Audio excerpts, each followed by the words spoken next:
You cannot strategize and conduct foreign policy and military warfare with a hope and a dream.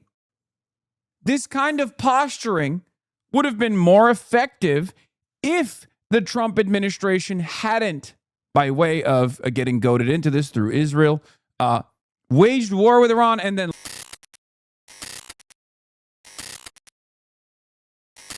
all right, we're going right into it. Locked and loaded, ladies and gentlemen. Get the autists in here right now.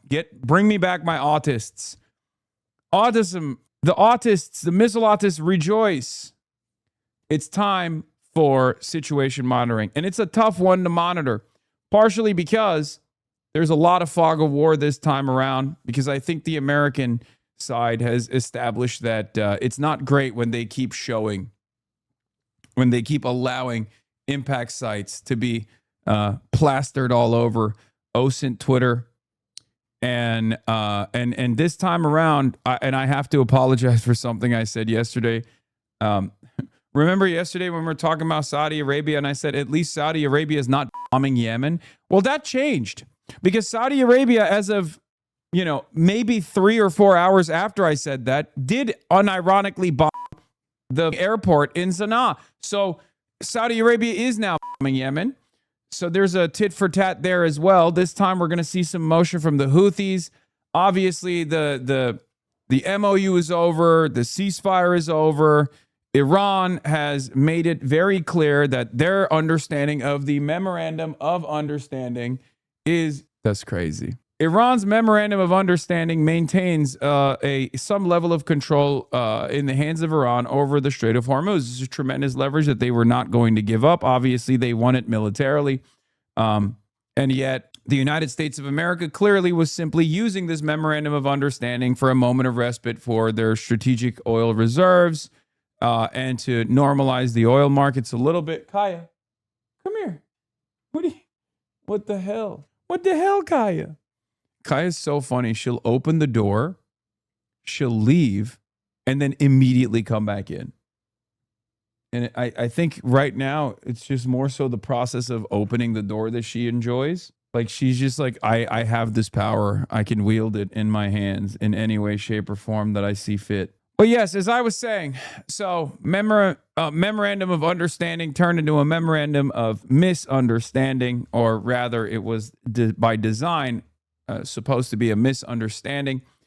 The United States of America got very frustrated when Iran maintained its position as the sole controller of the ships that transit through the Strait of Hormuz. They had said to the Americans that they would allow all ships to transit as long as they still went through the preordained, pre-designated routes. America pressured the Omani government and the Omani leadership to allow ships to go through the Omani route, the Omani coastline. And of course, in retaliation for that, the Iranians started opening fire on the ships that were passing through the Omani coastline. This stopped the transiting of the Strait of Hormuz. The ships from transiting in the Strait of Hormuz, it turned the clock back. The strait is still closed. As of yesterday, now Donald Trump is, or as of early this morning, Donald Trump has decided to re-implement his blockade. We're going to get to that in a second. But yes, there's tit for tat, fresh strikes. Iran has been dishing it out to the Gulf countries, but even Jordan as well, according to some reports, as the United States of America is pummeling Iran to the best of its ability. So we're back to Operation Epstein's Fury. Okay. Overnight, a new round of. Oh my God! Why is this so? Oh, I didn't realize I had cranked this shit up. On Iran as the ceasefire unravels, the renewed hostilities are creating uncertainty over the Strait of Hormuz, with Iran claiming it's closed while the Trump administration says it's open. Chief White House correspondent Mary Bruce is at the White House with the latest for us. Good morning to you, Mary.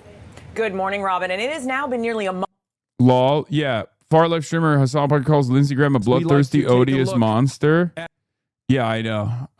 Yeah. Play my highlight reel, bitch. I don't give a shit. Yeah. Where is the lie, man? I can't wait for this to be the day's conversation. People being like, wow, I can't believe he said that. Okay. Address the point at hand, please. Address the point at hand then. Is he not? Explain to me why that's not the case.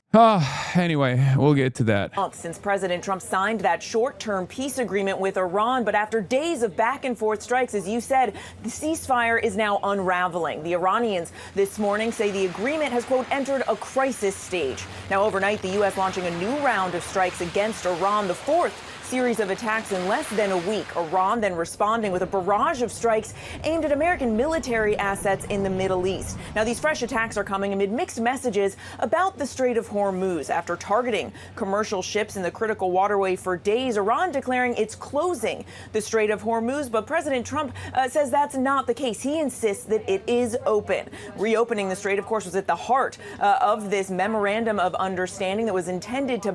I like that yesterday he was saying, no, you don't understand. The Strait of Hormuz is open.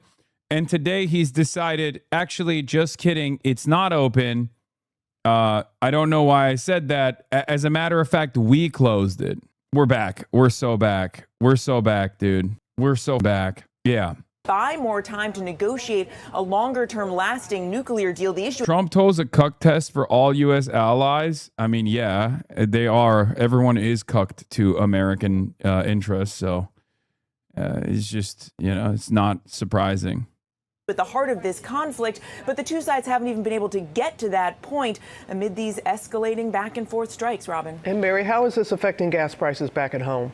Yeah, well, certainly all of these strikes are moving oil prices up as we are seeing traffic stalled through the Strait of Hormuz and slowing down. This morning, oil prices moving higher about 3%. And Americans, they're feeling this. The average gallon of gas now $3.81. That's up 9 cents, Robin, since last week. All right. Our thanks to you, Mary. Now to breaking news from the Middle East, where the U.S. and Iran are once again trading attacks. It's the latest sign the ceasefire is crumbling. At issue here, who controls the Strait of Hormuz, and a difference of opinion about what's in the truce agreement. Weijia Jiang is at the White House. Weijia, good morning. Jolene, good morning to you and good morning to everybody. The U.S. says this latest wave of attacks were in response to Iranian aggression, but Iran has condemned the strikes and warned they have made all the recent diplomatic efforts futile. Now concerns are growing that there will be a return to full-scale hostilities. The fight to control traffic in the Strait of Hormuz. Has media completely given up? I mean, when had they given in? Also, this is ZBS. When it comes to foreign policy, the American media, the Democratic Party, for the most part, play along with whatever the Republicans are doing. At most, there's like a little bit of theatrics. There's a little bit of pushback. It's oftentimes insignificant pushback, inconsequential pushback. It's just theater. And the media is very happy to trot along with whatever the United States government or whatever the Pentagon has decided to do, whatever the State Department has decided to do. It's not, these guys all serve the interests of capital. So it's not going to be all that different. There's a reason why, even when it comes to Israel, for example, again, prominent fixture of American foreign policy in the region, most of these outlets have fallen short of doing basic reporting, basic journalism. There's a reason for it. But yeah, Donald Trump is back at it. He sent a letter to Congress. New York Times reports Trump informed Congress that fighting has resumed in Iran in a letter sent to congressional leaders. So we shall see. But how does this serve capital? Isn't it sexual assault on money beyond molesting? Yes, I think so. But there are clearly those who place a higher priority on the destruction, the permanent destruction of Iran, and I guess believe that Donald Trump going back to war with Iran is somehow looping back into the interests of the State Department, the interests of Israel, and therefore the interests of the State Department, or at least a faction within the American State Department. I mean, we'll see. We'll see what kind of response they mount against this. Hasan, isn't war bad? Yes. It's very bad. This is escalating. The U.S. announced it unleashed fresh attacks on dozens of Iranian targets, including small boats and drones, to limit Iran's ability to go after commercial ships going through the crucial shipping channel. In response, Iran says it launched missiles targeting U.S. bases in Kuwait, Bahrain, and Jordan, and destroyed radar systems in Oman. The U.S. has yet to confirm if anything was hit. The strikes capped a violent weekend of back-and-forth attacks. The Pentagon says it struck more than 140 military targets Saturday in response to another Iranian attack on a vessel in the Strait. During a phone interview with NBC News on Sunday, President Trump claimed the Strait remains open. It's open. We bombed the hell out of them last night. But Iran declared the Strait closed, posting that passage, quote, is currently not possible because of recent illegal movements by U.S. military forces in the region. It's not the only point of contention, according to Trump. They agreed to a deal yesterday, a perfect deal for us. No nuclear, no this, no that, no nothing. They gave up everything. And then after that, they left the room. And then within an hour, they launched a drone at a ship. Iran has not confirmed they agreed to anything during crisis talks in Oman this weekend. Former commander of the U.S. Central Command, retired General Frank McKenzie, said the U.S. has the capability to take control of the Strait if tensions worsen. It would require putting warships up into narrow waters. Look, the U.S. Navy doesn't love to do that, but they're very good. Retired General Frank McKenzie, we listened to his analysis yesterday. A thing that I did not understand about what the retired General Frank McKenzie was saying, the good general, was why didn't we do that prior? If all we're looking for is leverage, if this is an easily achievable feat, if the American Navy, as it stands currently, can with ease take over Carg Island, and then maintain control over Carg Island by establishing a forward operating base and withstand bombing campaigns from the IRGC in the process. And then also on top of that, establish a supply line to the front lines, to the forward operating base from one of the many bases in the region that hasn't been cratered or isn't within reach of Iranian ballistic munitions. If that was a feasible strategy, why didn't Trump do it last time? Why? There is no answer to this question. It's a very simple question. It's like saying, oh, dude, I could have just Iran up, dude. It was easy as hell. Why not then? You cannot strategize and conduct foreign policy and military warfare with a hope and a dream. This kind of posturing would have been more effective if the Trump administration hadn't, by way of getting goaded into this through Israel, waged war with Iran and then lost. I'm telling you right now, 200 days ago, the United States of America had projection capabilities. It no longer has the same force projection capabilities. It no longer has the same confidence. It no longer, when America now says, oh, we'll come after you, we'll destroy you, you better act right, it doesn't have the same emphasis. It doesn't have the same power. It doesn't have the same threat. It's very stupid to go on, face the nation and be like, this thing that we could have done and should have done, if it's so easy to do, we should have done it. That thing, we're just going to do it now. We didn't do it for the last 200 days, but we're going to do it this time around. Very stupid. Who is this for? All you're doing is, ironically enough, going against the interests of your current generals who are probably telling Trump it's not going to work. It didn't work last time. Don't be crazy, sir. Good at it, and if necessary, they can do it, and they can do it well. In the meantime, analysts warn gas prices could creep up again. While the current national average of $3.87 a gallon is below the peak of $4.50 in May, it's nearly $1 more than the price was before the war started. Gail. Oh, boy, we should thank you. All right, let's hear what Al Jazeera is saying. Trump says U.S. to reinstate Iran blockade and impose 20% shipping fee. So once again, Donald Trump has gone back to the most insane thing that he did. Because remember, if the ultimate goal here is to open the Strait of Hormuz, it was open. If the reason for why we have to open the Strait of Hormuz is an imminent energy crisis for the rest of the globe and potentially for the United States of America, if we're hitting the red line if we're hitting the hard limit in our strategic oil reserves. And that's the reason why we had to do the MOU to begin with, instead of continuing this back and forth, continuing this war, continuing the double blockade on the Strait of Hormuz. If that was the reason why we went to the bargaining table and tried to, create a brief moment of respite, then what changed now? All you're doing is pushing the can down the road. That's all the Trump administration is doing. And it's kind of crazy that a lot of people, it's kind of crazy that smart, intelligent analysts are not just seeing it for what it is, or perhaps they do see it, but they also serve a secondary purpose here, which is to abide by the interests of Israel. And Israel's interests are very clear here. They want to continue destabilizing Iran. They want to continue blowing up Iran because Iran is a sovereign power in the region that is capable of striking back against Israel. And that thwarts the greater Israel project that these guys are invested in. But Donald Trump has come out and once again decided the Hormuz Strait is open and will remain open with or without Iran. We are reinstating the Iranian blockade, so named because it is only stopping Iran ships or customers from entering or leaving. All other countries will have fair and open use of the strait. The USA will be, from this point forward, known as the guardian of the Hormuz Strait.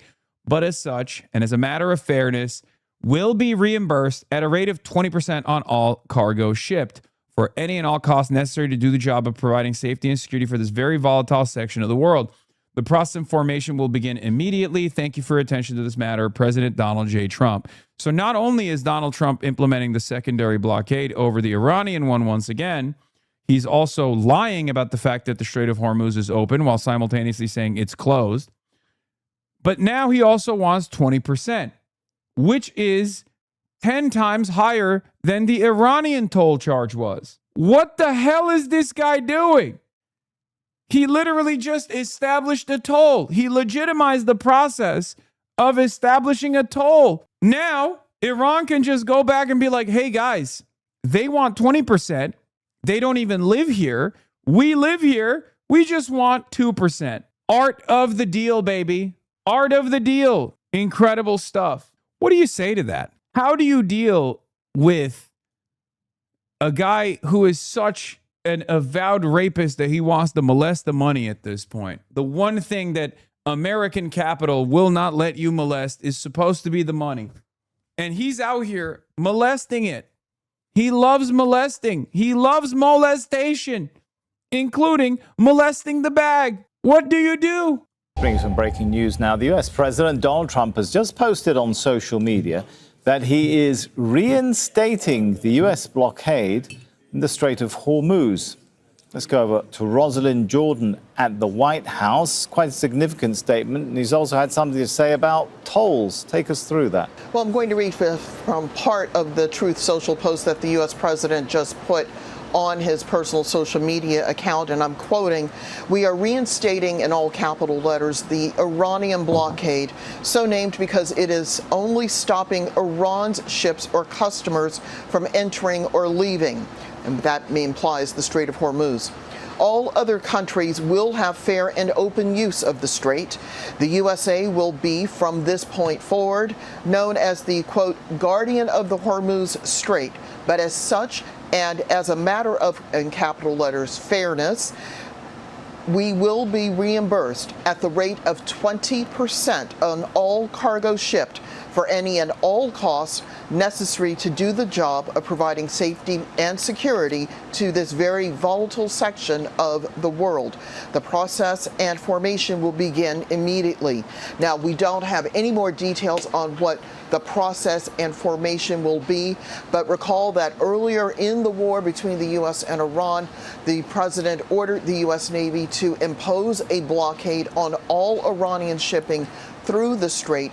We don't know whether the U.S. Military is currently configured in order to be able to carry out a blockade. It has been providing some escort work for commercial ships going through the Strait of Hormuz because there are mines at the bottom of the strait, and clearly there is no desire to have these commercial vessels blown up by these mines. But Again, the U.S. President Donald Trump is announcing that this U.S. Blockade of Iranian shipping traffic through the Strait of Hormuz is going to resume.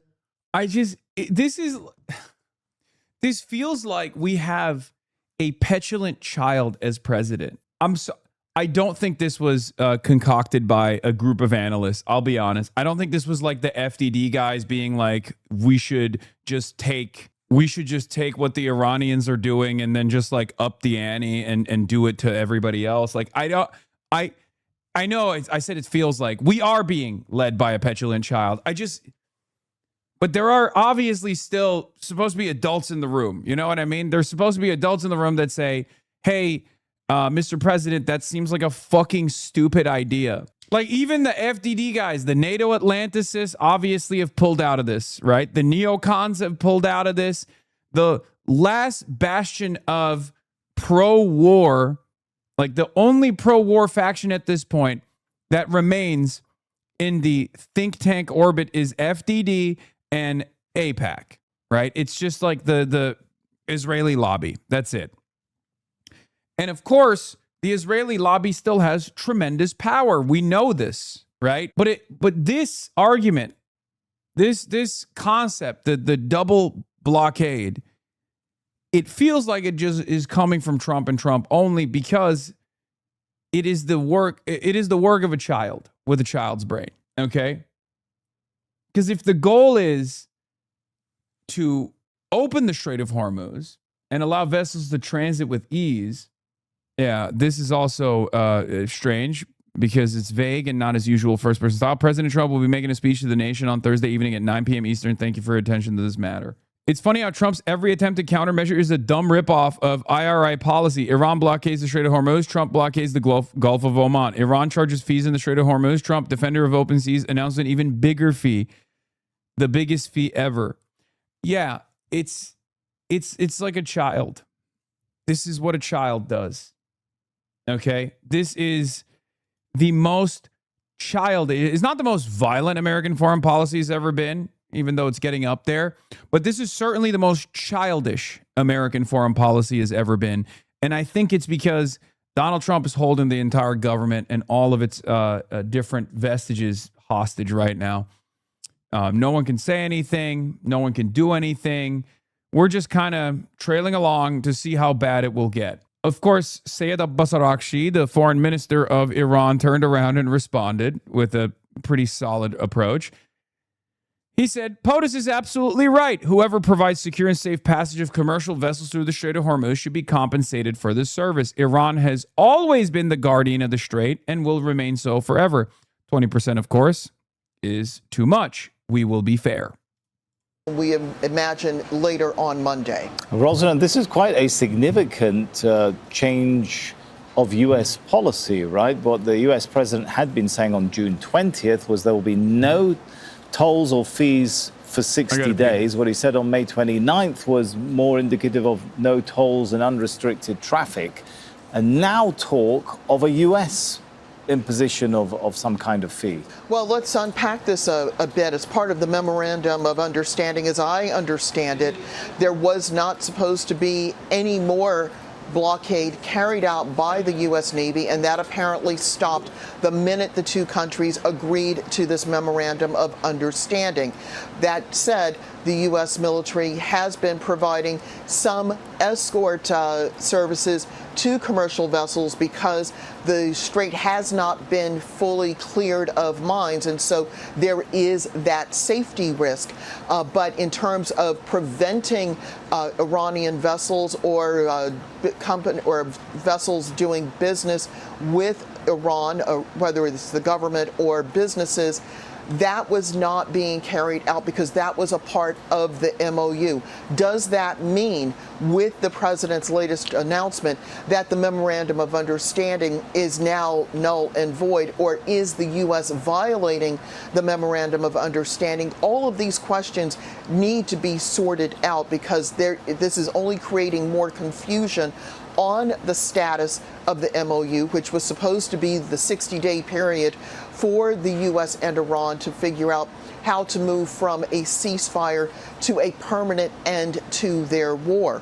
There's also this question about whether the U.S. can legally impose any tariffs on countries that it is assisting throughout this process, because another part of the MOU was the Iranians would not charge any vessels for transiting the strait for the 60 days of the MOU, implying that the Iranians would be able to then charge tolls or tariffs after that 60-day period. These are questions that need to be sorted out, that both governments need to try to explain, try to renegotiate if they are willing to renegotiate at this point. This is all just coming out in probably the last 7 to 8 minutes or so. So there are a lot of questions that we just can't clarify at this point. On the verge of asking you to clarify the unclarifiable, Rosalind, but is there... And there it is. U.S. has directly struck Karg Island oil infrastructure, Western Jetty pumping station, and the pipelines. First confirmed hit on Iran's core export terminal. Fires visible via satellite. That's from 9 hours ago. Hasan, no, it's not. Oh, it was a flare-up? Okay. I thought I read it that it was flares. Okay. I'll look into that. But one of the reasons why this is a major problem. It could be misinformation. It could be real. Okay? Listen. If they start striking Karg Island, if they start striking critical oil and gas infrastructure, Iran is going to retaliate in kind. And then the problem is no longer reopening the Strait of Hormuz by military force through naval vessels or naval assets combating the Iranian Navy, or what remains of the Iranian Navy, or striking at all of the different launching platforms that exist for all these different drones that they're lobbing in the direction of the commercial ships that are trying to transit through the Strait of Hormuz or the Omani coastline.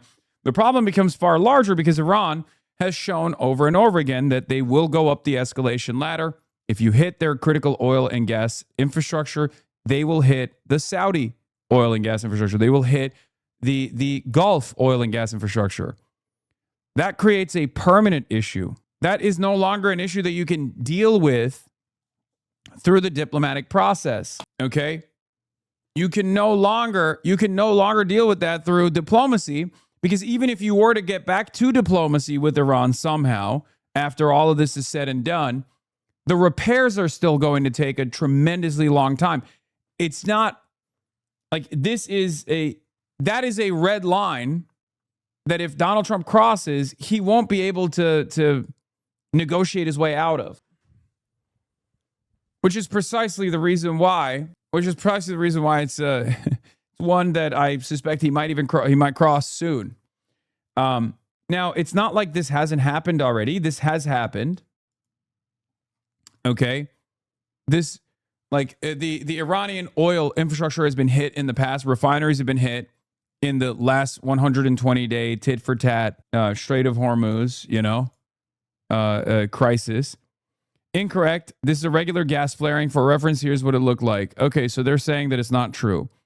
The fires shown on NASA firms at Karg Island are routine gas flaring from oil infrastructure. Okay, thank God. But here's the thing. America has already struck Karg Island before. They have spared the oil and gas infrastructure in Karg Island. America and Israel have struck different parts of the refining capabilities inside of Iran. Okay? And Iran has retaliated in kind. They actually, I'm almost certain, if I recall correctly, Iran actually basically canceled a decent chunk of the Qatari gas fields. They struck back on critical oil and gas infrastructure in the Gulf, in Qatar, in Saudi Arabia. Obviously, something that we've found out in this process is jet fuel can't melt steel beams, and even Iranian ballistic missiles, difficult time destroying critical oil and gas infrastructure. These are pretty resilient. These are fairly resilient structures that aren't easy to just destroy, it doesn't immediately collapse, is what I'm saying. And the same goes for the Russian one. The same goes for what we've seen in Ukraine. It's the same story over and over again. In inside of Iran, it's the same as well. But that doesn't mean that this isn't a significant threat. Hunter Biden and Nick Fuentes sit down for a joint interview with Channel 5 podcast TMZ. What the fuck? It's insane. I don't agree with that. I think that's lame as fuck. That's weird as hell. Any indication from any U.S. quarter about how this new system of imposing a 20% fee is going to work? I mean, Donald Trump's post talks about it as starting immediately. We haven't gotten any reaction from any members of Congress, for example. This is just coming out. We have not heard from any economic analysts or any geopolitical analysts taking a look at this. There had been concern over the past weekend or so that the status of the MOU was in serious jeopardy, but there were also signs that intermediaries, Pakistan, Qatar, Oman, other countries, were still working to keep the parties at the table and to try to continue negotiating the terms for a permanent end to the war. So this is all just happening in the last few minutes, and it is raising a lot of questions about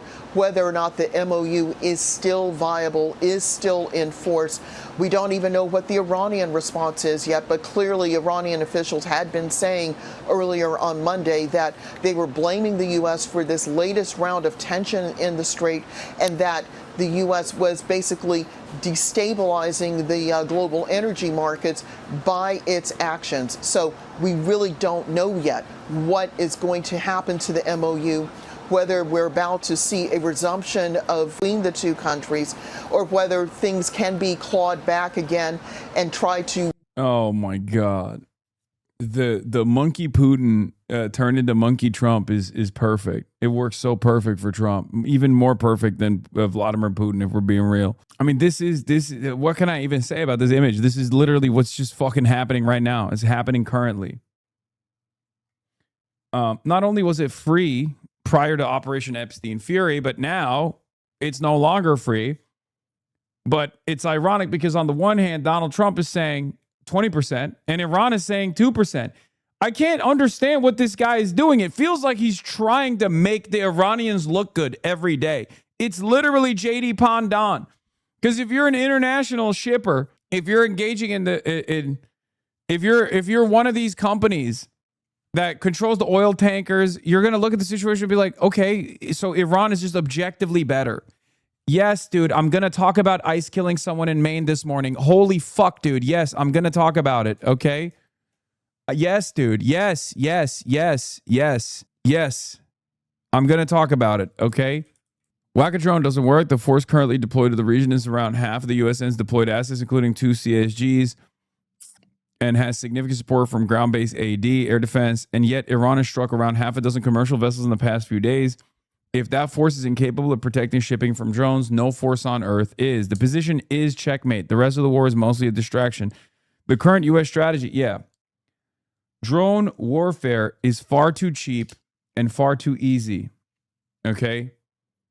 It's like these drone launchers operate in a very fluid way. They're very movable.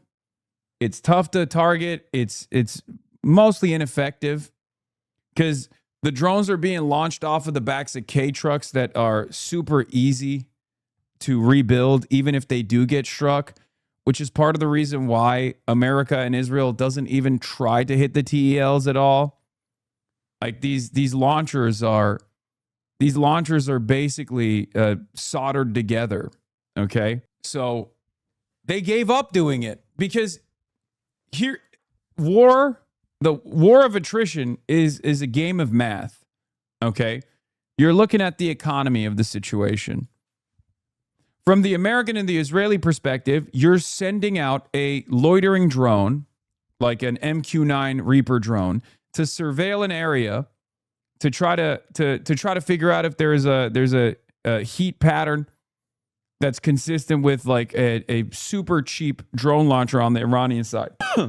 Sorry. Here's how it goes. From the Iranian perspective, they wheel out they wheel out a drone launcher off the back of a pickup truck or off the back of a K truck. That's fairly easy. The launching platform is fairly cheap to make. The drones themselves are fairly cheap to make as well. They wheel out this launching platform from a cave system. Okay. America, in order to figure out where these drones are being launched, the most effective way to stop these drones from being launched is by deteriorating or attriting their strike capabilities by hitting the launchers, right? And under normal circumstances, those big ballistic munitions, like those have a fairly sophisticated launching platform. They're big trucks. They're very expensive. They're very costly. There's no indigenous version of it. You have to purchase it from all these other countries, right? Like, so same with the anti-air defense systems that you get, like the S-300, S-400. But these drones are super cheap to make. Now, here's the issue. The cheapest way to try and target the TELs that are super easy to recreate, super easy to repair, is by sending out drones that loiter, like the MQ-9 Reaper drones. Okay, they sit around and they wait for a heat pattern, and they try to identify if there's if there is even a drone launch taking place. The MQ-9s are $30 million a pop. The MQ-9 drones that would strike at one of these TELs are far more costly to operate, and certainly far more costly when they're taken out. So on the balance sheet, every time Iran is lobbing like 100 Shahed drones, or 10 Shahed drones, or 20 Shahed drones, those Shahed drones are $7,000 a pop. The launching platform that they're using is even cheaper than the Shahed drones themselves. So if a MQ-9 Reaper drone is able to successfully take out a K truck, basically, total cost on the Iranian side is marginal. But if Iran activates its anti-air defense systems, as they keep doing, they can potentially take out a $30 million piece of equipment. That's very expensive. And for the record, since Operation Epic Fury, Iran has been able to successfully take out almost 50 of these bad boys. Okay? It's unbelievably cost-effective for Iran to continue this posture, to maintain the war of attrition, because that is incredibly costly to the United States of America. It's incredibly costly to Israel. And it's very cheap for Iran to just wait it out. And it's not just the MQ-9s that the Iranians have been able to successfully take out. It's very clear that the United States and Israel have not been able to maintain air superiority over the Iranian airspace. There's a couple different reasons for it. Okay. Part of it is because Iran's topography makes it relatively difficult. The Iran's missile production facilities are inside of deep underground caves.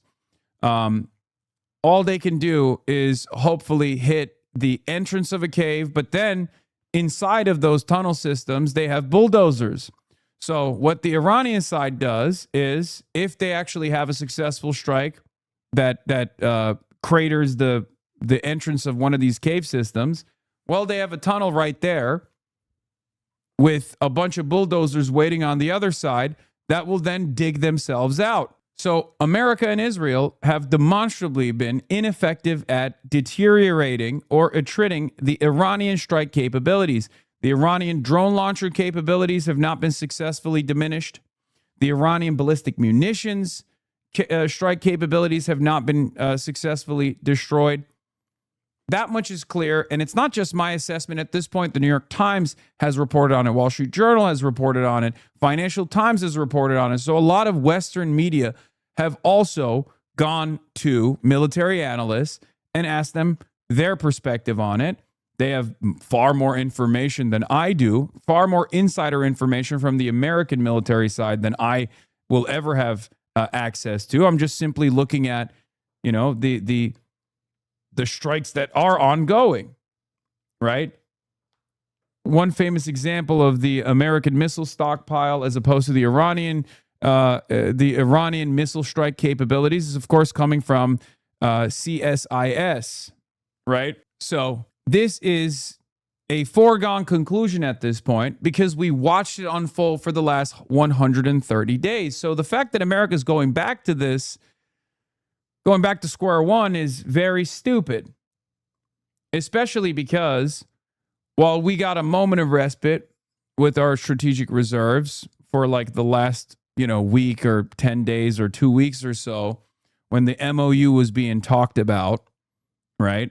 And oil tankers could cross through the Strait of Hormuz, that just gave us maximum 20 days. That gave the American side and the energy markets 20 days of respite. Okay, you push the problem 20 days into the future, but that problem still remains, especially because our burn rate is higher than our production. So inevitably, this is going to lead to crisis in Africa. It's going to lead to crisis in the Asian markets. There already is a crisis in the Asian energy markets.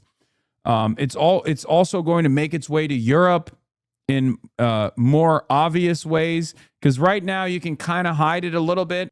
You can move some numbers around. There's the strategic reserves, but eventually everyone is going to start running out. Blackouts in Africa, blackouts in Asia, blackouts in Europe. And then inevitably, long lines for gas and an oil and gas crisis in the United States of America as well. So what do we do? If America has shown by attempting and failing to successfully militarily stop Iran and gain leverage once over, why would the situation be different now? If anything, it's worse for America now. The situation is worse for the United States of America and its allies than it was certainly prior to Operation Epstein's Fury, and even worse prior to the MOU being implemented and signed off on. So unless America has a shit or get off the pot moment and commits to a full-blown ground invasion of Iran, which, by the way, will not solve this problem and only exacerbate it, what do we do here? That's why Americanus is correct, says the position is checkmate. The rest of the war is mostly a distraction. This person says, let's just say the U.S. and Iran are both serious about the Strait. It would require the U.S. to have a huge permanently deployed but not too close force to play whack-a-drone and whack-a-missile in perpetuity. The end result will be much less petroleum throughout the Strait, structurally higher shipping costs, ships getting hit at least months, and of course putting people in harm's way on a daily basis. I'm not sure how you spin that as a win if we're still here in 6 months or a year. Americana says, whack-a-drone doesn't work. The force currently deployed to the region is around half the USN's deployed assets, including 2 CSGs, and has significant support from ground-based air defenses. And yet Iran has struck around half a dozen commercial vessels in the past few days. If that force is incapable of protecting shipping from drones, no force on Earth is. That's the reality. Drone warfare is far too affordable, far too cheap, far too easy to manufacture, and far too effective in striking ships that are unguarded, but also even ships that have air defenses, right? That's the real problem. If the American Navy, with all of its assets in the region, can't successfully protect commercial shipping from Iranian drone strikes, then you can't do it. You have to deal with them diplomatically. They have the leverage. I thought Russian air defense was ass. Okay, here's the real truth, Nuke. Most air defense is ass when it comes to dealing with fucking drones. Okay? All air defense is ass when it comes to dealing with drones. I mean, look at Ukraine. I thought we learned that lesson by now. I thought that drone warfare revolutionized the entire concept of warfare, so much so that, I mean, Ukraine has started taking advantage of that themselves. But at the end of the day, it's just, you're not going to, like, how are you going to solve for it? I guess put nets on cargo ships. Eventually we'll get there. Yeah, yes, you can't. Yeah, you can't put nets on cargo ships. This is also, cope cages on cargo ships, except what are you going to do as far as cope cages on the bottom of the cargo ship? because the drones aren't just aerial drones. They also have one-way attack drones that they can deploy by the water. It's like a fucking torpedo. What do you do in that situation? Where's the cope cage for that? This is before we even factor in fiber optic drones as well. Like, we got FPV drones that Iran is not even deploying. I don't even know if they have a lot of them, but they're using these suicide drones for the most part. Shahed drones are too heavy for nets to be effective. Nets only work against light FPV. Footage of CENTCOM using a one-way USVs for the first time. Another innovation that was first used by Yemen is now being used by U.S. forces. Yep, that's another one. Here it is. Yesterday, using multiple one-way attack surface drones, CENTCOM force successfully struck a submarine ship and maintenance facility in Iran. 3 Corsair unmanned surface vessels hit the port at Bandar Abbas Naval Base, marking the first time American forces have employed these sea drones in combat operations. Last night's strikes degraded Iran's capability to continue attacking commercial shipping. To be clear, this was likely a photo op for psychological effect. They struck an empty dock using a bumbling and slow USV when they could have used anything else. These Corsairs cost $1 million apiece. Correction, there appears to be a sub on top of the dock, but it's unclear if it actually took it down.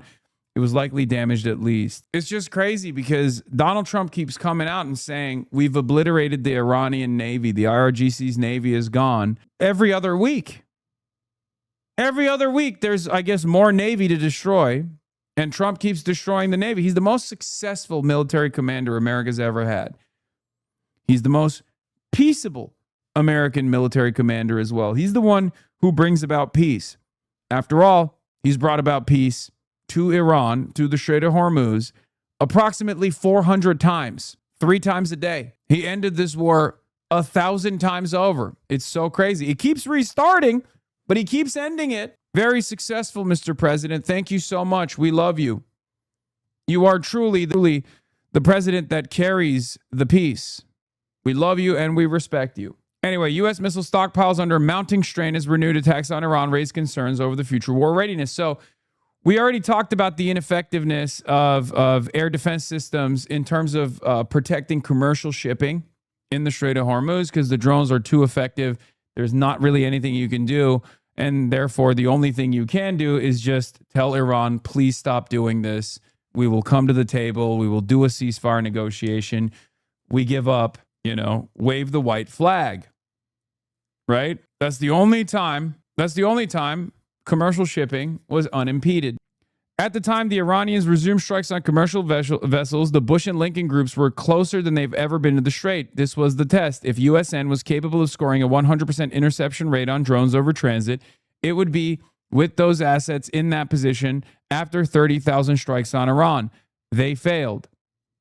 The current U.S. strategy is based around the idea that you can pull some lever to get the Iranians to give up this absolute advantage, a counter blockade, more standoff strikes, and additional abortive ground operations out of Kurdistan seems to be the only tools they have. There's no reason to think any of those will work. This was effortless to predict. The drone will always get through is a reasonable conclusion a casual observer could glean from watching the war in Ukraine. Exactly. The Russians do put up some impressive performances and have occasionally achieved 100% interception rates on drone waves, numbering in the hundreds. But this is because they have hundreds of miles of their own territory to shoot them down over. The geography of the Persian Gulf is a worst-case scenario for this. Not only is the topographical map unbelievably favorable to Iran because there's cave systems, there's tunnel systems inside of fucking mountains that they can launch these goddamn things from. The length of the trip from being launched through the Iranian mountainside to impact is far shorter than, hundreds of miles to fly through. Now, of course, that's very different for Iran to start lobbing drones in the direction of Israel, for example, right? So unless America has a surefire way to strike at these TELs in the moment of release, the moment that these drones are being launched, which they don't, because every time they have these loitering Mark 9 drones, the Reaper drones that are flying over the Iranian airspace, the moment that these guys The moment that these guys are even invested in striking at a TL, they get struck back. These launching platforms are cheap. The MQ-9s are very costly, and Iran is very successful. Iran has seen a shit ton of success in striking these MQ-9 Reaper drones. So I just keep repeating over and over again. On the defensive side, they're failing. America's failing on the defense. You can't do anything. Okay? You cannot fight back against drone warfare as it stands currently with the current technological limitations. On the offensive side, the same problem still remains. On the offensive side, America is exhausting its standoff munitions. America has obviously developed and has stockpiled hundreds of ballistic munitions, Tomahawk missiles, and the like for peer and near-peer adversaries. Iran is not a near-peer adversary, at least technically. A near-peer adversary is Russia. A peer adversary is China. These are the countries that we have developed these stockpiles for.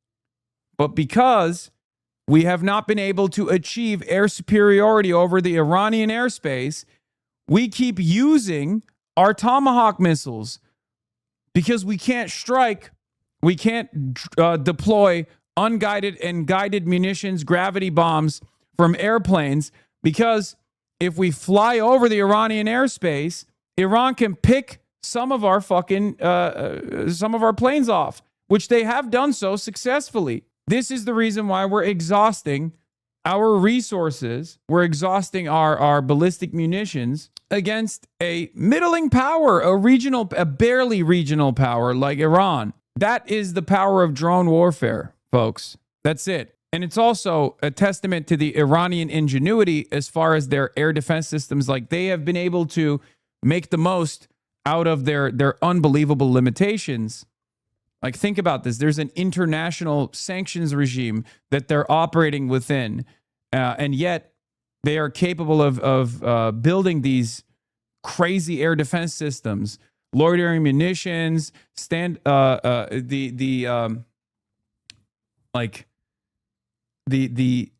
what is it called? I forget what it's called, but they have a denial system and an air defense system that is clearly very successful, far more successful in its capabilities of thwarting American and Israeli airstrike than you would expect. Yeah, they can create an area of denial in real time. No, it's not the S-400. No, the S-400 is costly. The S-400 is ineffective. It's costly and it's slow. Okay, that's not what we're talking about at all. As far as I understand, no S-400 has been utilized in taking out. No S-400 has been utilized in taking out American planes thus far. Iran, I believe, has S-300s regardless. I don't even know if they have S-400s. But the S-300s that they haven't really deployed either, okay? They have mobile units, just as they deploy mobile units for their easy, fast striking capabilities. S-400 is not ineffective, lol, what? It's one of the best air defenses in the world. Okay, chatter. I'm not a missile autist, but as far as I understand, Iran is not utilizing the S-400s or the S-300s because for the current predicament that they're in, the S-400 is a sitting duck, okay? And I don't know I think initially in the first act of perfidy when Israel actually was quote-unquote negotiating with Iran, not Operation Epstein Fury, but the one prior, the 12-day war.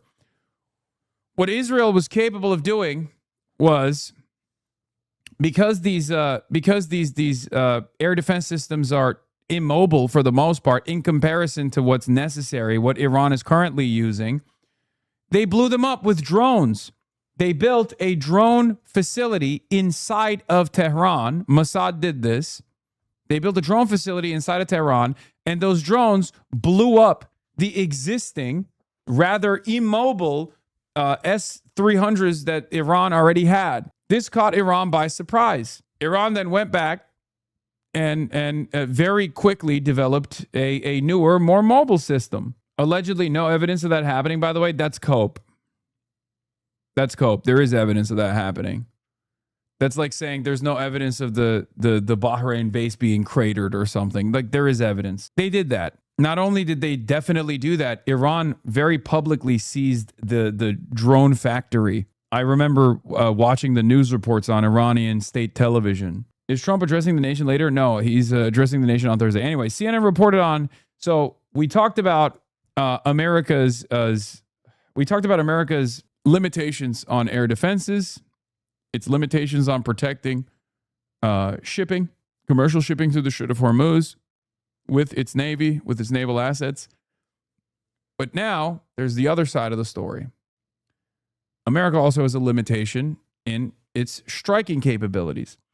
CNN reported on the 12th of July that key U.S. weapons stockpiles remain significantly depleted following months of war with Iran, with experts warning that continued operations at current rates could undermine Washington's ability to partake in future wars, particularly in the Indo-Pacific and on the Korean Peninsula.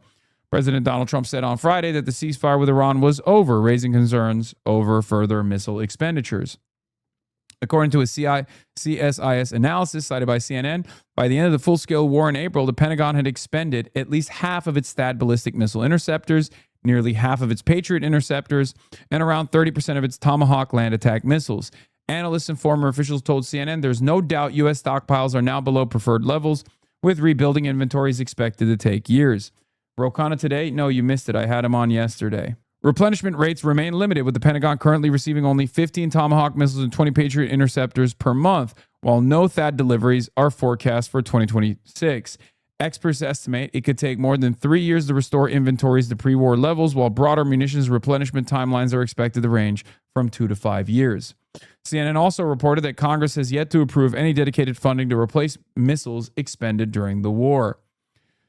While the Pentagon insists the U.S. military retains sufficient capabilities to protect its interests, analysts warned that prolonged operations against Iran could gradually erode deterrence against such rivals as China and North Korea. That already happened, by the way. That already happened. Although the Trump administration has invoked the Defense Production Act in some capacity, experts caution that increasing manufacturing output and establishing additional production lines remains a slow process that may not alleviate short-term shortages. Finally, you're the only one talking about this. Interceptors are important, but America has no standoff offensive munitions. American air doctrines assumes they will use standoff munitions to obtain air superiority or supremacy, allow free range for stealth. That assumption, which underpins American air power, was false, and the consequences will reach far beyond this conflict. Yes. It's not necessarily false. It's just designed for a different type of warfare. It's outdated.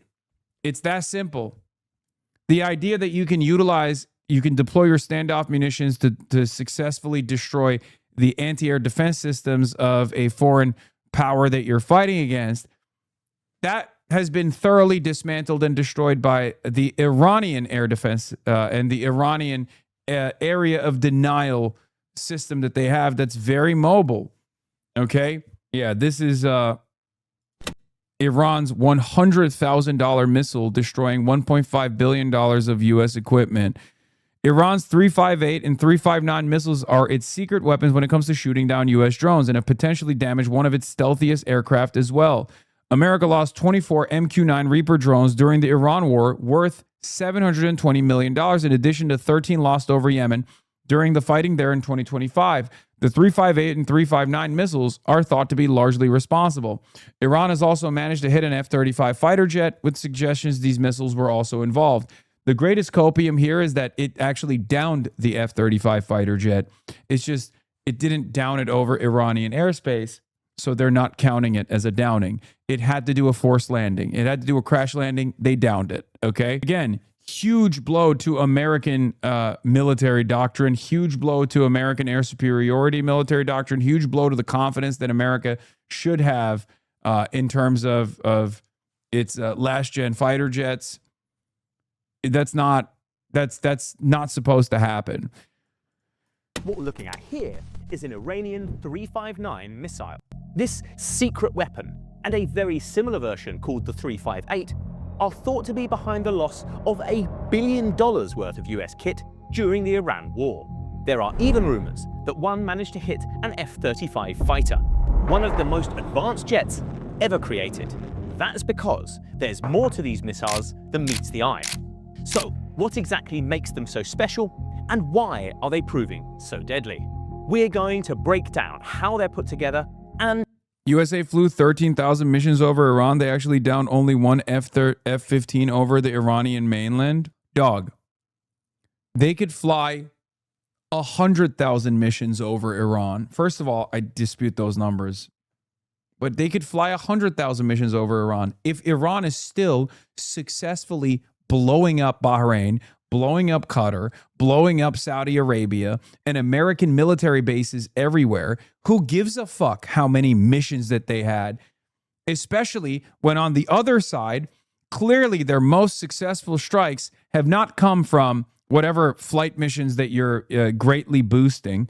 I assume this also is the drones as well. Iran is massive territory, for the record. That's part of the reason why you can fly over Iranian airspace, but you can't actually maintain air superiority. But at the end of the day, if you are not successfully attriting Iranian strike capabilities, then it doesn't fucking matter if you're able to fly over. And the fact that they were capable of taking out numerous MQ-9 Reaper drones and also an F-35 over Iranian airspace, which unfolded in real time and we all watched it happen, that's a huge deal. That's a fucking huge deal. It's pure cope to say, hey, man, they only downed one F-15. Okay, they downed one F-15 over the Iranian airspace, which was a massive deal, obviously. But they've downed more F-15s in the process. They've downed a F-35 in the process, just not over Iranian airspace. So I guess it doesn't count. That was my argument. let's take a look at footage of them in action to find out. Here are the 358 and 359 missiles. Those are designator numbers given to these secret weapons by the US when it uncovered them. There's lots. Yeah, false. They stopped flying over Iran for the most part after the F-35 shoot down and switched to blasting from B-52s flying from the UK. When stocks ran low, they switched back to F-15s because stealth is irrelevant and F-15s are better if stealth isn't a game changer, and got shot down immediately. But the very fact that, yeah, they've hit numerous refueling planes. Here's the problem, okay? There are a lot of problems with this operation, okay? Number one, you cannot fly American fighter jets from a comfortable distance. So if you want to do bombing missions over Iranian airspace, you have to literally chain stratotankers together. Half the time they're flying all the way from the UK, okay? That's a huge deal because you can't use the Saudi airspace. You can't use, and sometimes they try to use it, right? Like obviously Kuwait was a big deal, partially because that led to that, triple strike from that one Kuwaiti guy, the ghost of Kuwait or whatever. But like, you can't kickstart these bombing missions from a comfortable distance. So you need numerous stratotankers to basically chain refuel to bring your fucking big bomber planes all the way from the UK, because those planes are not safe in the Gulf. They're just not safe in the Gulf. Okay? They're relatively safe in Tel Aviv. The stratotankers are, but they're not safe when they're in the air. That's part of the reason why Iran is capable of taking out those stratotankers. Sometimes they're taking out those stratotankers at the Saudi air bases, as we've seen. Okay? That's a problem. That limits your strike capabilities, especially when you have a lot of guided and unguided munitions, right? You have gravity bombs that you could just drop over Iranian airspace, but now you can't actually get the comfortable distance. Yeah, they've also hit multiple AWACS, which there's no replacement for. Those are insanely costly. Like the total cost to the American military of this 140-day quagmire has been insurmountable, okay? It is tremendous. And then they have this crazy air defense system that they've deployed. We don't know about them, but the facts and figures we do know are as follows. The 358 is the smaller of the two, around 9 foot long. It weighs an estimated 110 pounds. with a warhead that weighs approximately 22 pounds. It has a range of around 60 miles, and its speed is estimated at around 400 miles per hour. The 359 is around twice the size, though we don't have exact measurements for it. It has a range of 100 miles, can fly up to 30,000 feet, and hit speeds of more than 600 miles per hour. How much do they cost? The 358 is thought to be worth tens of thousands rather than hundreds of thousands of dollars. The 359 almost certainly costs more, but how much more? We can't say for sure. Now, let's get into the specifics. First, the 358. The missile is broadly broken down into two sections: the guidance and weapons section at the front and the propulsion section at the rear. Let's start our tour at the back with the turbojet engine. This is thought to be a company called AMT, which makes a small jet engine for use in model planes. To either side of the engine, you've got stabilizing fins, which help keep the missile flying straight through the air. Then, in front of those and inside the body of the 358 is the fuel. Missiles typically use solid fuel, but this is thought to use liquid kerosene jet fuel. In the center of the missile are more large stabilizing fins. Again, these keep the missile stable in the air. Then we get to the guidance and weapons section. Immediately in front of the central stabilizers is a data link section with an aerial. This means that a pilot can stay connected to the missile while it is in flight and see what it sees. This is more common on a drone and hints at this weapon's unique feature, which we'll discuss more in just a moment. In front of that is a gyroscope and satellite navigation system. These keep the drone pointing the right way up and tell it where to go in case the pilot loses contact. Then there's another set of fins. These aren't stabilizers, but canards.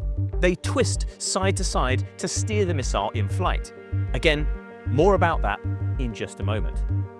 In front of those is the warhead. This is high explosive fragmentation and designed to shred targets with shrapnel. Second to last, we have a ring of cameras around the top of the missile, which are thought to be part of the fuse. They sense when the missile is close to its target and detonate it. Then, last of all, there's an infrared seeker in the nose. This is also referred to as a heat seeker. This is how the missile homes in on its target. Again, more on that in just a second. The 359 is very similar in its construction, with just a few key differences.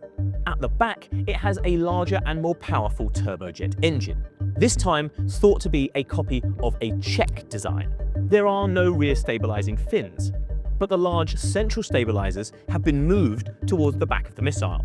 And, unlike the central stabilizers on the smaller version, these have flaps on the rear edge that can be used to help steer in the air. In the midsection of the missile, alongside the fuel tank, is a parachute which can be deployed through a hatch.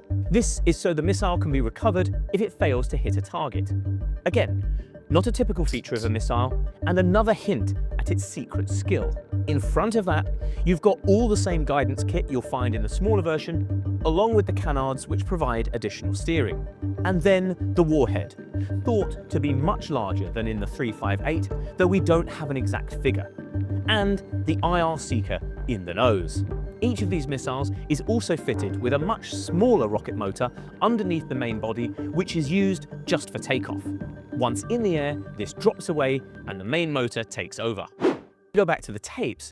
Nation of autistic engineer chuds, dude. If you're confused by this process, if you're like, how the fuck did they get this done? I mean, they're nerds, dude. They're nerds. They love reading the Quran and they love doing engineering. Then we can see everything I was just talking about.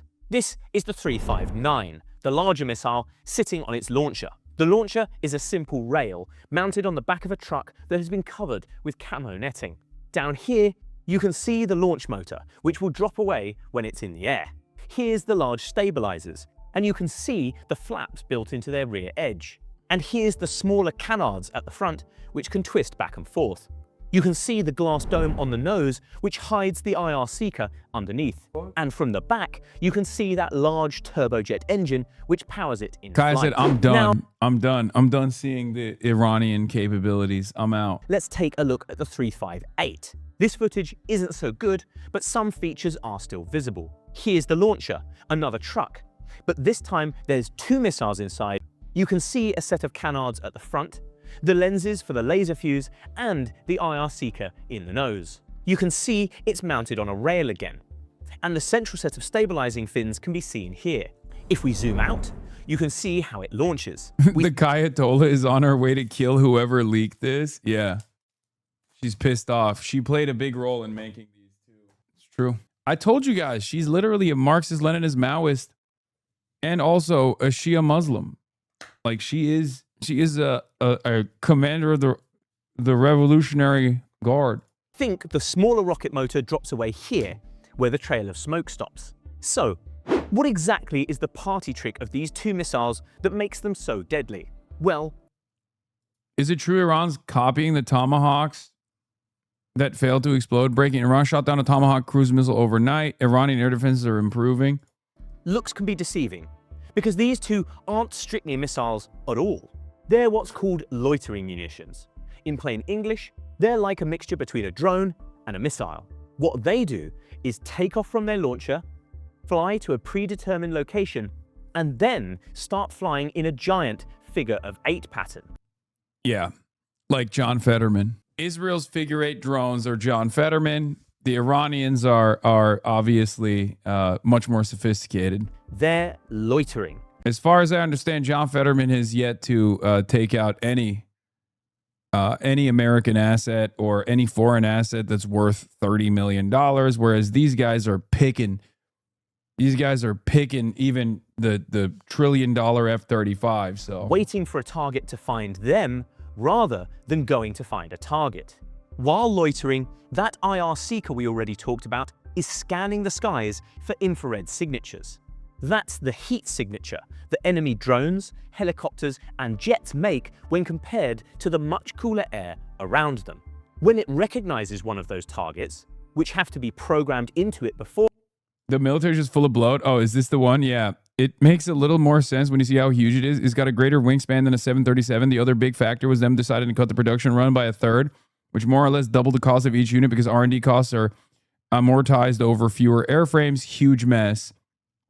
Iran most likely destroyed a $240 million MQ-4C drone at the Prince Hassan Air Base in Jordan. How the fuck does that thing cost $250 million? The absolute maximum it should be is $10 million, which is still far too high. No wonder the U.S. is getting its ass handed to it by Iran. It simply cannot compete on volume or price. It's so funny. One fucking drone, $250,000, dude. I mean, it's not funny. It should anger you. Okay? It should make you super angry when you realize that these fucking bad boys are the reason why you don't have health care. But yes, defense bloat is because, as I've pointed to a million times over, and I will continue pointing to this, the American military does not manufacture, procure, produce for existential threats. The American military produces things for profit. Okay? The Iranian military, on the other hand, the Iranian defense industry produces things for existential threats. Iran is fighting a war of existence. America's fighting a war at Israel's behest for funsies. That's the problem. And if one side is fighting to survive and the other side is fighting just because that's the only thing they know, then yeah, of course, the side that's fighting to survive is going to win. Just saw you on a Fox News Facebook post where you speak your paragraph about Lindsey Graham being a demonic entity. All the comments agreed with you, lol. Hell yeah. Did you predict Iran's defense would hold up? Yes, I did. It was my biggest fucking lock. Unlike my counterparts on either side of the political spectrum, either side of the political aisle, I day one said this was a bad idea and said that this would lead to unbelievable amounts of failure for America. And every single thing that I said happened. every single thing that I said, even before America went into war, and then certainly during America's military campaign, every single thing that I said was going to happen actually happened. Frame one, baby. Frame one. All my haters can eat shit and cope. Hand, it flies towards them until it makes contact, at which point it explodes. If it runs out of fuel before spotting a target, it either crashes in the case of the 358, or in the case of the 359, it deploys its parachute, floats safely to the ground where it can be refueled and used again. This loitering feature makes the 358 particularly deadly against things like the MQ-9 Reaper, an American drone that has been used extensively in its wars in the Middle East. Capable of carrying an awesome array of firepower, these things were lethal in the fight against Al-Qaeda and ISIS. But they're also slow-moving and spend a long time loitering over battlefields as well, meaning they're relatively easy for a loitering munition like the 358 to spot. Once the 358 has locked on, the Reapers have few countermeasures to throw it off again, and are relatively easy to catch up with. We now know that the US lost 24 Reapers at a total cost of almost $750 million over Iran during the war. But that's not all, because Iran has also been shipping these weapons to its proxy groups, including the Houthis in Yemen. And they are thought to have taken down at least another 13 Reapers during the American bombing campaign there last year. So that's over $1 billion worth of damage just in Reaper drones. And that's before we come to the 359. While this can take down Reapers, this isn't thought to be its primary purpose. Analysts think this thing is supposed to go after aircraft like helicopters, mid-air refueling jets, and potentially even F-35s. There are rumors that an Apache helicopter, worth around $50 million each, was damaged by one of these in Yemen. And of course, the US lost a KC-135 Stratotanker over Iran. We think that was due to a collision with another refueler because of the damage we saw afterwards. But what caused the tankers to crash into each other in the first place? It could easily have been turbulence, or it might not have been. Then there's the footage of the F-35 being hit. This should have been an almost impossible shot with conventional anti-air missiles because the F-35 is built to be invisible to long-range radar. Most conventional missiles use radar for guidance, and they... Yeah, it turns out there's one thing that is... There's one thing that's undefeated. It's called your eyes. It's called optics. Yeah, Donald Trump was wrong. It turns out looking at things and seeing it with your own eyes is OP. Donald Trump was wrong. The F-35 is not optically invisible. Can't hit what they can't see. But the 359 is far from a conventional weapon, and it doesn't use radar. It uses infrared. And the F-35 can't hide from that because its engine gets hot. That means this strike could well have been carried out by a 359. This is Justin Bronk, an expert we've worked with. If genuine, a pop-up attack with an IR sensor tracking the F-35 from the ground, likely seen flying by day. Iran has small IR SAMs, surface air missiles derived from Soviet AAMs like the R-27 TET. Might also be a Sucker 1-2, 358, 359 loitering surface air missile. Why didn't the F-35 EO, IR, MAWS warn the pilot and deploy flares? Yeah. 150 bones. Holy shit, dude. What is happening? We got juicers in here. Suggesting that either a 358 or 359 missile could have been responsible. If that turns out to be correct, it will have been a very lucky shot because the F-35 can fly much these loitering munitions can. In a straight race, they would have had no hope of catching up with and hitting the jet. But by being in exactly the right place, at exactly the right time, it could have scored a lucky hit. Lucky, but also impressive, because the F-35 is worth north of $100 million each, and is widely regarded as the most advanced fighter jet in the skies today. Taking all of that together then, we can say that what makes the 358 and 359 special is their unusual blending of technologies traditionally used in missiles and drones. Their turbojet engines and missile-shaped bodies make them much faster than drones like the Shahed. which means they're useful as an anti-air weapon, because they can actually catch up to other aircraft and strike them, primarily the Reaper drones, but potentially helicopters, mid-air refuelers, and fighter jets. What makes them so deadly is their ability to loiter. Iran. Wait, Trump's Thursday speech is going to be even dumber than we thought. MS Now. President Trump's speech on Thursday is slated to address the newly declassified intelligence reports that reveal plans by foreign nations to interfere in the 2020. Stop. Ain't no fucking way. Oh my God. That is fucking amazing. Dude, you live long enough and you fucking Brandonize, dude. Russia. But this time it'll be China-gate. Probably not even China because he loves Xi. But he'll be like, Cuba was trying to interfere, and Iran was trying to interfere in the 2020 and did interfere in the 2020. I assume, no, Venezuela, for sure. Now they got Delcy Rodriguez wrapped around their fingertips. They'll just turn around and be like, yep, see, we got super secret information from Delcy Rodriguez about how Venezuela did interfere. We found the DSA platform on its website. Here to discuss two strategists who don't know who Michael Parenti is. Fox coverage of DSA/socialism is fun because the guest is either Abdul El-Sayed or some dial-a-quote guest, Turley, etc., who has Google-level understanding of DSA. Yeah. Ironic because, you know, Abdul El-Sayed is not a democratic socialist.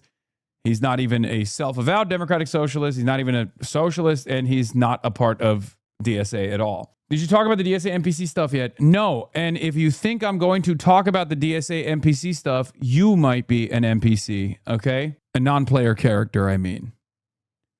When have I ever discussed shit like that? I purposely never will, and I choose to stay away from that conversation. You know, I don't like it. I don't enjoy having these conversations publicly. I don't think it's good to have these conversations publicly. I also openly stay away from caucus drama as well. Remember, guys, not DSA. Not DSA, not a dues paying member. Okay? Just saying, I'm not going to participate in this nonsense. I don't get my knowledge from Google. That's slander. You, Mr. Turley. Democratic Socialist admits hot Democrats. I think these sorts of things need to be handled internally and not publicly. And I think that if you are not a member of DSA, Mike said we shouldn't support you. He's right. Look, I am not oblivious to the amount of outsized power that I have or influence that I have over, you know, the internal machinations of an organization that I have a lot of fans that I've sent to join over the last decade or so. I don't think it's appropriate for me to have any sort of impact in the internal machinations of an organization like that. Okay. I also separately, as an analyst, as a commentator, what is this? Noticed that you've been too afraid to address this video. So tired of the left try to run away from valid criticism. Please stop glorifying communist leaders. Yeah, I highly doubt that this is going to be that. But as I was saying, I also don't look, there's a lot of eyeballs and a lot of attention, outside attention on the Democratic Socialists of America right now, more than ever before. Okay. We're far past the Harrington days. We're far past the 2016 Bernie Bro era. This is an entirely new era for the Democratic Socialists of America as an organization and democratic socialism as an ideology. Okay. It's important not to have petty squabbles about tactics leak out into the public. They're already very, very interested in besmirching the reputation of DSA. Okay. So we shouldn't give them an opportunity to do so. We can't look unserious. And I think internal divisions are always going to exist, especially in a Big Tent organization like DSA that has ideological representation that ranges from anarchists, Maoist, third worldists, Marxist, Leninists, all the way to basically social democrats. Let's be real, right? Come on. It's going to it's there's also going to be probably people that try to infiltrate. See, you're watching actively avoiding the watch the video. Okay, here. The left glorifying communist leaders. They make mistakes. For example, dying. Should have kept fighting World War I to spark world revolution in the trench. Shouldn't have stopped at Berlin. Really? Where do I even start? Why did you build a Wall Street in Shenzhen? Why didn't you ally with Vietnam? Why is there a red flag over McDonald's? Got the missiles removed? Being such a spectacular and insufferable. Okay, some of these I don't actually agree with. Well, this one I do, but I don't agree with some of these. Dying. I think revolutionary defeatism it was the appropriate thing to do. Kept fighting World War I to spark world revolution in the trench. Shouldn't have stopped at Berlin. Really? Correct. Where do I even start? You best put some respect on Mao Zedong. Okay. Why did you build a Wall Street in Shenzhen? Why didn't you ally with Vietnam? Why is there a red flag over McDonald's? Got the missiles removed. Again, pie in the sky idealism. Correct assessment.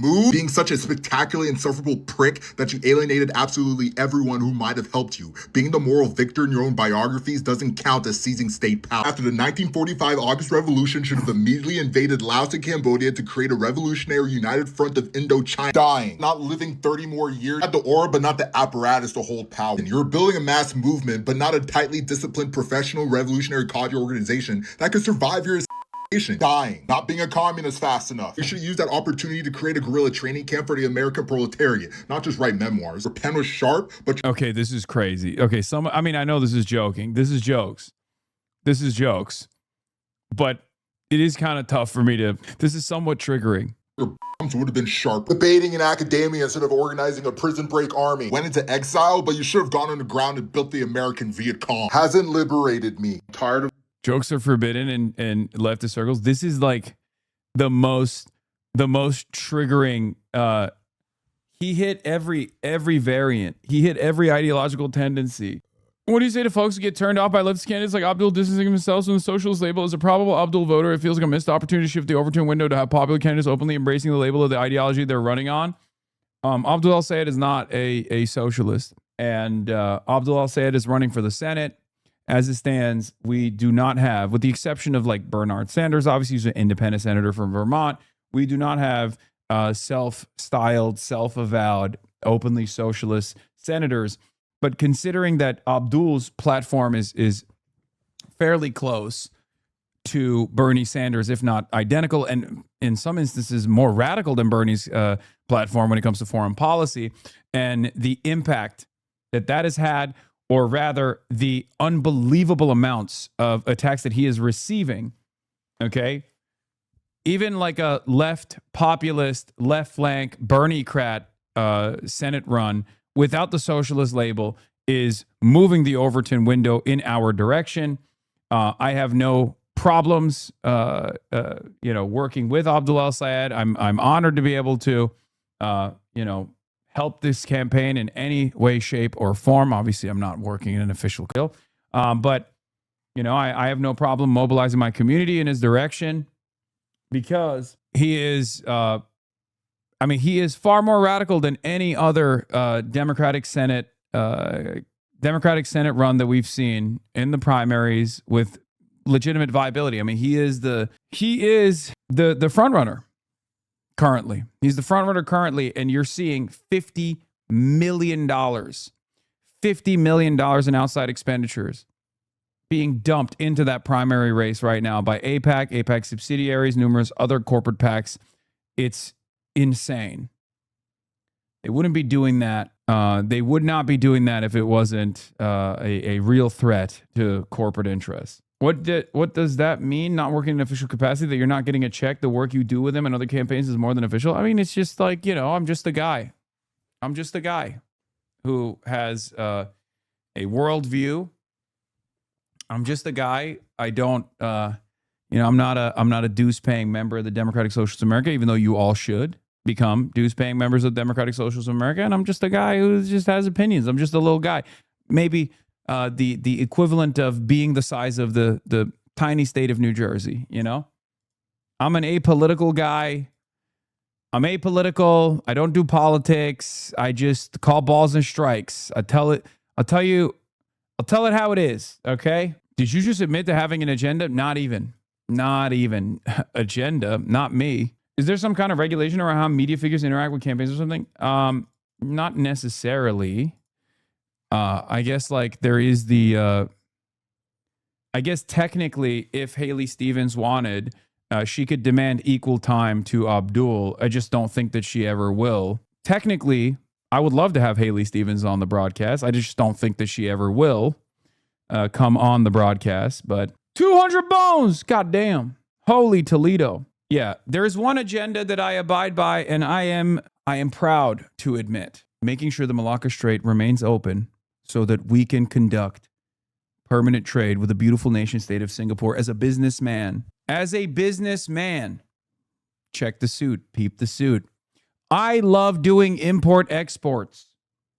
I love commerce. I love trade. And because I place the highest emphasis on international shipping routes, my favorite country on the planet is the beautiful nation state of Singapore. Until recently, I felt as though I am insecure about continuing trade with the nation state of Singapore because of More Pegasus and the slander that I have received from More Pegasus, who has the unbelievable privilege of living in the most beautiful country on the planet, the nation state of Singapore. And yet, instead of looking around and appreciating the bounty of living in the jewel, the crown jewel of the world, the crown jewel of international commerce, the ultimate defender of shipping lanes, More Pegasus uses this privilege that he has to slander those who want to work, who want to move units, who want to improve the GDP of the beautiful nation state of Singapore. Okay? And Pegasus, More Pegaslop. Your days are numbered in Singapore, sir. Once the Singaporean government finds out what you have done. What time is Trita coming on? In 40 minutes, 39 minutes. You have inspired me to start educating myself about trade and specifically about importing and exporting, and I was ready to consolidate my assets and deploy them in Singapore, but then I found out that they don't take online harassment and stalking seriously for some reason, and I have now decided to withhold my assets for the time being. I know it's a tough decision. I know this must have been a tough decision because when you find out about Lee Kuan Yew and the great nation of Singapore, you think to yourself, this is a country that I want to move all my assets to. Certainly how I felt about it. Certainly how I've felt about it for quite some time. And for all the trade bros in here, for all the commerce bros in here, for the import bros and the export bros, I know learning about Singapore and falling in love with it is one thing, but then finding out that the nation state of Singapore does not take international cyber stalking, mass harassment, and defamation seriously. It's a big blow. But we shall prevail. We shall prevail. Fear not, friends. Yes, I know Maine Op de Francesca Hong is under hot water right now. Also, I think they yeeted that. I don't know why the article no longer exists, maybe. Oh, yeah, this is the funniest thing. This guy, Lee Kuan Yimby, says, Zohran Mamdani is the anti-Lee Kuan Yew. Not realizing that Lee Kuan Yew, complex figure for sure, is a far more radical than Zohran Mamdani ever could be. Okay? Like, not my favorite by any means, even though, of course, for the sake of this argument, of course, Lee Kuan Yew, a legend, loved Deng Xiaoping. That's a big bonus for him. Anyway, no, he's not. Yes, he is. What are you talking about? Even racism illegal. He massive amounts of land ownership in the hands of the state. If everybody gets the same rewards as they do under communism with their iron rice bowl, nobody strives to excel, society will not prosper and progress will be minimal. Zohran, we will replace the frigidity of rugged individualism with the warmth of collectivism. Yes, he was anti-communist. And yes, a notoriously anti-communist leader still was far more radical than the average American democratic socialist. What are you talking about? The government owns 90% of the land in Singapore, like 55% of the housing and major shares in many companies. Singapore is a mix of extreme socialism and extreme capitalist policies. It's not some libertarian experiment. One of the biggest things that Singapore did was de facto decommoditize housing. It's because it's a tiny state. Yeah, it's the true tiny state, okay? Not even the size of New Jersey. Of course, those are some of the the positives of his background. There's plenty of negatives as well. I find Lee Kuan Yew fetishism on the part of the right, that it pretends to be technocratic, very funny. Sammy Gold called it playing with dolls, but honestly, there's more pathos to it. The entire global right is now run by people who are the ideological descendants of Jörg Haider and Silvio Berlusconi. It's crooks and freaks who mobilize hatred to win power, and once they will take it, all they want to do is bankrupt countries so they can spend money on sex and mansions. That's the whole thing. Now, at some level, they know this. They have to know it. However, no, they don't know who Berlusconi is at all. What are you talking about? Most right-wingers are just stupid. No, they don't know anything. I mean, this is a reliable and solid analysis. I just don't think that most right-wingers even know how to read, let alone know anything about these leaders. They don't even know anything about Lee Kuan Yew either. Like they just LARP. They're LARPing. This could have been you in Singapore. Yeah, a better future is possible. Now, at some level, they know this. They have to know it. However, recognizing decided to live in a Baroque fantasy where it's politicians, they make apologies who are serious, is Spencer Pratt, Donald Trump, who are the serious bureaucrats and technocrats trying to build functional, flourishing, multicultural city, and the leftists who are the unscrupulous, unserious ones. The cognitive dissonance is literally the only explanation here. There are no non-psychological readings of these tweets. Yeah, no one on the right wants to make 90% of housing owned by the government like Lee Kuan Yew did, or do any of the collective things he did. They just want to beat you with a bat if you chew gum and ignore the economic leftist things he did. People are trying to take down Zoran using Morris Katz and Plattner. Sorry to hear that. Disappointing. Dude, it's so funny because, like, one, I don't know Morris Katz at all. Two, I have been unbelievably restrained about the fight agency, and I keep repeatedly saying, like, it's not a political movement, it's not a political org, it's an ad agency. It's a very good ad agency. Okay, I always maintain that position. They make great ads and they have a decent understanding of the world. Okay, but like the very fact that these guys are trying to be like, oh, Morris Katz is not allowed to work in DC ever again is insane to me. Okay, what do you mean? What do you mean? What are you saying? Have you seen the consultants in Washington, D.C.? Have you seen the consultants in Washington, D.C.? They work with rapists of all different shapes, sizes, and colors and backgrounds. Okay? This isn't to like defend Morris Katz's management over the Plattner campaign, but like these are literally D.C. consultants being like, no. He didn't work with He worked with a left populist rapist. That's unacceptable. We need to make sure that he never works ever again. It's like, shut up. The people that are launching these campaigns against Morris Katz are people like Neera Tanden, who worked with the Clintons. People like Liz Smith, who worked with Andrew Cuomo. These are people who not only worked to besmirch Andrew Cuomo's accusers, but then also defended Andrew Cuomo's run against Zohran Mamdani. That's the only reason why these people are freaking out. Jesus Christ. Once again, the fight agency is an ad agency. They work with Steyer and they collected a fat bag out of that one. Okay. They work with Michael Lasher. It's not a political movement. Morris Katz and fight agency are definitely political operators. It would be a bit obtuse to claim otherwise. Yes. Okay. Yes. They do have a political slant. But guess what? They also work with Michael Lasher. Is Michael Lasher a part of the left populist movement in this country? Is Michael Lasher in any way, shape, or form a left flank candidate? No, he's not. It's that simple. Here Hasi goes again, betraying the people. Morris Katz is trying to save the Democratic Party. I think that's a little bit marketing, okay? That's just marketing. That's a flavor that you add on. Like they're a marketing company and he's marketing himself fairly effectively. If I do myself, it's buzz, it's hype, it's marketing.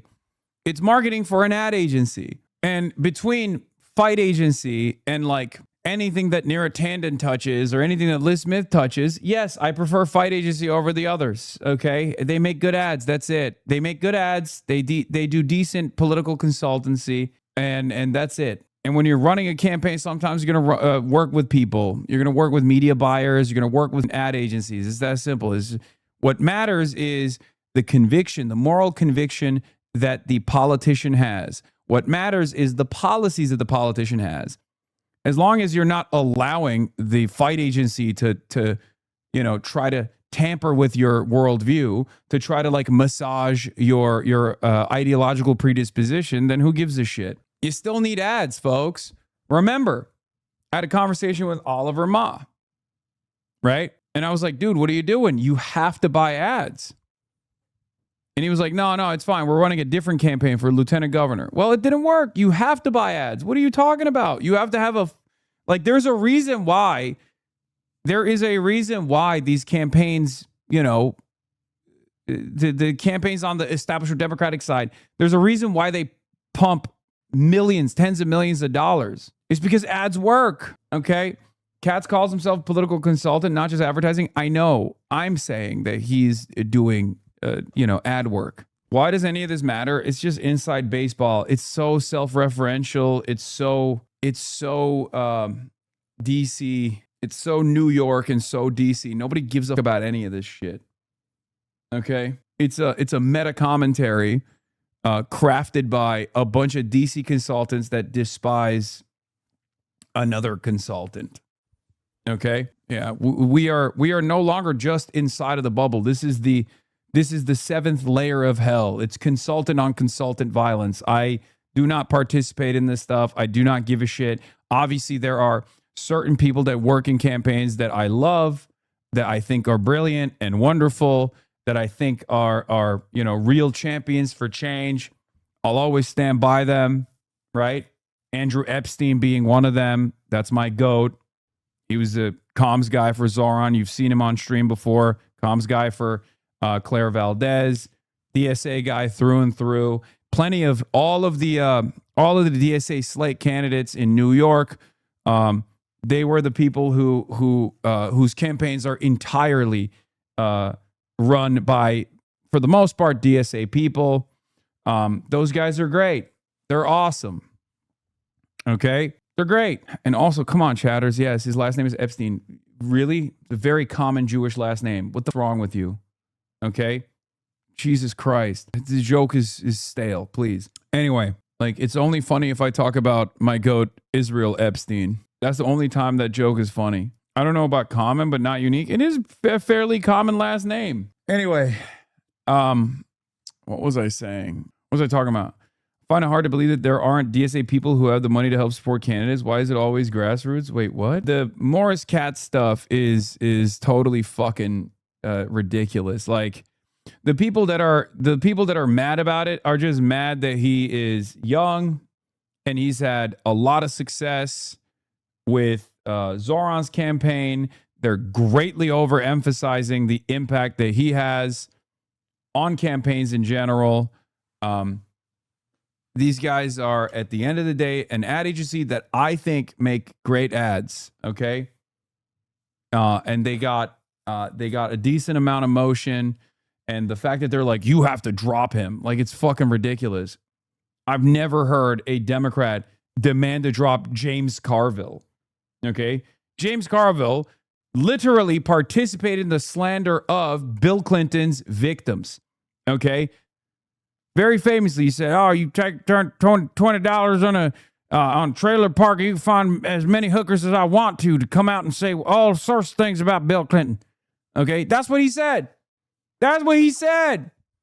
That's a Carville classic. James Carville's fucking married to like a Dick Cheney consultant.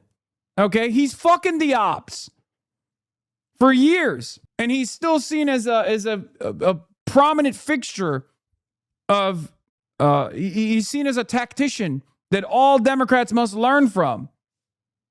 The fuck are we talking about? I'm supposed to listen to these fucking dickheads? The fuck out of here. I think I have a very balanced approach to this Morris Katz situation. Before people, of course, it's not going to satisfy anybody. They're going to say, see, classic Hasan in the pocket of fight agency or whatever the fuck. No, I'm not. Okay. I've never met with the fight agency. I don't know them. Never talked to the fight agency. In all of the time that I've spent in New York City DSA politics, I've not once met Morris Katz. Okay. Don't know him. The only reason why this is a story is because DC consultants that work on the establishment side, that work with right-wing Democrats want this guy gone. I wanted to ask you, Mr. Mayor, last week, members of the DSA. Didn't you do a joint interview with them? No, I did not. I would, but I have not. Sent out a public letter to campaigns and officials to stop working with Morris Katz. Are you still planning to work with him? Also, this Sunday is the FIFA World Cup final. I know you're very invested. President Donald Trump is expected to be there. Do you plan to sit with him, talk with him? Those are my questions. Thanks. I will continue to work with Morris Katz. He remains a top advisor of mine. And for Sunday's final, my focus will be on the game. And I anticipate just watching for 90 or 120 or maybe even penalties as well. What is up with these shades, my man? What's going on? Yeah. So why is the DSA saying not to work with Morris Katz? Dog. Democratic Socialists of America have 120,000 dues-paying members at this point. Okay? That letter that was circulating was signed by 300 people. Of course, there are going to be people with different opinions. I don't even give a shit one way or another. Okay? I'm a very pragmatic person. I'm a numbers guy. I'm a pragmatist. Okay? From my perspective, you're going to have some mercenaries that are working. You have to make sure that they have some level of discipline. You have to make sure you cross your T's and dot your I's and ensure that like everything is NDA'd out the asshole. When you're working on these campaigns, like obviously Abdul's campaign has had some issues with that. Oh, you were on separately? I didn't listen. It makes it seem like it was jointly done. Wait, what the fuck? Hasan Piker on the Democrats, bullies, and Republican Nazis. This week, Alex is joined by Zohar Mamdani's political strategist, Morris Katz, and Twitch streamer. No, this was not jointly conducted. I didn't even know that Morris Katz was on this podcast. Isn't this where I... Dude, this is the podcast where I shit on Graham Plattner. Ironically enough. This is when Alex interviewed me, and I was like, well, you know, Graham Plattner has a lot of red flags. He has a fucking Nazi tattoo. Abdul has none. We're going to find out if he's, if the working class is invested in Graham Plattner because they like a white guy or if they like the platform. Yeah, I saw Obama spoke with Dave Weigel about the fake ad. Obviously, the impact of this is going to be diminished in comparison to the, $10 million of ad spend that falsely claims that Obama endorsed Haley Stevens in this election cycle. Dave Weigel says, Obama's office reiterates to me, and I assume others, that the former president hasn't endorsed anyone in this race. Yeah. So Haley Morris is lying about the endorsement. Have you seen this? I have not. Üçte. Ama yani tam üçte çünkü interview'm var. Yani 3'ten sonra. Evet. Eyvallah. Did I say Haley Morris? I meant Haley Stevens. What the fuck is wrong with me, dude? The Sarah Rodriguez story is grim. You don't want that right before early voting, but to find an example of a candidate getting scammed by his campaign this year, then winning, you have to go back to 2 months. There was some stuff that took place in the Chris Rabb campaign, I think. That's what he's comparing it to. Bro, why is Lindsey Graham's sister taking over him? Because American politics is just, it's the same as any other third world dictatorship. Okay. That's why. That's just what happens now. Okay. Yeah. The Morris Katz situation is just inside baseball, unbelievable levels of inside baseball, very silly, gives a shit. And the best thing he could do is just basically keep his fucking head down and keep putting those ads out. You know what I mean? But if I were, all I would say is this to candidates: you need ads, you need mercenaries, you need ad agencies. If you're running a campaign, that's going to be successful, if you're running a campaign that wants to win, you're gonna work with some people. Okay, from what I understand, the fight agency is pretty good. They're reliable. They're decent. Just don't let anybody change your platform. Don't allow anybody to change your platform. Okay? If you already have a policy guy, work with the policy guy. That's it. Is there any valid criticism about him? Yeah, I mean, they didn't do sufficient vetting for Graham Plattner. That much is clear.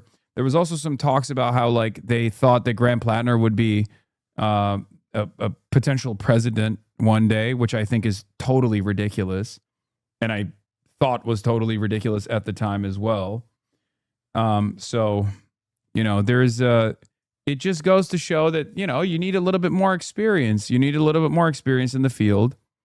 It's fine. You're not going to always swing and hit home runs. You know, sometimes you're going to swing and miss. This was one of them. This was one of those misses. It was a big miss. Ad agencies are responsible for vetting. No, obviously there are, as an ad agency, they do political consultancy as well. And they also do ads. For some, they just do ads. For others, they do a full spectrum coverage. Now, we're of course going to talk about Michigan as well, because this kind of ties into what's going on in Michigan too. There is a lot of controversy, fake controversy surrounding Abdul al-Sayed. They're trying to manufacture outrage. They're trying to manufacture controversy because Abdul has been, you know, cooking in the polls. Obviously, is the front runner in this race so far, and Haley Stevens is propped up by every corporation in the United States of America and also the nation state of Israel, right? And Haley has no ground game whatsoever, but doesn't need it because she has $40 million in TV ads. And as I covered yesterday, some of those TV ads are implying falsehoods, such as Barack Obama endorsing Haley Stevens in this current Senate run in the primaries. That's not the case. That did not happen, right? The number of ad spend earmarked for Haley Stevens has reached $50 million as of this week. It's a ridiculous number, okay? It's very clear to me that they are desperate. Now, not desperate enough to actually deploy volunteers on the ground. God forbid. Okay. No, Stevens isn't claiming that Obama endorsed her. Some voters are getting that impression from the ads that show Obama praising her in 2018. Using Obama's previous praise for you without an endorsement is a tactic previously used by Bernie Sanders. Yeah, the reality of the matter is I like that Bernie Sanders was doing that, okay, because I like Bernie Sanders. I don't like that Haley Stevens is doing it because I don't like Haley Stevens. But to add insult to injury, the groups that are actually pumping these ads are AIPAC. Okay, for the most part, AIPAC has been a major donor to the campaign. Here's the thing. AIPAC fucking hates Obama. AIPAC has run the gamut on anti-Obama commentary in the country. AIPAC is unbelievably hostile to Obama, his legacy in its entirety, for the crime of doing the JCPOA. Haley Stevens knows Michigan voters will reject her on the issues. That's why she avoids interviews and has resorted to a dishonest smear campaign against Abdul al-Sayed. Stevens' aversion to press and public events is bizarre. She declined to interview the Wall Street Journal. It's one of the greatest examples of subverting democracy, okay? That's it. Yeah, this guy says, I'm smiling so hard right now because I said, I'm losing my mind. This is how AIPAC dupes kind folks. These two individuals who are critical of Israel voted for Haley Stevens because of President Obama, okay? And Tim says, I'm smiling so hard right now. I say smiling because AIPAC, who hated Obama's guts for doing the Iran deal, which Trump destroyed, is now lying about their handpicked candidate being endorsed by Obama in this race. And all he has is, well, I'm smiling because it torments you. That's great. I love subverting democracy. I love duping voters.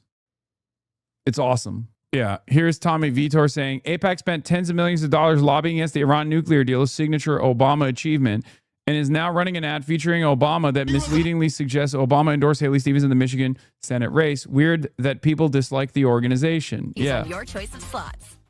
Haley Stevens, Chief of Staff for President Obama's auto rescue, saving over 200,000 Michigan jobs. And Haley Stevens, by the way, she was there. She was a critical part of my team that helped the American auto industry come roaring back. In Congress, Haley successfully fought to cap the price of insulin at $35 a month. Now she's fighting back against Trump's Medicare cuts.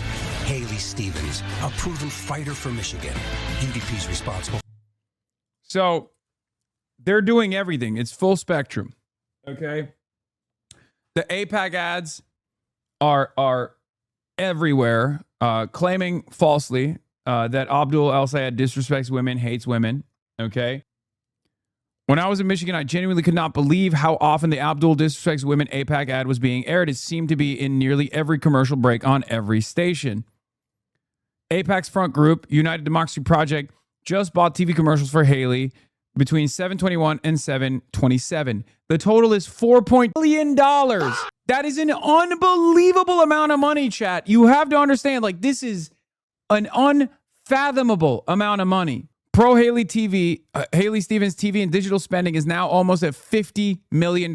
All of it is super PACs. I said Israel and every other corporate PAC in this country is going to buy this seat if we don't stop it. They have the money, but we have the people. Time to knock on doors, phone bank, and speak to your neighbors to get the word out for Abdul.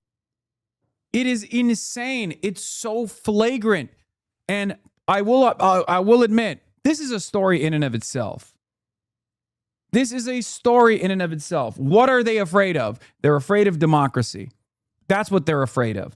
They're afraid of someone who will fight for the interests of the working class rather than the interests of corporations. That's what they're afraid of. And they're so afraid that we can put a fucking price on it. We can put a price on how fearful they are. $50 million so far. Okay? It's so frustrating. Should Obama correct the record? I don't think he will, beyond just telling media outlets that he hasn't endorsed anyone in the race. He's not going to come out and be like, Haley Stevens is lying, you know? If you're wondering why the changes that you find to be common sense never end up taking shape in this country, you're watching the reason why it won't. Okay? There have always been good people, kind-hearted people, maybe not people that you completely align with ideologically, but just like real fighters that have wanted to run for office, that have wanted to seize power so that they can actually implement some of the changes that we all want to see. Those people always get humiliated, bullied, destroyed, attacked. They have to have a perfect track record. And even if they have a perfect track record, even if they're, you know, a doctor with a Rhodes Scholar, a doctor, a guy who worked in public health, a guy who literally wrote a book on Medicare for all, even after all is said and done, the opposition, backed by unlimited amounts of money, will turn around and mass blast smear campaigns, ads that call you a sexist, a misogynist. Will call into question your legitimacy. They'll call you a terrorist for your popular position on Israel, your moral position on Israel. It's ridiculous. And most people are too busy to pay attention. And the institutions take advantage of that.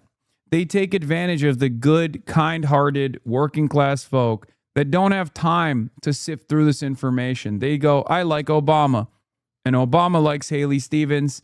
Obama endorsed Haley Stevens. I'm voting for her. That's how it works. If you were to force people to understand what the platforms are, if every voter was actually only seeing what Abdul's policies are and Abdul's platform, and then see Haley Stevens' policies and Haley Stevens' platform, the choice would be super clear. Why the fuck would we not vote for Medicare for all, ending endless militarism overseas, no more money for bombs, money for healthcare instead? Who the fuck would say no to that? As opposed to better things are not possible, unlimited donations to the nation state of Israel so they can keep melting children. A person who has voted for some of the silliest, most right-wing bills. A person right now, the Trump administration is actively working to dismantle the International Criminal Court for doing his job, for actually prosecuting Benjamin Netanyahu for war crimes. You know who voted to sanction those judges? Haley Stevens did. Haley Stevens also voted to thank ICE. Haley Stevens is backed by the Michigan version of PG&E. I'm Californian, obviously. PG&E is a horrible company. The Michigan version of PG&E is called DTE. Has dumped boatloads of money into the Haley Stevens campaign. Yeah, it's very clear who the people would vote for if they knew the full scope of the policies. We cannot missed this opportunity to vote for a real fighter for Michiganders, a real fighter who will be sometimes the lone voice in the Senate on issues that are important to all of us, on issues that will advance the interests of the working class. That's it. Vote its fund and thank ICE. In Michigan, we know a thing or two about ICE. This ICE, good. But right now, our government spends billions on an agency that operates outside of the law to terrorize our neighbors. I'm Abdul Al-Sayed, the only Senate candidate for abolishing ICE, and I approve this message. Haley Stevens, vote its fund and thank ICE. Shout out head in the office for keeping their foot on the neck of Haley Stevens this whole race. I recommend everyone check out their interviews with Abdul. Yeah, head in the office is fucking awesome. I love those guys. There is not a Democratic candidate in recent history that is as blatantly corrupted as Haley Stevens. She accepted money from hundreds of corporate insurance PACs in office, $30+ million from AIPAC ads bankrolling her campaign. You think she's going to stand up to the lobbies? She's frankly everything wrong with the Democratic Party in 2026, an establishment creature through and through, designed in a lab to fall apart with young voters. Of their servitude, sharing in the profession with those who have not come before you. Similar times of trying medical need, wars and flus past. You will see darkness, you will be pushed, and our society needs you. To stand together at this time, our country loves you. To our doctors and our nurses, I wear these latex The gentlelady's time has expired. The gentleman from Maryland is reserves. She's doing this during COVID. I mean, yeah, this is the one. Israel comes to me in my dreams. I see Israel's future, and I know that Israel will continue to exist for the Jewish people. Israel comes to me in my dreams. Yeah. Oh, she's so horrible. Anyway, we're now going to go over to Zoom to have a conversation with into the show, Trita Parsi, ladies and gentlemen. Hello, Trita. Can you hear how's me? it going? What's How you going doing? on? Trita Parsi of the Quincy Institute, Executive Vice President of the Quincy Institute. His Substack is tritaparsi.substack.com. Thank you so much for coming on. We got a lot to talk about. I'm going to fix the live production real quick because it still says Rokana here because that's the last person I interviewed. So you put your tie on for him or for me? No, I wear the tie all the time now. It's just it's a common fixture. The more the Republicans attack me, and they're attacking me. Fox News is attacking me right now because of things I said about Lindsey Graham. Instead of eulogizing him in the way that many others have, I called him an odious warmonger of the highest order. And Fox News was so frustrated by that they chose to write a whole article on it saying, controversial radical streamer Hasan Piker. But it's funny because I think it's backfired on them.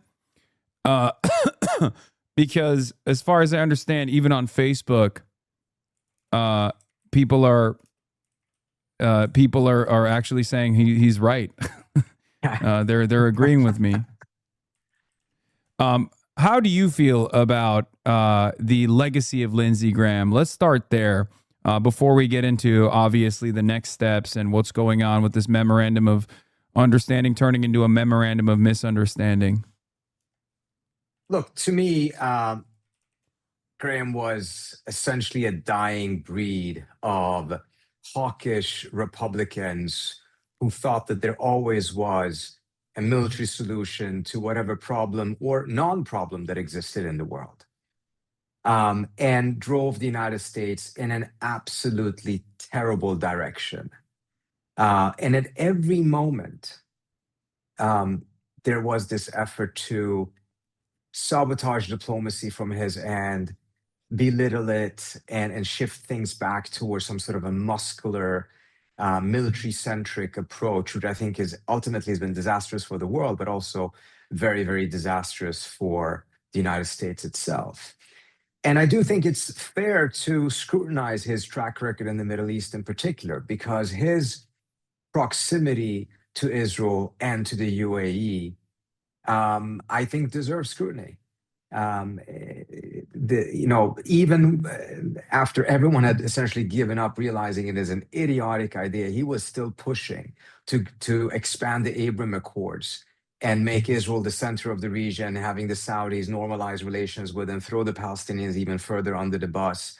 Remember, this is the guy who said that we should just flatten Gaza, to do to Gaza what was done by the U.S. against Hiroshima and Nagasaki. So I think that speaks for itself.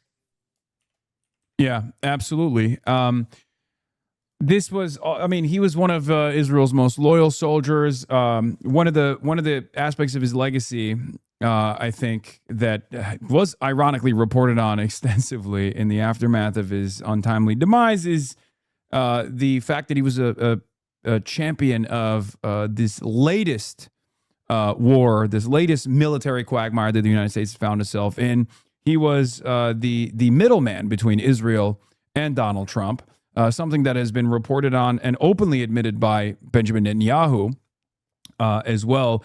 And now we're seemingly going back to war. You were a little bit more positive about the memorandum of understanding than I was. I was a little bit more skeptical about whether or not this would be implemented. How do you feel right now? I think it's a devastating situation. I don't think it was inevitable. I think there were a lot of ambiguities in the memorandum at some point needed to be clarified. They failed to do so in the manner that they should have. I know based on conversations I had, there was a different position earlier on some of these issues, and it frankly, on the American side, and it frankly hardened. I think it's partly because there are different elements inside of this administration, some of them whose perspective is much, much closer to that of Lindsey Graham, who were against this memorandum. I personally think that as soon as the MOU was signed, Marco Rubio, that by and large has stayed out of this issue, kept his arms distance from this war, from the diplomacy, suddenly shows up, meets with the GCC countries, pushes for a very harsh position, a joint statement, and then he afterwards says, tolls, fees, all of them are completely unacceptable. And by taking that position, he really narrowed the pathway to an agreement. Remember, the idea of fees, that instead of a toll, there would be some sort of environmental management fee of the strait that would be collected either by Iran and Oman. It was actually an Omani idea, collected by Iran and Oman, or collected by several of the states in the region, not just the Iranians. Actually had some support inside of the administration earlier on, but that apparently changed. And Rubio pushed for this line that narrowed the pathway. Then he flew to Lebanon, and there he negotiated or mediated this complete Lebanese surrender to the Israelis with this agreement between the two countries that has even been harshly criticized by the most ferocious Hezbollah haters inside of Lebanon as a complete sellout of the country. But perhaps from the standpoint of this conversation, most importantly, that agreement contradicted the MOU. And to me, it did appear very difficult to interpret that as something else than an effort to sabotage the MOU. So I think some of these things that have happened were not inevitable. I think there were efforts from many different sides to make it more difficult. And I think also the Iranians overreacted to a couple of these things. And then over the course of the last 3 or so weeks, I've detected that the Iranians have increasingly had become convinced that Trump was going to go to war with Iran again. And I think that also colored their decisions and the manner in which they perceived everything else that was happening.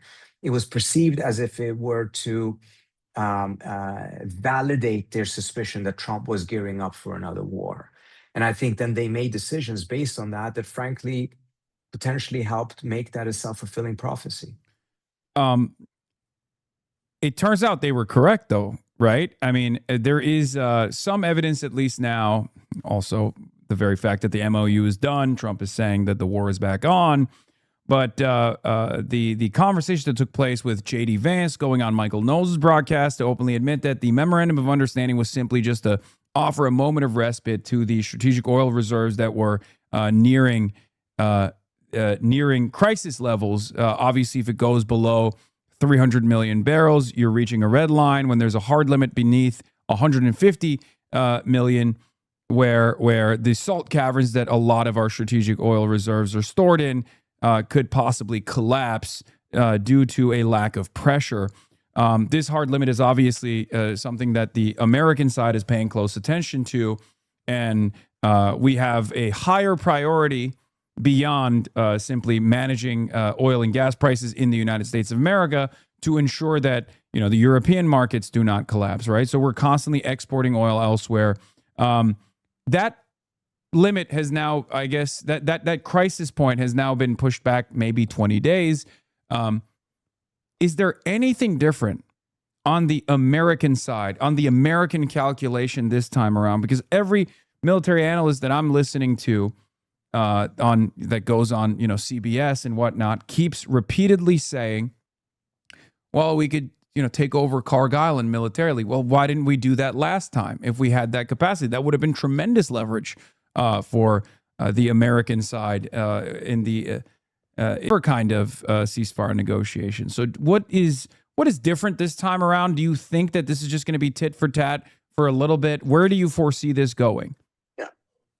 Hasan, let me first take a step back and address what you said, that, you know, it turned out that the Iranians were right. I'm not so sure. There was a flare-up after they shot at some ships, and the Iranians were shooting at these ships because they're very suspicious. And this, I think they may be right on, which is that the U.S. side was trying to build a southern corridor that would be outside of the control of the Iranians, that would be kept open even if a war broke out again, and by that really reduce Iran's leverage significantly. And when ships started to go through that corridor without any coordination with Iran, the Iranians saw that as a major provocation. They shot at them, the U.S. Iran, the Iranians back, and then they went back to the table. After that, they were actually negotiating, and I wrote about it on the Substack, a compromise that could have worked, but they never managed to get to the end of it before the Iranian funeral of the supreme leader, in which diplomacy was paused. During that pause, several more ships tried to go through, turning off their transponders. The Iranians then again shot at those ships, and this caused like a freak out by Trump, in which he really lost his temper. We saw that his reactions publicly were very harsh. He said, you know, you can't deal with these people, they're scum, blah, blah, blah. I'm not sure that all of that actually was inevitable. I think the Iranians also overreacted to some of those ships. I think there's other ways that it could have been dealt with. And I can see a different scenario that could have been reached if they had done it that way instead of what we ended up with. But to your latter question, and I think this is also very important, because you mentioned that Vance had mentioned that, you know, the strategic reserve. And that may very well have been the plan. But if you take a look at the numbers, at the time of the beginning of the war, the strategic reserves had about 415 million barrels. It is now down to 337. And it's not recuperated just because of the MOU has been in place for a month.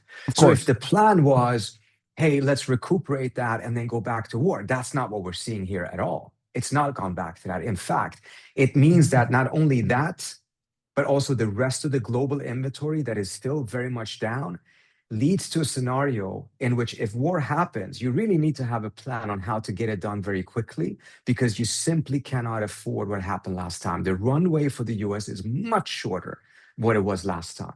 This will lead to an economic crisis much faster than the previous war did. And the previous war kept it off because the president used the strategic reserves to kind of calm the global oil markets. So to me, when I look at it, I don't see anything that suggests to me that this time around, war will work out better. That this time around, taking the Carg Island, for instance, actually, it's a smart military strategy. On the contrary, the oil reserves are at a lower inventory state than they were before. You're only 16 weeks away from the midterm elections. There's no way the US has managed to stock up on interceptors. The Iranians build missiles faster than the US build interceptors, and you oftentimes need to use several more interceptors to shoot down missiles. So none of this data in any way, shape, or form suggests that the US is in a better position to strike this, to go to war at this point. Yeah. What do you say to the analysis that the American side, the American naval assets are, I mean, we have basically functionally half of our overall naval assets in this region right now. There's air defense systems. It's very clear that America at least tried to implement some sort of scheme even after Iran started striking at ships, because this is not the first time Iran struck ships. Iran had done so when they noticed that the Americans were trying to utilize the Omani corridor. And clearly there was an effort by the American side to try to see if they could even protect these ships at all. And that failed, right? Because the Iranian drones are virtually impossible to stop with the conventional and the anti-air defense systems that we currently have. I think that was an effort from the Iranian side to maintain their leverage, the ultimate leverage that they have, which is control over the Strait of Hormuz. And that was their interpretation of the Memorandum of Understanding as well. So do you feel like this was an attempt by the American side to try to see if they could even force the transiting of certain non-approved ships at odds with the Iranian control, to see if they could even defend these ships at all? And it was maybe a failure on that front as well? I do think it's very fair to say that this was certainly an American attempt. I think the U.S. side would say, look, we never accepted that Iran would have control over the Omani side. So, yes, it was an American attempt, but it's not a provocation. The Iranians view it as a provocation. They view it as an effort to deliberately challenge the Iranians at a time when the Iranians were in the middle of their funeral and had their attention elsewhere. And I think, frankly, that may have also led to the Iranians overreacting a little bit. But I don't think there's any doubt that the U.S., even before the MOU, were trying to set up this southern corridor. This is part of the reason I think Trump actually at one point threatened to bomb Oman, because it is Oman's waters, but the Omanis were not in on this. The Omanis actually were the ones who were talking about a joint management system. And this really ticked off the U.S. side, particularly the more hawkish elements in it. And I remember when, Trump made that threat, it sounded as if perhaps he misspoke, that he was going to say Iran instead he said Oman. I mean, at one point he did call it the Islamic Republic of Japan. So it's not out of the realm of possibility that he misspoke, but it appears actually that he didn't misspeak, that it actually was a direct threat at the Omanis, and it was because the Omanis were trying to find a compromise, and the U.S. side was like, no, we don't want to do anything that allows for a compromise before at least we have exhausted the opportunity to see, can we create an alternative corridor that the Iranians are going to war with Oman itself? So now the Trump administration has unveiled their second blockade once again. Earlier this morning, Donald Trump truthed on Truth Social that there would be a secondary blockade on the Gulf of Oman beyond the Iranian one, just as they had implemented one prior, and that there would be a 20% toll. Do you feel like this legitimizes the Iranian toll, ironically enough, because now all of a sudden people are going to be more comfortable with the idea of a toll for all ships that transit through the Strait of Hormuz, and the Iranian one, as the foreign minister Arakshi correctly pointed to, is only 2%, which is far more manageable, far more reasonable than the 20% that Donald Trump wants? Yeah.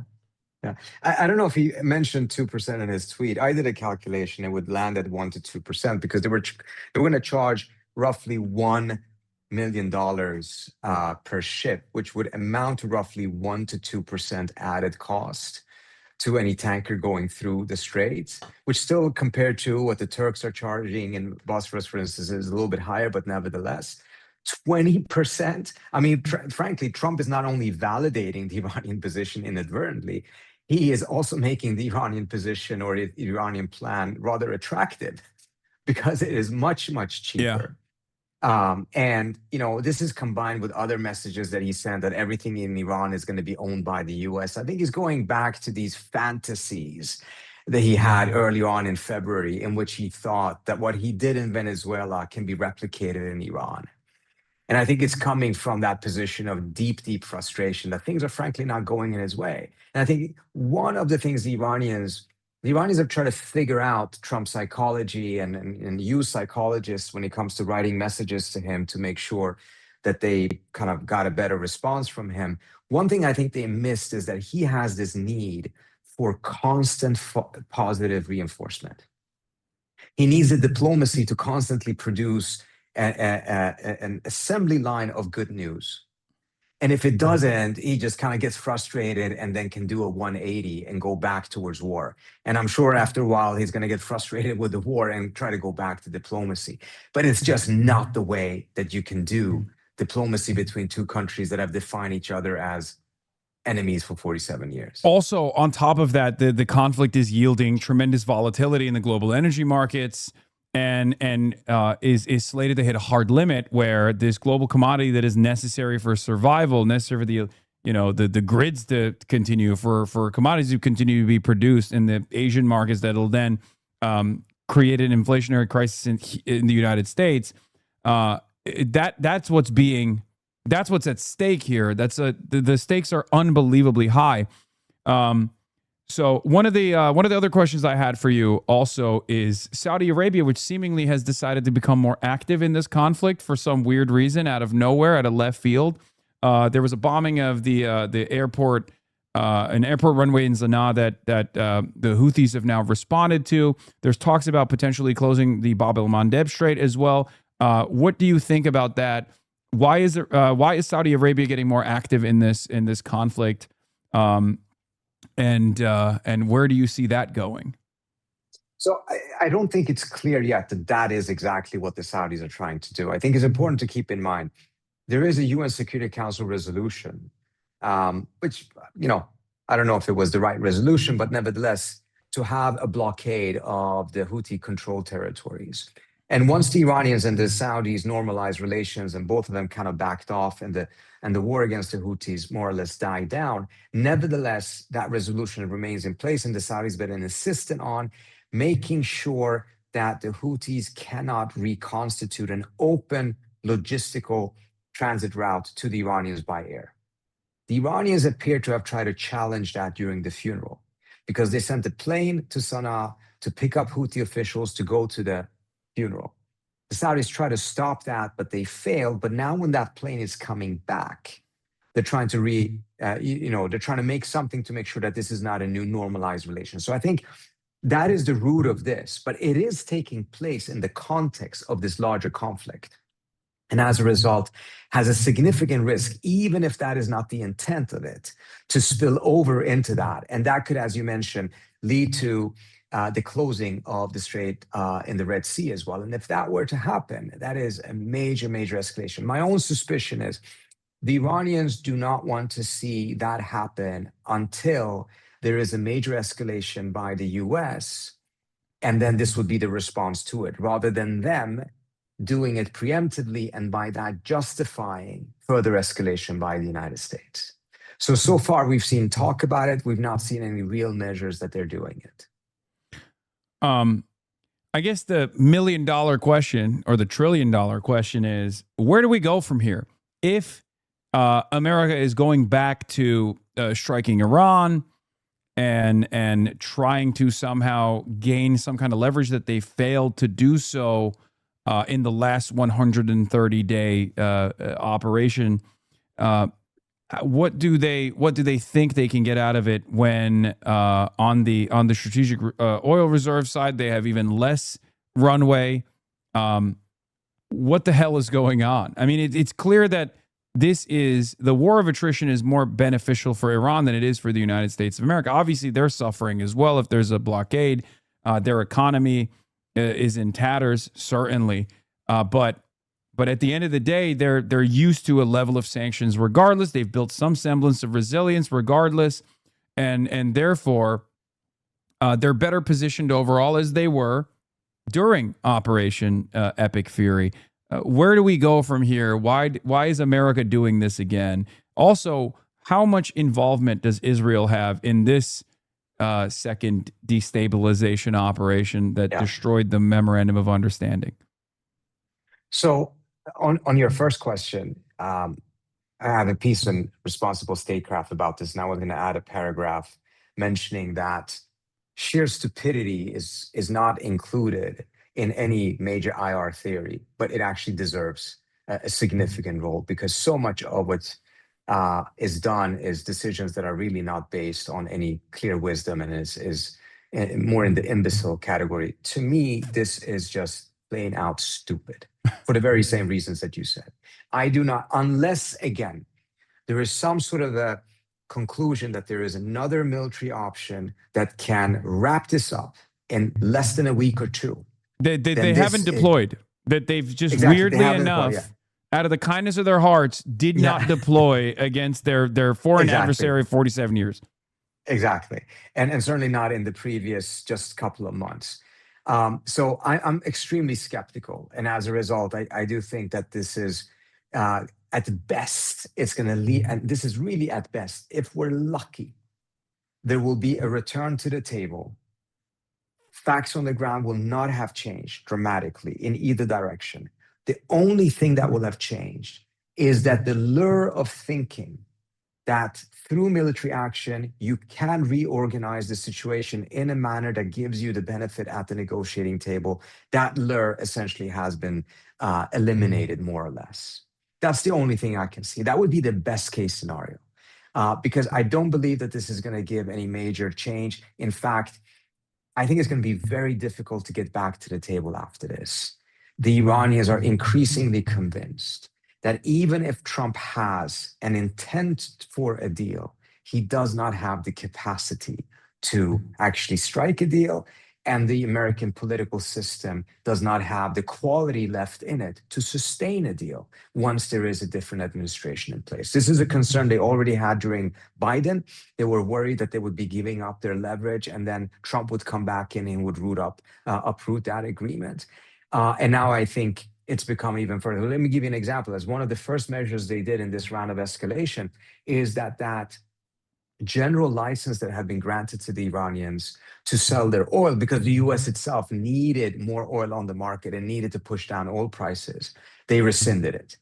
Now, I can understand that as part of the escalation, this is probably one of the less violent measures that could be done. But what it does is that it tells you that the longevity and the stability of such a waiver is so fragile that it loses its potency at the negotiating table as a bargaining chip. Because for it to be valuable to the Iranians, it needs to be stable, because they already have hard time, difficulties getting new purchasers of their oil, because most countries like, well, we don't know if the US is going to stick to this deal, so we don't want to start, binding ourselves to some long-term contract with you for oil delivery, a flip in a week. And then it flipped within a couple of weeks. Yeah. So now next time when the US goes to the table and say, hey, we'll grant you an oil waiver, the value of that bargaining chip is going to be far less than it was last time, because it's been proven again to be so flimsy, so easily revoked. Yeah. There's also obviously the confidence that they have in Americans following on their commitments, which clearly time and time again, perfidy is deployed with regular frequency. So there's no confidence whatsoever. This obviously probably gives them a lot more legitimacy to the hardliners. On the Iranian side, they have been, fairly cohesive throughout this process, and yet, if I'm a hardliner, I'm looking at the situation and going, I mean, what do you want? We achieved negotiations through battle. We fought and we bled for this additional leverage that we gained, and now America's proven once again that the only way out of this is to fight. So I don't know what internal leverage the reformers of the more moderate factions have at this point, given that America's shown time and time again that they're not remotely interested in a serious negotiations process. How do you foresee that going? That power grab internally in Iran? So, I think we're already seeing that.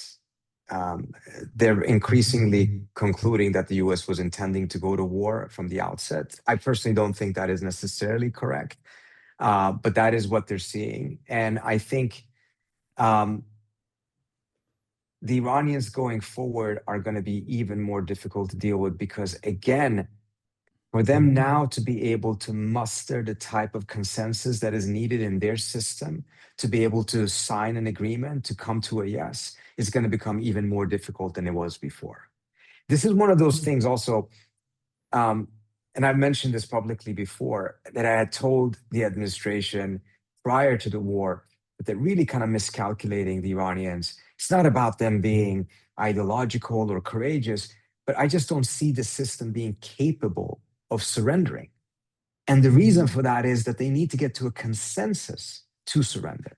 And that consensus is just impossible for them to achieve. There will always be some faction, probably not a weak faction, that would refuse to do so. And as a result, as Trump was constantly looking for the Iranians to surrender, he just completely miscalculated. He didn't understand their thinking, but also didn't understand their system. And that, but to a less intense extent, is also going to be the case when it comes to an agreement going forward. We saw that back in the JCPOA. It was a hell of a fight to get that system to come to an agreement for the JCPOA. It was difficult as well to get to the MOU. And I don't know if you saw some of the images of how hardliners were harassing the foreign minister and others during the funeral, accusing them of being compromisers and appeasers. You know, the very same language and narratives and discourse that we see in Washington, in which diplomacy is weakness, compromise is a negative word, you have it on the Iranian side as well. I will as admit, you mentioned, those voices are the ones that are strengthened by these episodes. Yeah, they have more. Iran currently has more real popular mobilization and support for continuing the war on military terms than the United States does. Like, there's no American rallies taking place in the United States of America. The only people that are hardliners in the same way that like the Iranian hardliners are Israelis for the most part. That's it. Or they're in the Beltway. Yeah. People in the Beltway who live off of this stuff. But there is no like mass mobilization demanding that Donald Trump continue waging this war, especially, well, we're very selfish people, and the only impact that we have that we care about is gas prices, and everyone is noticing that the gas prices are going up. Yeah. But the flip side of that, Hasan, is also very important. And frankly, something that I'm disappointed in. But I think it goes back to exactly what you said, which is the gas prices, which is, yes, but also there's not been the type of mass mobilization that I think was needed to push back against this war. So you don't have people protesting in mass numbers in American streets against the war either. And I think part of the reason why that is not happening is because the administration has used the strategic reserves to keep oil gas prices artificially low in order to avoid that scenario. And there's no ground troops. There's no ground troops mobilization. Once you get to a ground troop scenario and you have a larger number of Americans coming home in coffins, then it's just a ticking time bomb before those type of protests will happen. But this is the problem with America's wars in general. The American public in general tends to be against these wars. But by keeping the wars as distant as possible from the public and making sure that the consequences are as minimal or as spread out as possible. And you saw that during the Obama administration. They didn't want to have body bags, so they went over to this kind of drone warfare, which caused massive amount of civilian casualties, but it made sure that the risk of American soldiers getting killed were really minimized. And they got away with doing the war, continuing all these wars, but doing it that way because it shielded the public from the costs. And the administration has taken similar measures with this war as well to keep the costs low. Yeah. I know we have a limited amount of time. I just wanted to ask you one final question before we let you go. And thank you so much for taking the time to talk to us. Section 219, formerly Section 224 of the House Fiscal Year 2027 National Defense Authorization Act, the NDAA, is establishing that the United States and Israel Defense Technology Cooperation Initiative. Now, of course, you're very familiar with this. Responsible Statecraft has written extensively on it. For those in my audience that might not know, it directs the Department of Defense to appoint an executive agent to accelerate joint research, development, and integration of Israeli and U.S. defense technologies. In layman's terms, this is a merger between the Israeli military and the United States military. The provision focuses on sensitive modern military domains, including artificial intelligence, autonomous systems, quantum computing, yada, yada, yada. It would make it virtually impossible to even utilize the existing mechanisms, the existing legal framework to hold Israel to account for its genocide, to restrain Israel in any meaningful capacity, or to deny Israel any military aid and arms embargo and the like. Where do you think this is going? There's a lot of debate around it, and what do you foresee happening here with this cooperative agreement? Yeah. So look, this is a crucial issue, and I think this is the reaction of the pro-Israel, the pro-Likud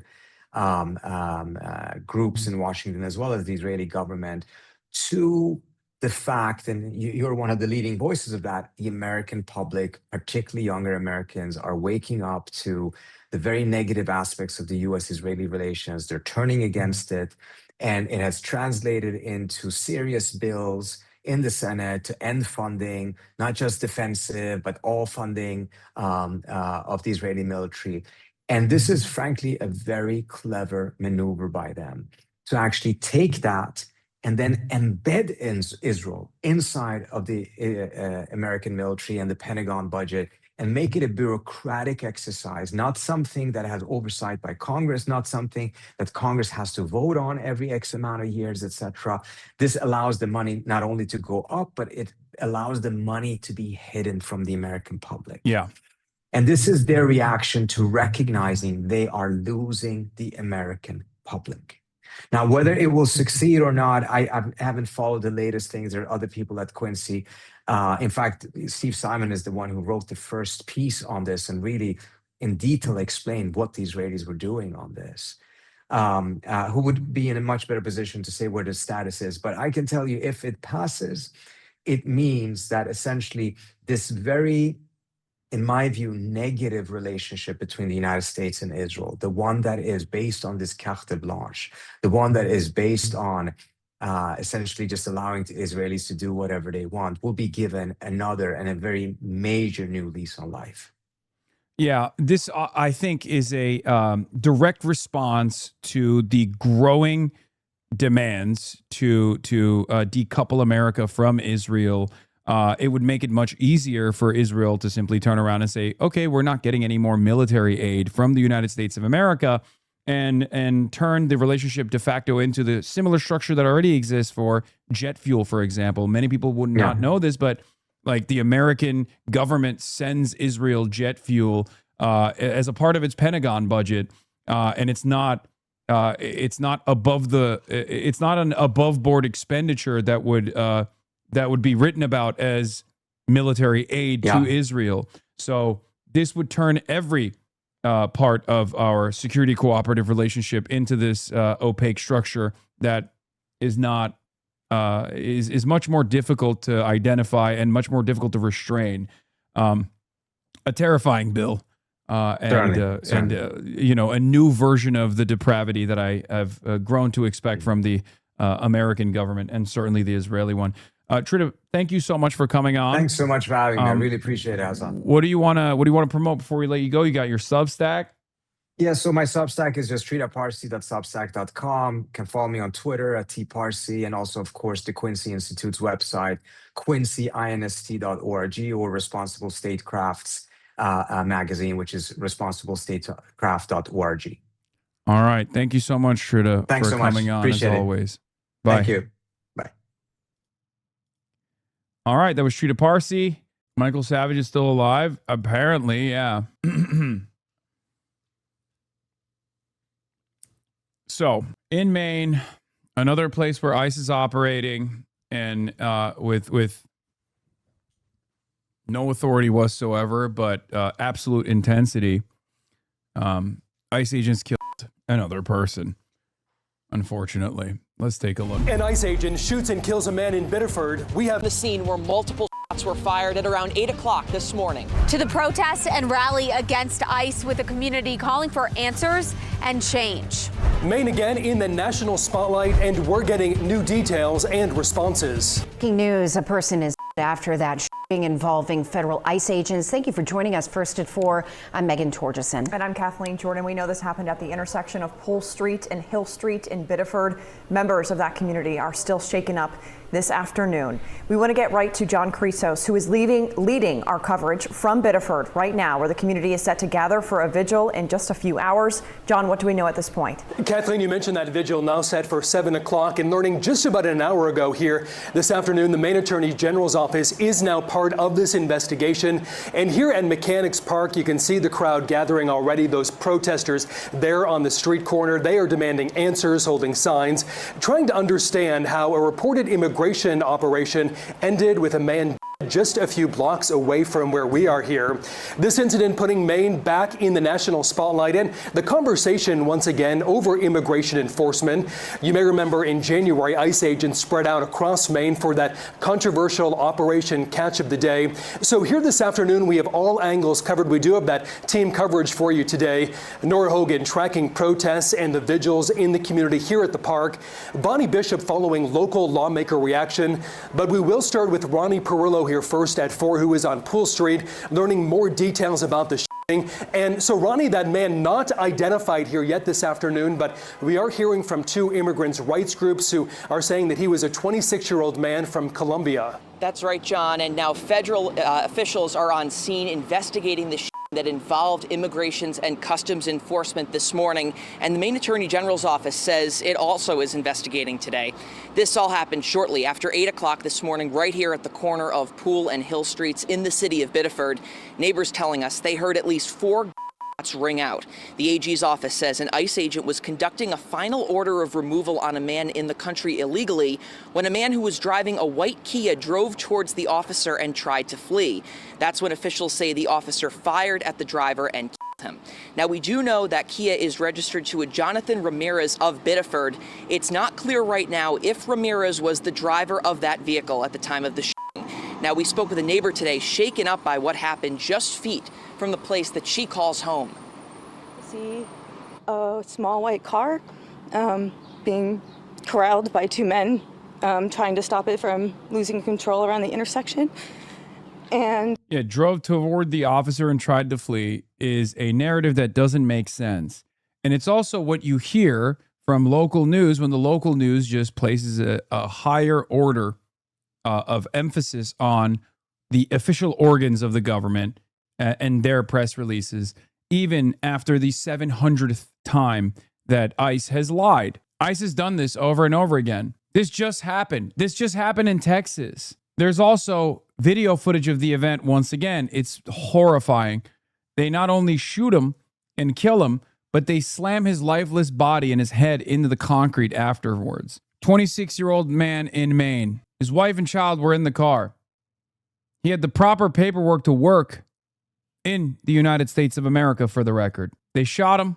They slammed his head into the concrete, his lifeless body, and then they handcuffed his lifeless body. Angus King has come out and confirmed that the man shot and killed in Maine by ICE was not even the target of the warrant.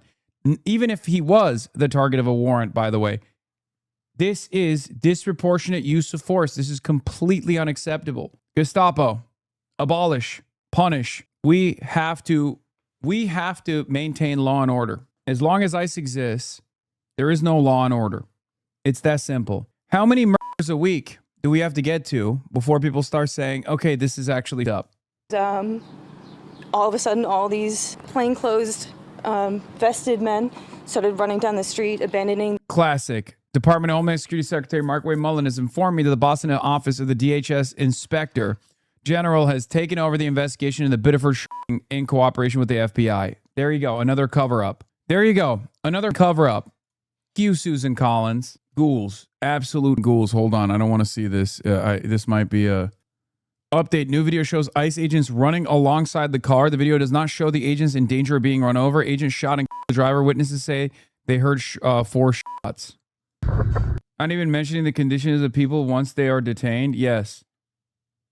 Hasan, the video is already the lifeless body going in circles in the car. Oh, they had shot him by the time that the car was going in circles. Is that what you're saying? Wait, hold on. Oops. There's unfortunately the footage probably shows the body, so I don't want to show it. Anthony Emerson says, just a reminder that the state legislature passed a law prohibiting local police from working with ICE, but Janet Mills refused to sign it until the end of this month. Yeah, his 3-year-old was in the car, and so was his wife. And they dragged his lifeless body out of the car and handcuffed the corpse. Yeah. Standard ICE procedure.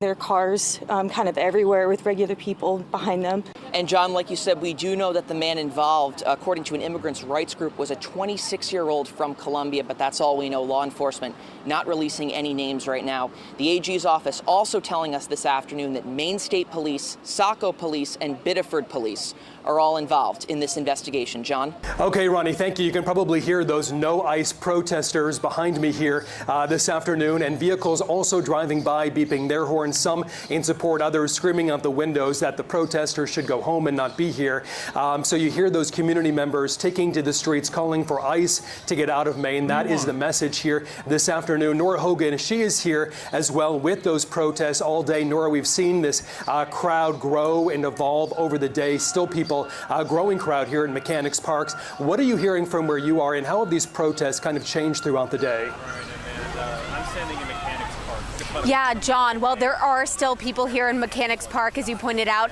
They started gathering around 11 this morning, slowly growing. By noon, half the park was full of people lining the streets.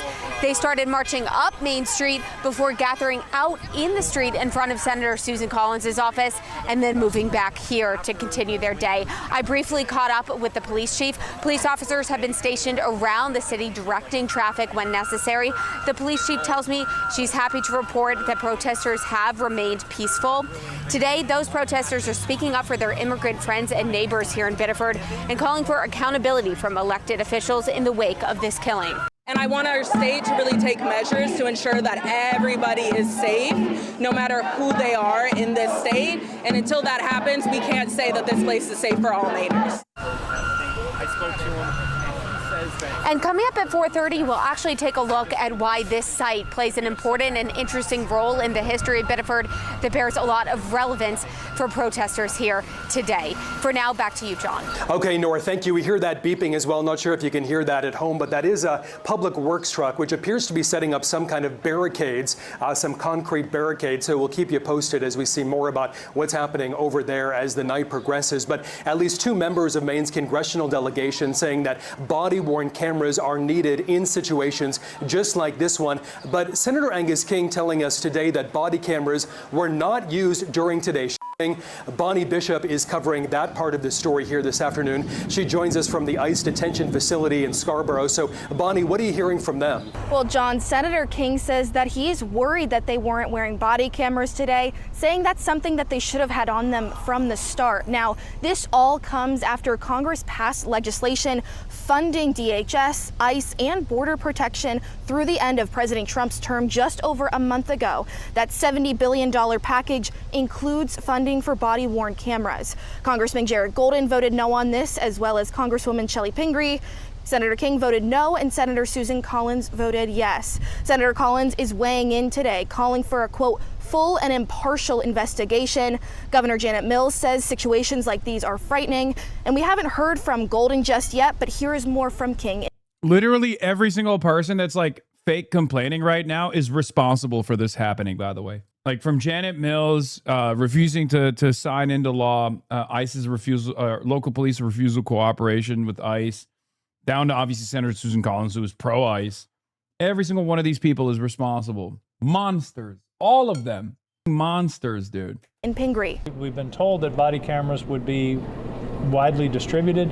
The secretary told me that they're on order, that they have been distributed widely across the country, but not everywhere, and apparently not in Biddeford, Maine. We had the catch of the day that went on in Maine, and people thought when they cleared out and we rounded up the 200 people who had been removed from our state that it was over. But we know through our office, because we have a steady stream of people coming into our office with concerns that ICE is still operating in our state at a fairly high level. And John, you touched on Operation Catch of the Day that happened earlier this year. I asked Senator King if that's what we're going to be seeing again in the near future. He told me that he would be following up on that question with DHS. Back to you. Okay, Bonnie, thank you. So again, just to recap here, that vigil, the next big thing happening at 7 o'clock tonight. But again, those protests continuing now, expected then, as we do wait to learn more about what happened earlier today. And another theme here tonight calls for accountability, as this is now the second deadly ICE-involved shooting here in less than a week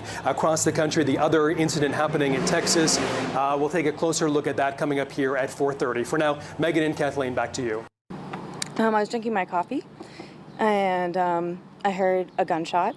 I thought it was a backfire, and then I kept hearing them, and I thought it was a drive-by shooting.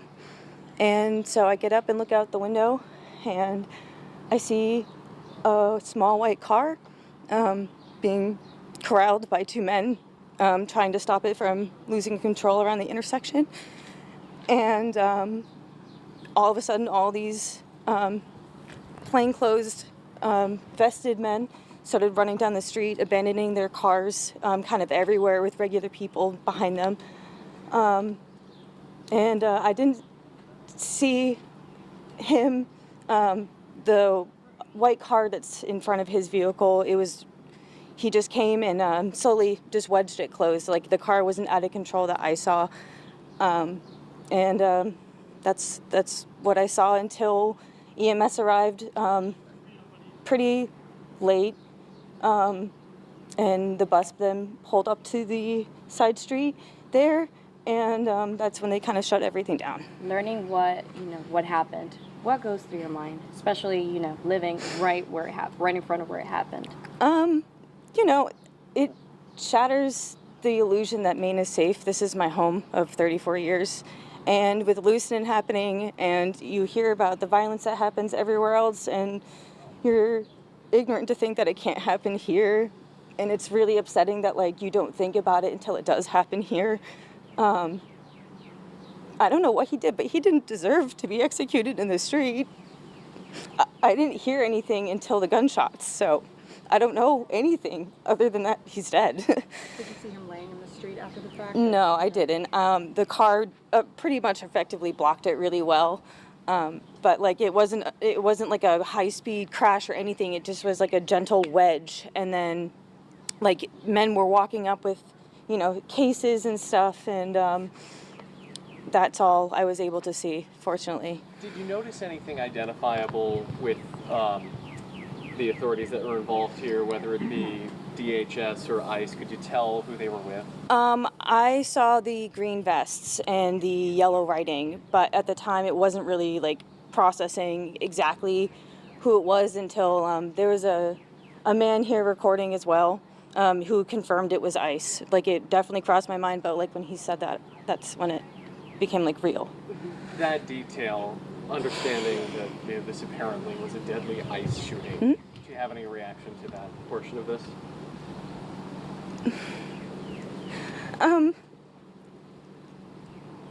It's just hard because you know how ignorant people are, and how many people are going to say that this man deserved to die. So I guess that's what I'm struggling with the most, I guess, is, you read ignorantly online everything that is happening, and it's like, you weren't there. You don't know what happened. So yeah, I guess. Dude, I mean, think about the fact that this person just watched the state assassinate a neighbor in broad daylight in front of a 26-year-old, in front of his wife, in front of his 3-year-old child. And that already is traumatizing in and of itself. But on top of that, she is so inundated with like the Asmongold style commentary that she's literally like, one of the worst aspects of this, aside from the trauma, aside from the violence that we're experiencing, is that people normalize it. America is so fucked, dude. So completely fucked. It's just like, I'm just sad to know that ignorance is still alive. How do you feel knowing that ICE is in your community? And for someone who's never been to your community, can you kind of explain to us a little bit, what is Biddeford like? Biddeford is a diamond in the rough. It is one of the last affordable places to live. Everywhere else is sky high. That's why I'm here. I don't know how long I'll be able to afford to live here. This is a safe space. I walk at all hours, in the morning, at night. I trust, my neighbors. I know the family next door. For someone who hasn't been here, it's just a small little Maine town. It's nothing different or scary. I don't know. Do you have any indication of who this individual is? Well, I heard the pop, pop, pop sound, and I didn't know what it was because I thought it was fireworks and it didn't make any sense. So I went to the third floor window that overlooks that street, and I could see a small sedan turned 90 degrees to the curb and an SUV behind it, but kitty corner to it. He started coming down the street, again, driving, and I don't know how. And then the SUV hit him again, and then that's when he stopped. ICE agent got out, tried to open the door and had a difficult time, but eventually opened it and pulled the guy out. His face was bloody, his head was bloody. And I clearly heard the victim say, "I tried to stop." Clearly heard him say that. The ICE agent that shot him walked right in front of me. And I was emotional, and I just let him have it. And he looked at me and he said he tried to run me over or something to that effect. I don't remember his exact words. There was another ICE agent with him that was trying to comfort him, and they walked away. We're going to begin, though. I know you know this. Once it's established that one ICE agent can get away with claiming that they were in fear of their life because there was a potential vehicular manslaughter incident, everyone else tries it. Susan Collins' office has had to have heavy police presence apparently because people are protesting outside her office. Are you guys gonna go arrest the murderer down the fucking street? Are you gonna do your jobs? Is this private property? Yeah, is this private property? Is that a public forum? Sleep at night. Get her out! Vote her out! Arrest her out! Kill her out! Vote her out! Vote her out! Anyway, this is what Troy Jackson's response was. Yeah, we just got the sad news that it looks like there's been yet another deadly shooting, and ICE was involved. This time, it was right in our backyard in Biddeford. My heart is with the people of Biddeford, the people of Maine. They need answers. We all need answers, and we deserve to know what happened here. So we're going to go down to be with the community in Biddeford at Mechanics Park at noon. If you're able to, please join us. Yeah. David J. Beer says, looks like another racial profiling incident gone wrong. Second time in as many weeks that ICE agents have killed someone who they were not even targeting. If they were not important enough to seek out specifically, how could they be important enough if they fled? Reliable witness, though, Mullen told him the man was the target of a deportation effort. Mullen later called King with new information he had received, a spokesman for the senator said. Yeah, I know Troy Jackson went to the rally in the morning or at 12 p.m. I mean, how can you see what's happening here and recognize it as anything but straightforward fascism? I don't understand. It's fascism abroad with what Israel is doing. It's fascism abroad with what we're doing in Iran. And it's fascism here at the domestic level with what ICE is doing. It's just like a perma-military occupation led by some of the dumbest individuals, some of the dumbest, most racist individuals who have no business running around with weapons, let alone, training those guns on people and shooting them and killing them. There's no accountability whatsoever. This is expected of them. And the federal government comes in and protects these fucking agents and protects this agency in its entirety because this is a part of the job.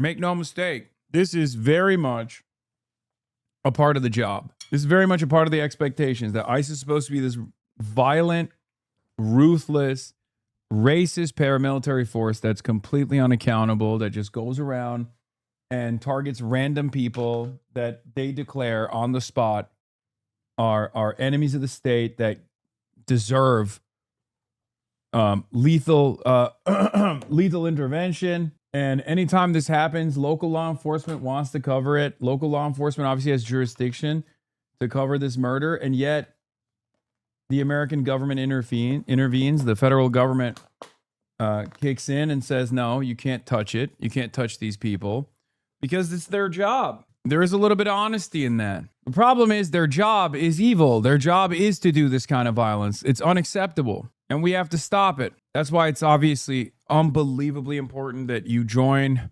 these protest movements. You join ICE Watch in your communities. I don't know what else to say, man. CBS News with gross headlines. What is this? A man who was ordered to leave the U.S. was shot and killed in the car. That's not even true. No, they literally said it was the wrong guy. Now they're making up for it by saying, no, never mind. He was also, he is the target, actually. An ICE officer fatally shot a Mexican migrant in Houston, with authorities later admitting that the victim was not being sought in an enforcement operation. CBS News immigration correspondent Camilo Montoya Galvez joins me now from New York. Camilo, what do we know? Hi, Major. Notably, more than 9 hours after this latest fatal shooting involving an ICE officer, this time in Maine, authority has yet to issue a public comment or statement, and so we do not yet have the official accounting of what actually transpired this morning in Maine. As you know, this is the latest fatal shooting involving an ICE officer. We saw a fatal ICE-involved shooting in Houston, Texas last week, and that took the life of a Mexican immigrant who had no criminal record. In this case in Maine, we are told by local authorities that the person who died was a Colombian immigrant in his 20s. We do not know whether he was in the country with a deportation order or without permanent legal status. According to immigration advocates, as you underscored, he had work authorization that allowed him to work in the U.S. legally. The Department of Homeland Security has yet to comment on that. What we do know, according to the... Oh, so he had a permanent work... Oh, so he had a work authorization. Why does it matter? It doesn't. But it makes it even worse. It's already completely unacceptable across the board. Even if he was illegal, it's still unacceptable. What are we doing? That's not the rules. Nobody said it's appropriate to just like go up and start fucking doming random brown people. And yes, they kill U.S. citizens as well. That's why we have to fucking put an end to this goddamn nonsense. Office of the Maine Attorney General, which is also conducting its own investigation into this fatal shooting this morning, Major, is that according to ICE, the subject who was shot attempted to flee that operation in the direction of an officer, and that prompted the ICE officer to discharge his weapon. That is the accounting from the Office of the Maine Attorney General. We should also underscore that just like the incident last week, Major, in Houston, Senator Angus King, an independent, is saying that according to a conversation he had with Homeland Security Secretary Markwayne Mullin, none of the ICE agents were wearing body cams during this incident. That, of course, will raise a lot of questions about transparency and whether or not officials can actually and quickly determine what actually unfolded on the ground, Major. We turn now to... Good morning, I'm John. No, we shouldn't wait for the facts. The facts are that they're doing things illegally. Protests are already gathering in Biddeford despite lack of details surrounding today's ICE-involved shooting. The Maine Wire. Hi. Oh, yeah, Maine Wire. Isn't this the fucking, the outlet that was almost entirely dedicated until recently to Graham Plattner? Yeah, I'm fairly certain they designed this before the credible accusations, far before the credible accusations. This outlet was almost entirely dedicated to Graham Plattner, like reporting on Graham Plattner. Nice to meet you. So, what do you got going on here? This is for ICE to get it out of our fucking city. They just shot and killed another innocent person for no reason, other than they're not white. Did you have that sign already made up? Or? Yes, I did. I went to No Kings 3, baby! All right, so I'm a member of the media, and I don't have any of the details. What details do you have? Only based on what I've seen and just... Dog, you saw someone get gunned down in the middle of the street by a fucking member of federal law enforcement. That's it. That's the details that you need to know. You fucking piglet. What are you talking about? There's a dead body. There's a 26-year-old who got murdered in broad daylight. That's an injustice no matter what. Okay? Like, there are very few circumstances where ICE just shoots someone and it's like it favors the ICE agent. Okay? Very few. Like, he had to have been straight up, like, armed, brandishing a weapon, trying to fucking kill cops or something, trying to kill children. I don't know. Like, not going to say there's no circumstances, but those circumstances are unbelievably rare. These guys make it seem like every time ICE shoots and kills someone, that's what's going on. It's crazy. That hasn't happened once yet. That hasn't happened once. Bro, there aren't circumstances where a civil issue should even include people with guns. No, I know. There are no circumstances where a civil issue should include people with guns. I'm saying, like, law enforcement in general have valid reasons to engage people with lethal action, but it's insanely rare. The point I'm making is there's no instance where ICE should have a weapon. It's a civil disobedience. It's paperwork. Okay, that's all this is a paperwork violation. And this person had the paperwork. This person had the fucking permit. What a fucking disaster, man. We live in such a goddamn cruel. We live in such a cruel system. Outpouring of tributes to South Carolina Senator Lindsey Graham after his sudden flags have been lowered to half-staff in his honor, including at the White House. Now, Graham was a close ally of President Trump. His office says that early Saturday night, he had just returned from a visit to Ukraine. Say is a tear in the main artery from the heart. Caitlin Huey-Burns is in Washington with the latest. Caitlin, good morning to you. And good morning to you, Gail. Well, everyone here is shocked, and we're hearing from former presidents, including Democrat Joe Biden, who served with Graham here in the Senate. He said that across their political differences, they did agree on the profound importance of public service. And Republican George W. Bush hailed Graham as a kind and funny man who loved our country and loved serving it.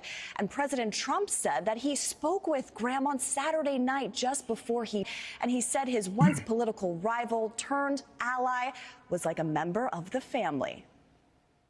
Flags are half-staffed this morning in a stunned Washington, D.C., following Senator Lindsey Graham's sudden... He sounded a little tired, but perfect. President Trump told Meet the Press Sunday he spoke to Graham before Saturday night, after the senator returned from a diplomatic visit to Ukraine. He was like a member of the family to me. It's very tough, actually. The four-term Republican senator from South Carolina was a former military lawyer and retired Air Force colonel. Known as a foreign policy hawk, he served as a U.S. congressman for 8 years before he was elected to the Senate in 2002. On Sunday, colleagues from both sides of the aisle paid tribute. No better friend, no tougher adversary. Graham launched a presidential bid in June 2015. I have more experience with our national... Dude, every time they do this kind of coverage about, like, another piece of shit senator that dies, I'm like, you're really not with us, huh? You're just not with us. You're not with the people at all. Y'all are living on a totally separate planet where you're like, oh, dude, he was so good. He was a joy to play bridge with. It's like, well, I don't care, man. Just be like, yeah, we had a lot of disagreements. Because it's like, this guy's a monster, dude.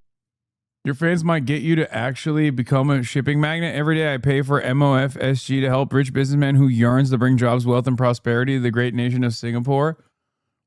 Oh, I said, as an international shipping magnet, I'm quite disturbed by the consistent cyberstalking, harassment, and defamation happening by this man in Singapore, a nation I love.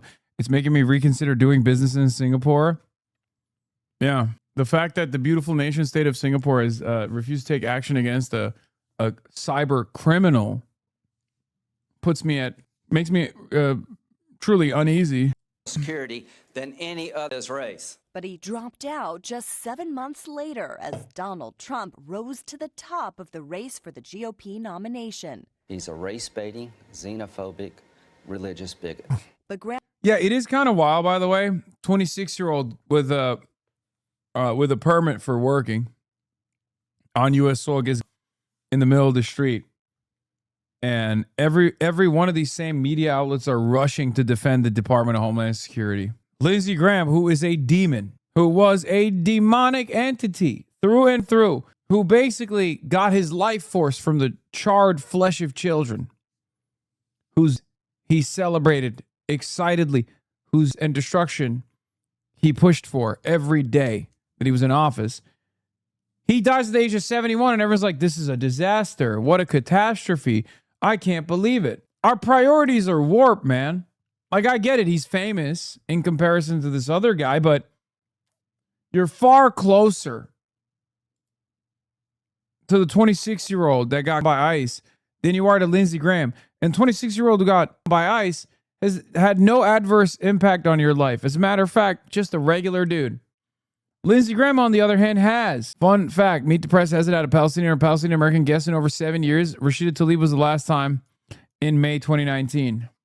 Eventually became a strong Trump ally. He was a staunch advocate for the president's Supreme Court picks, notably now Justice Brett Kavanaugh, as Senate Democrats tried to block his nomination. What you want to do is destroy this guy's life, hold this seat open, and hope you win in 2020. He also advised the president on key foreign policy matters, most recently as a defender of the U.S. war with Iran. If they can't reach a deal acceptable to him, then he should finish. Zionists don't seem to grasp how shaming works.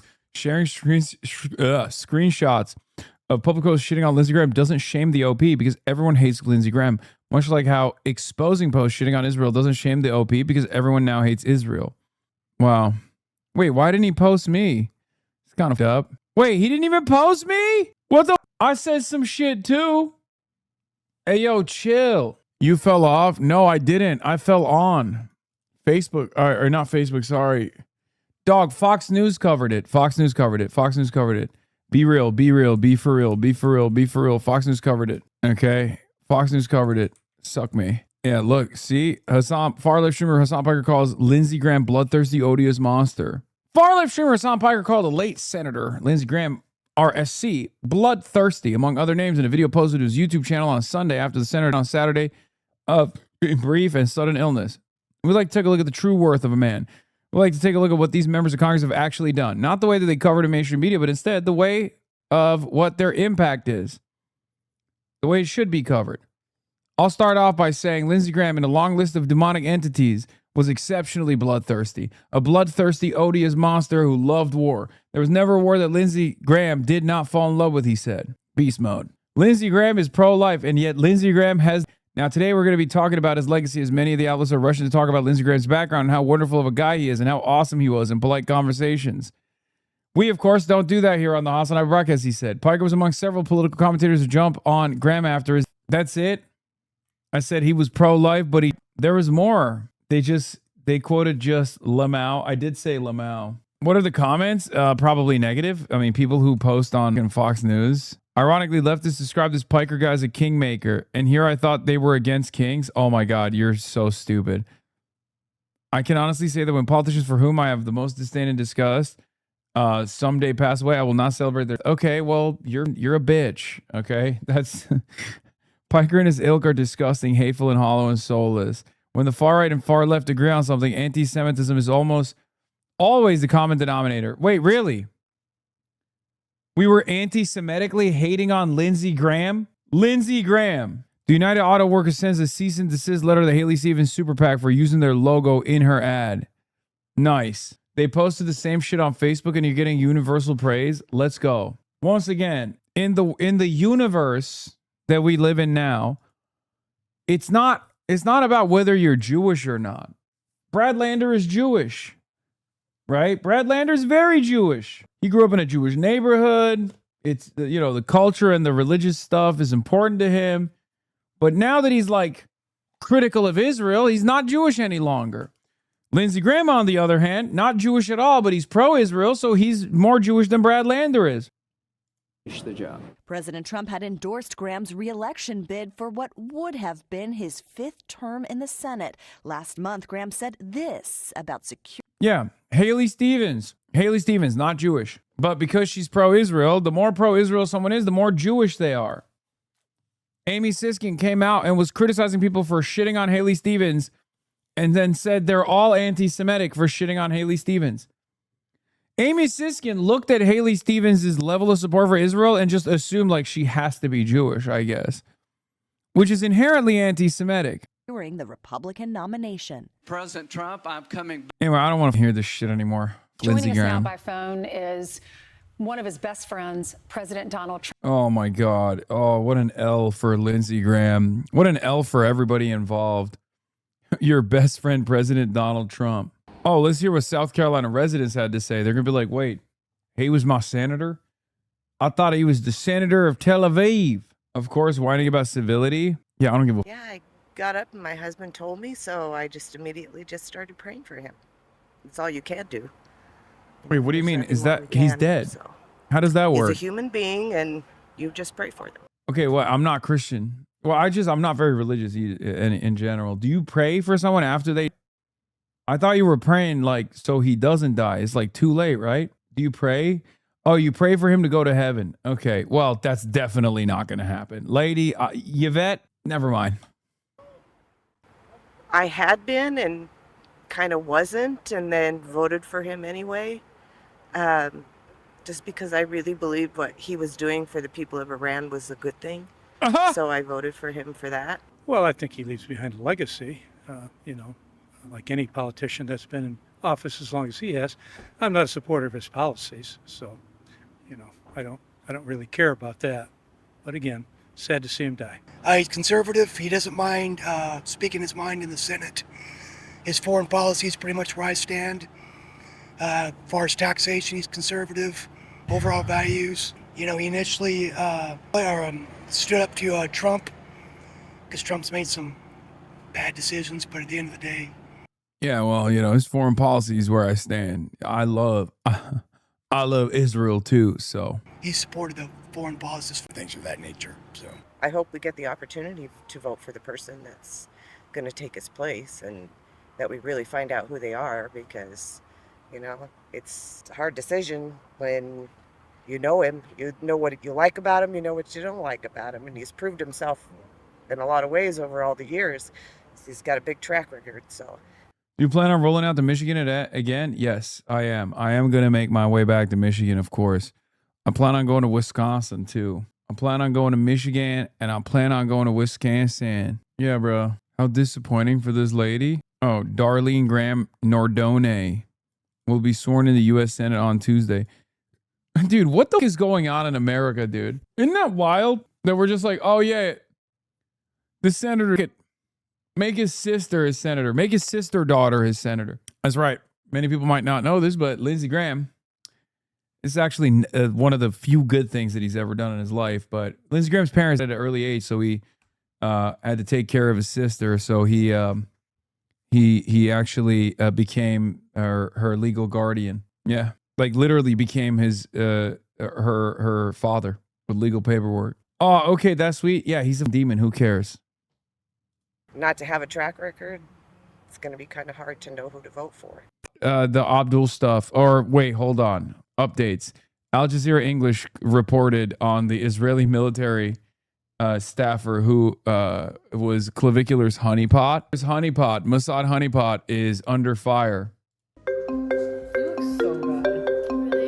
So good. Wait, I'll give She faces disciplinary action after appearing with U.S. streamer Braden Eric Peters. Yeah, better known online as Klavivi Netanyahu, formerly known as Clavicular, now known as Klavivi Netanyahu, also known as Itamar Ben Klavir. Yeah. Seducing Clavicular will go down in the annals of spycraft as the easiest mission of all time.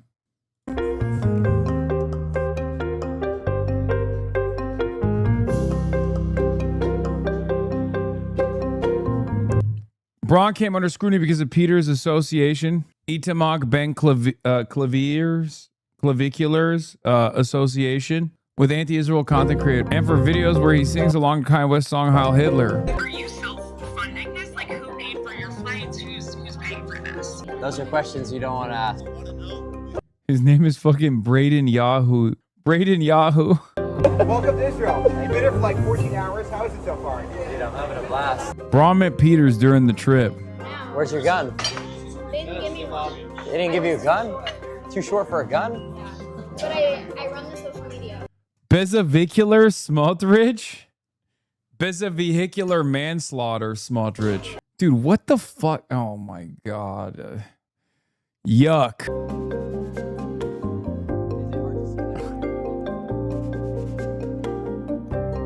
Don't they pay people $7,000 to like post for Israel? Is that true? How do I get that? Oh my God, he was asking seriously. He was asking sincerely. Look at his face. Hey, Clav. Someone should inform Clav that that's a dog whistle. Israeli anti-Zionist. Clavicular is actually quite popular among Israeli right-wing Zoomers. The only people who get upset by the Heil Hitler bit are Channel 13 type centrist boomers. Everyone under 30 is doing happy merchant memes under 99 layers of irony. Yeah. Is that because he got mogged in Paris? Yeah. By the way, I cannot begin to explain to you how on top France is in comparison to Israel. Clavicular went to Paris, and everywhere he went, the people of France were just like, you're disgusting. You're the ugliest guy I've ever seen. And not even like a ugly but hot kind of way where many French men and some French women are like that, but just straight butt ugly, get away from me. And that bricked him so hard that he had to escape. He had to fucking go to Israel where he would be beloved as a figure. But then there were also like these centrist Israelis that were mad. It is kind of funny that all of the pro-Israel content creators in America are just like aggressively defending Clavicular, though. Everyone loves to say just go visit Israel. Then someone actually visits Israel. Then suddenly it's a national controversy. Yes, Clavicular has made mistakes. What are you talking about? The mistakes are Sig Heiling and singing Heil Hitler with like prominent neo-Nazis. Yes, he publicly apologized. No, he didn't. He never apologized for that.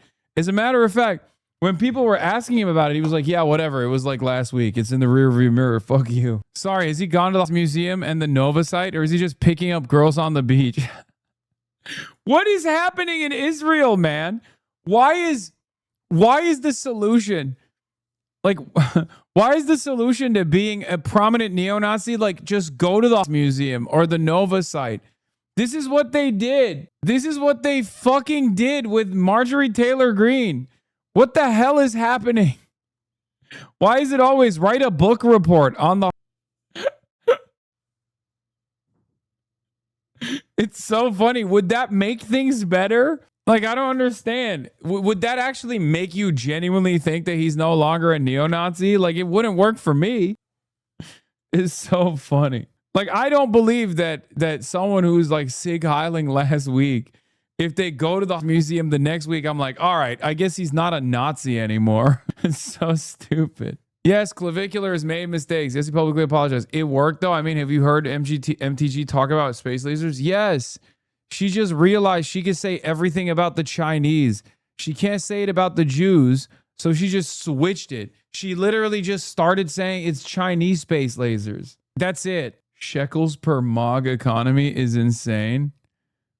The idea that he shouldn't have been welcomed is ridiculous. Israel isn't a dictatorship. People are free to visit. Israelis are free to welcome whoever they choose. If you disagree, it's your right. I still stand by it. Yes, Milwaukee Sentinel Journal. Sarah Rodriguez campaign may have overstated fundraising by at least $100,000. Milwaukee Sentinel Journal reports Sarah Rodriguez campaign may have overstated fundraising by at least $100,000. Democratic candidate for governor Sarah Rodriguez, who was supposed to be the centrist pick that everyone was supposed to consolidate behind, the campaign's got some troubles. Democratic candidate Governor Sarah Rodriguez reported raising at least $100,000 more than she actually collected, according to a Milwaukee Journal Sentinel review of the lieutenant governor's first campaign finance report that is now under scrutiny after Rodriguez fired her campaign manager for financial discrepancies, for financial errors. I think it's kind of funny going back to the Clavivi Netanyahu memes. But like these guys only, first of all, Emily Austin doesn't want anyone to be accountable as long as they're pro-Israel, which is, you know, at least morally consistent, or immorally consistent rather. But what's funny, Clavicular's anger at his persecution by the wicked Israelis will soon lead him into joining Hamas. Stream. Clavicular is not being allowed to stream, and speculation is growing that Israel and the IDF want him to leave the country. Clavicular abruptly shut off his gambling stream for his second 1 hour stake requirement. The second his 1 hour stake requirement was fulfilled, refusing to read community comments. Reports are surfacing that he was given permission to do a desktop gambling stream for an hour and must end right after. He's not allowed to IRL stream anymore in the country. Okay, that's really funny. That's really funny because, yes, Israel is notorious for operating cryptocurrency gambling websites and just gambling websites in general, specifically out of Cyprus. So it's really cool that they were just like, hey, look, it's the most Israeli thing we can let you do. You have to, this is basically, we have to let you do your contractual obligation to the cryptocurrency casino. Oh man. The Israel bot, Cory Walker, is so funny. Folks, if the Netanyahu government is willing to engage with Clavicular strategically, then obviously they see some value in his presence in the country. Think about the long game. Dog, aren't you supposed to be an American? Did Cory Walker just denounce his American citizenship? Is he Israeli now? What's happening? The other day he was complaining that Israel should never allow an American congressperson, Ro Khanna, to enter the Israeli airspace. And I was just like, you're American. What the fuck is wrong with you? Anyway, and then he's like defending Netanyahu, linking up with Clavicular. Here he is saying, I have no clue why the Israeli outlets are fumbling the Clavicular situation so badly. These are the guys who supposedly care about anti-Semitism, by the way. God, I hate this fucking piece of shit so much. He just has no respect for himself. Woken up by sirens and inside a stairwell because of Iran strikes against Israel. Meanwhile, in the pro-Israel world, we got Corey writing, calling for the United States Congressman Ro Khanna, an agitator, unlike Clavicular, who has danced on a live stream with neo-Nazi Nick Fuentes and to Kanye West singing Heil Hitler. Oh, this is his worst tweet. Yeah, Israel has treated Gaza far kinder than almost any other country in the world would have. The people of Gaza should feel fortunate. Yeah, I mean, he's nothing, right? He's nothing. You're nothing. You're less than, like, I can't even call you names. You're nothing. That's all that's all I have to say. The people that you are dick riding for cash do not see you as a human being too. But then again, I don't think you see yourself as a human being. You're just a mere vessel for Hasbara. Disgusting. That's the thing. The only allies Israel has among the influencer class are engagement parasites like Clavicular. He couldn't give two shits about Israel and doesn't pretend to understand or engage with the real issues at stake, but he knows what will get him a lot of clicks. He took out the beeper and Israel flag out of his bio, by the way. This is laughably untrue. For the first year of Israel's genocide, the only people on the platform were Israelis contextualizing why they had to bomb a school or mosque. Put an entitled genocidal Israeli patriot on TV now and watch support for the anti-Zionist cause grow. Times have changed so much, this coward had to delete the Israel and pager emojis from his bio. Yeah. Heritage American, defender of Western values. You're a black man, dude. You're a black man in America. How can you fucking dick eat Israel this much? Nasty. Nasty fucking freak.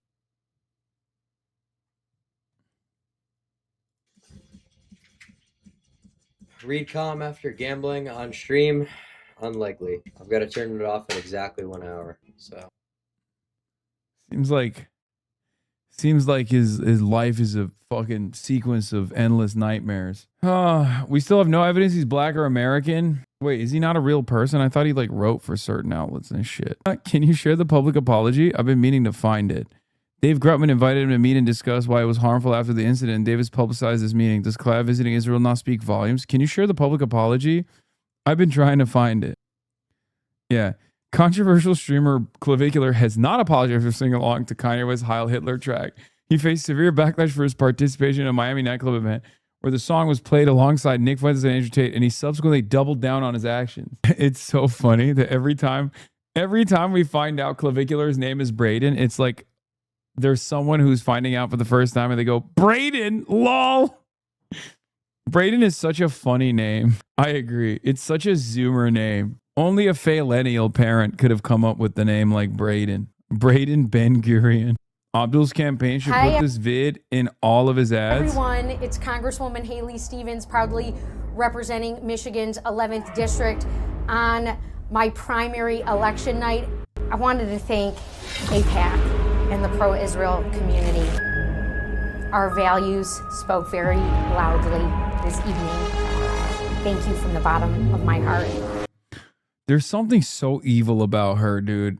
Actually. No, it's not AI, man. What gives? Braden is the most stereotypical trans man name. It's like Azen or Thomas or Liam or Malachi. Yeah, speaking of Haley Stevens, by the way, Haley Stevens got cease and desisted by the UAW.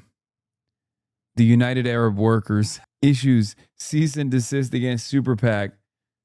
Of course, the United Arab Workers famously endorsed AES, also known as Abdul al-Sayed, also known as actually existing socialism. Yeah, they issued a cease and desist against the Super PAC called A Stronger Michigan for use of the UAW's wheeled logo in election ads, promoting a candidate that is not endorsed by the union. Yeah, they're doing Barack Hussein Obama to Abdul.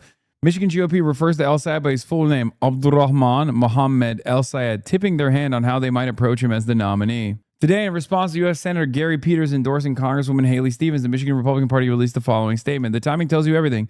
Senator Peters waited until the 11th hour to endorse Congresswoman Stevens because establishment Democrats are shaking in their boots over the likelihood that Abdulrahman Mohammed El-Sayed, a terror sympathizer and a phony physician, will capture their party's nomination in less than a month. This endorsement is a Hail Mary attempt by a panicked political establishment desperately trying to stop communist candidates from eating their party alive. Bro, I about lost it when I found out she wasn't Jewish. Dog, her claim to fame literally was as an AIPAC stooge defeating a Jewish community leader who was critical of Israel. Okay? One of the famous cases that like I used to point to back in the day about how little AIPAC gives a fuck about Jews. Why do people think Haley Stevens is Jewish? Yeah, between Haley Stevens and Abdul El-Sayed, only one of them raised $5 million to defeat a Jewish congressman because of their opinions on Israel, and it's not Abdul. This is the funniest. So you're saying Haley's just like Brad Lander? Yeah, Brad Lander unseated Dan Goldman because Dan Goldman was too critical of Israel. Oh my God. Why are people I can't tell if you guys are joking. Yes, dude. Haley Stevens is not Jewish. That's why Amy Siskin's the comment was so funny. The entire campaign is fueled on anti-Semitism. I'm so disgusted. It's not only his anti-Semitic comments. I was in 2 Michigan Facebook groups that was brought in to help Kamala, and every comment about Haley Stevens, who is Jewish, had to deal with Israel and AIPAC. No, she's not Jewish. She just dick rides Israel into oblivion. What the hell? In America, I mean it seriously. In America, you are more Jewish than a whole ass Jewish man or woman if you are more pro-Israel than they are. Like at this point, people are just like, no, the more pro-Israel you are, the more Jewish you are. It's crazy. Yeah, of course Haley Stevens is MIA across the state. More and more people are revealing how Haley Stevens hasn't even bothered to visit their city campus or even a simple booth at local events. Yes, she's not going. The only shit she goes to is like hand-selected. Like she's been at a couple hand-selected events to boost her profile with the black voters. That's it. Buttheimer says, let's be honest, this is a publicity stunt. Channels exist to protect elected officials, and Kana intentionally entered a restricted, unstable area. Oh my God, you asshole. God, you are so Israel first, bro. No respect for your own party. Like this guy's your colleague. Does not respect Democrats. Doesn't care about defeating Republicans. Doesn't care about his constituents. Chuck Grassley types faster than you. Probably. He's a poster through and through. Like imagine putting Israel above your colleague, man.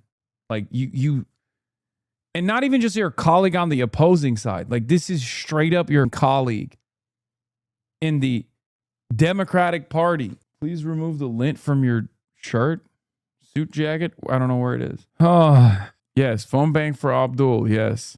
Longer tweet about the Wisconsin news from Dan Schaefer. Timeline. As Rodriguez described her press conference, here's the timeline of events over the last week regarding how our now fired campaign manager mismanaged inaccuracies in campaign finance. Tuesday, TV ads are supposed to begin, but didn't. Rodriguez, when I saw that this did not happen, I started to get concerned. I asked questions.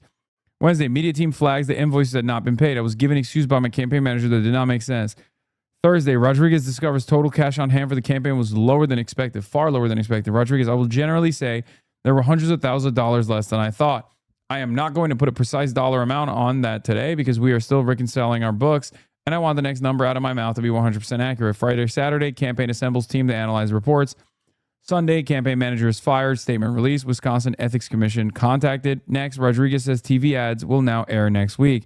On that buy, to be fully transparent, we have little over $200,000 cash on hand in the bank. Over time that we have been raising, we have raised almost $1 million. I think we still have momentum. I think we're still moving forward. This is a bump in the road for the campaign, but we are going to be as honest and as transparent as we can be.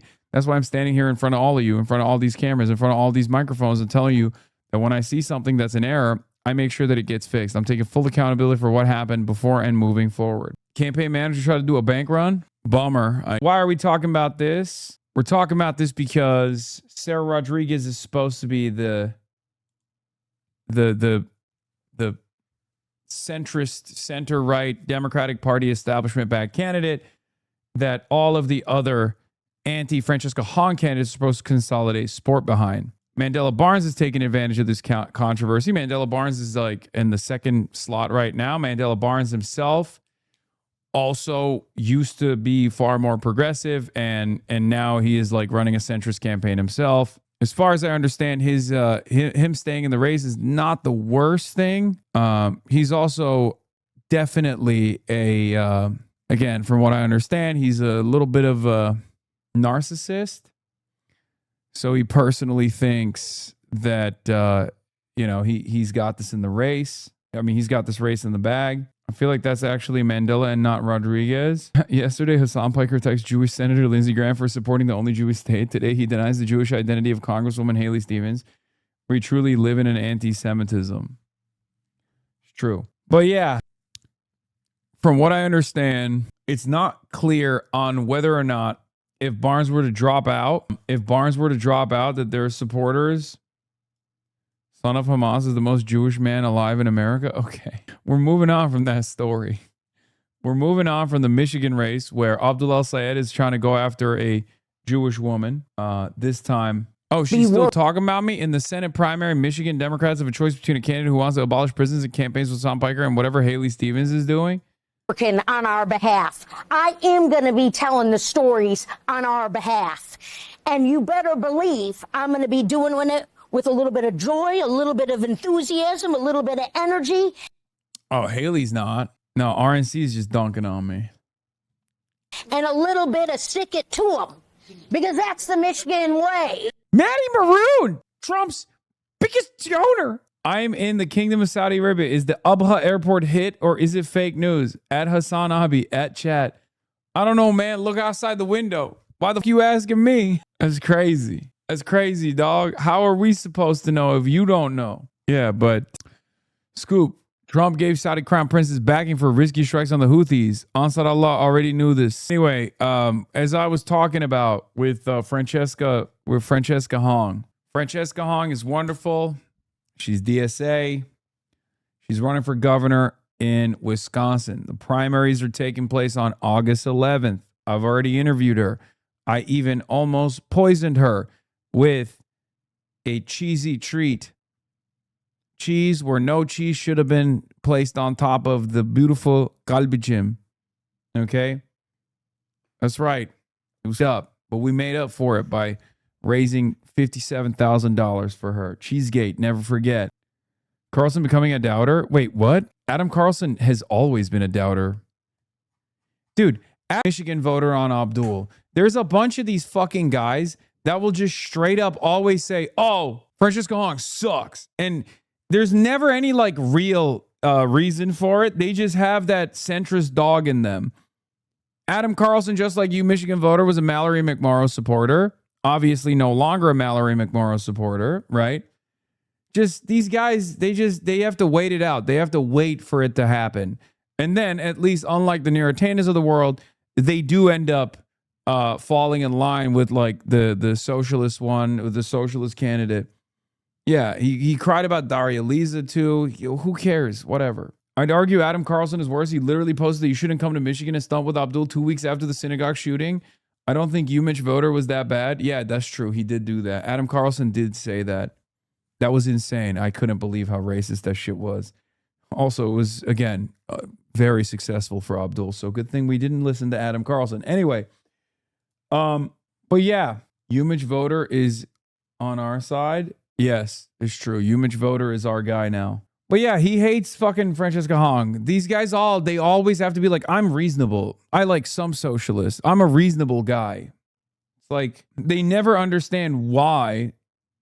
They never understand why someone like Francesca Hong is so popular. They don't recognize that for the people in Wisconsin, the very same things that are making Abdul popular are the exact same things that make Francesca Hong popular. Okay? Anyway, look, Francesca Hong is doing her thing, he says. She's running as an unapologetic socialist left candidate, and no one reasonably can begrudge her of that. There's clearly voter appetite for it within the Wisconsin primary electorate. She has a high floor, but one that will likely fall short of 50%. If you're at all worried, as I am, about the possibility of Hong losing the general to MAGA fuck Tom Tiffany, yes, even in an environment this blue, and undoing so much great work that has been done in Wisconsin in recent years, you should be furious of Mandela Barnes and Sarah Rodriguez for putting their own egos first instead of being grown-ups and agreeing to consolidate. She is literally the most electable. She is the easiest to defeat, the Republican. But these guys have the chip, the brain chip, okay? The consultant brain chip. And I guess with Adams, to be fair to Adam, I guess he is somewhat of a consultant. He's a pollster and he does consult on campaigns from time to time. But like pundit brain is a real version of brain cancer that exists amongst the American electorate, specifically on just the Democratic Party side, though. No one on the Republican side has pundit brain. They don't care about that shit. They don't care about electability. They don't give a fuck. Regular Americans that vote Democrat, on the other hand, they have pundit brain. They think they're campaign staffers. They think they work for Center for American Progress for some fucking weird reason, where they're like, oh, it doesn't matter. Doesn't matter what the voters are responding positively to. What I perceive, it doesn't matter what I feel about the campaign itself or the policies themselves. I have to assume that someone else out there is actually far too right-wing to like these policies that I like. That's not how voting works. You fucking like the policies, you vote for it. The fuck is wrong with these people? It's not just Adam. There are so many goddamn Democratic Party voters out there for far too long that have thought, you know, I like this candidate, I like these policies, but I just don't think other people will like it. I don't know, man. Is that how we're supposed to make this calculation? Why do you think you're making an adult decision right now? You're making a dumb decision, actually. It's the most childish way to operate. It's so cynical. You just assume that there are people out there without any reason. Because if you actually pour through the data, you would realize that electability is on the side of the person with good policies. And if you like those policies, identify why other people like those fucking policies. Recognize the likelihood that other people will also like those policies that you like. More often than not, you're going to be right. Amazing admission from Matty Iglesias. Politics shouldn't try to shift public opinion. He fundamentally does not understand what politics is. This is why DNC politicians and media allies offer no political vision. They don't think you should have one. Yeah, what I would ask of everyone at the table is simply that they respect the diversity of America and the wisdom of trying to compete effectively across this vast and varied land rather than trying to cancel each other. And I would urge people whose passion in life is shifting public opinion rather than responding to it, find a different line of work than electoral politics. Oh my God! Oh my God, Matty Iglesias. This is why we will always defeat you, Eggman. This is why you were so off base on Gaza. Okay? Because you constantly think politics is about responding to the fucking wins, you goddamn windsock. No, politics is also about demonstrating leadership on issues, showing courage, saying things that other people are too afraid to say out loud, knowing full well that if they hear you, they will respond to your moral conviction positively. They will understand what you're saying. They will identify the problem and they will support you. Donald Trump is the fucking president for this reason. This is why these fucking idiots don't understand why Donald Trump is so goddamn popular. It's because he says the quiet part out loud. That's why. That's literally it. A lot of dumb fuck, rapist, racist pieces of shit literally heard the molester in chief say the quiet part out loud. And they were like, well, that's bravery. That's moral conviction. That's it. It's time for us on the right side of history to do the same. To say the fucking quiet part out loud. To be unafraid to lead. Fuck. Yeah, this guy. No, that's an implication of anything either I or Matt Y said is literally what Matt wrote. These guys are so annoying, man. They're so fucking annoying. claims we need to be unafraid to lead, won't run for office. Yeah, dog. Think about how many campaigns I'm able to fucking help out. Now imagine if I had to use every waking moment and every opportunity I had to just like waste it on one campaign, my own, with no guarantee of success. Okay? I don't have Matty Maroon, Trump's biggest donor, backing me, stopping the Gordie Howe Bridge from opening. Stop! Vladimir Putin. What gives? Anyway, so yeah, support for Francesca Hong. She's the GOAT. She's awesome. Support for Abdul Rahman Mohammed El Sayed. Hasan should give up his platform to become local county commissioner. Yeah, that's what I mean. What is this trigger warning, Ted Cruz? Hiya, Ted. I'm sorry for your loss, mate. It was a tragic weekend. Dude, he's so fake. I'm sorry. He doesn't even seem sad. I don't believe it. Trump seemed more sad. Was, right? Lindsey was one of a kind. I am shocked and stunned. I think every senator is, and we're grieving our friend. What do you make of, there's a lot of criticism of him online right now. Trump lost the gay triad. Now, what do you think of people like sounding off about him? I don't care what the haters say online. Lindsey was a remarkable man. He served his country 33 years in the Air Force, 23 years in the Senate. He loved it. Oh my God. The Pavlovist in memoriam AI slop is going to go crazy. Oh my God. That's real. Ain't no way that's real, bro. Ain't no way that's a real Pavlovist account being like, I'm hugging Lindsey Graham's dead body. They're going to reinvent Shiism, but for some old gay guy. It's not even the worst pick. Look, I agreed with Lindsey sometimes. I disagreed with him sometimes, but it was from the heart. He was. Sensible people do not want to see their tax dollars go to subsidize a foreign country that's not poor and whose government is happy to ignore Americans' wishes. But an arms embargo that costs American jobs and revenue is a very different step from keeping our money at home. If Matty Iglesias supports selling American arms to anyone willing to buy them, why not sell to Russia and China? Do I support selling American arms to anyone willing to buy them? The principle here seems to be sell weapons in whatever way maximizes financial benefit to Americans. I'd like to know why that stops being the principle when the buyer is China or Russia. So I tweeted something, you then made up a fake principle that I never articulated, and then pointed out that that fake principle you made up is dumb. Then you dunked on me. It's juvenile behavior, and I think you should delete the tweet. Oh my God, he's so mad. I named my son Braden. I am a faillennial. Oh no. It's all good, man. Just make sure that your son Braden doesn't watch any clavicular. He got owned though. Yes, it's so dumb. Why? Oh, you want to? You need to? We can't. We have to do fucking. So if the Palestinians were pro-America, okay, I'm sure they would be. By the way, if we actually gave them, what is this? If we gave them an Iron Dome, I'm sure they would be super pro-America. We should sell Hamas an Iron Dome. Yeah. Uses sophistry to pass off an unpopular opinion, unpopular position as common sense gets called on it. This is juvenile behavior and you should delete it. For the last year, he's alternated between this issue doesn't matter to voters and the only the left cares for factional reasons. Now it's that they haven't thought about it enough. The consistent principle is they keep disagreeing with him. There's widespread acceptance of a kind of underpants gnomes theory of the conflict. 1, America stops helping Israel. 2, question mark, question mark, question mark. 3, secular binational democracy. Right now, we have tons of people voting on the basis of Israel policy who haven't given it 5 minutes of thought. Dog, you've given it 10 minutes of thought and you were on the wrong side every single time, and you still are. Okay? So I just wouldn't be shitting on other people that are at least morally on the correct side. But here is someone who has given it a lot of thought. America stops helping Israel is a tremendous burden for Israel. It's a tremendous pressure point. Okay? It's a threat. And the mere threat, especially if it's actionable, especially if it's the threats that we act on, will cause Israel to reconsider its domestic policies, its foreign policy, because Israel cannot exist without us. It's that simple. So to Matt Iglesias, I say, what gives? What gives? What gives? What gives?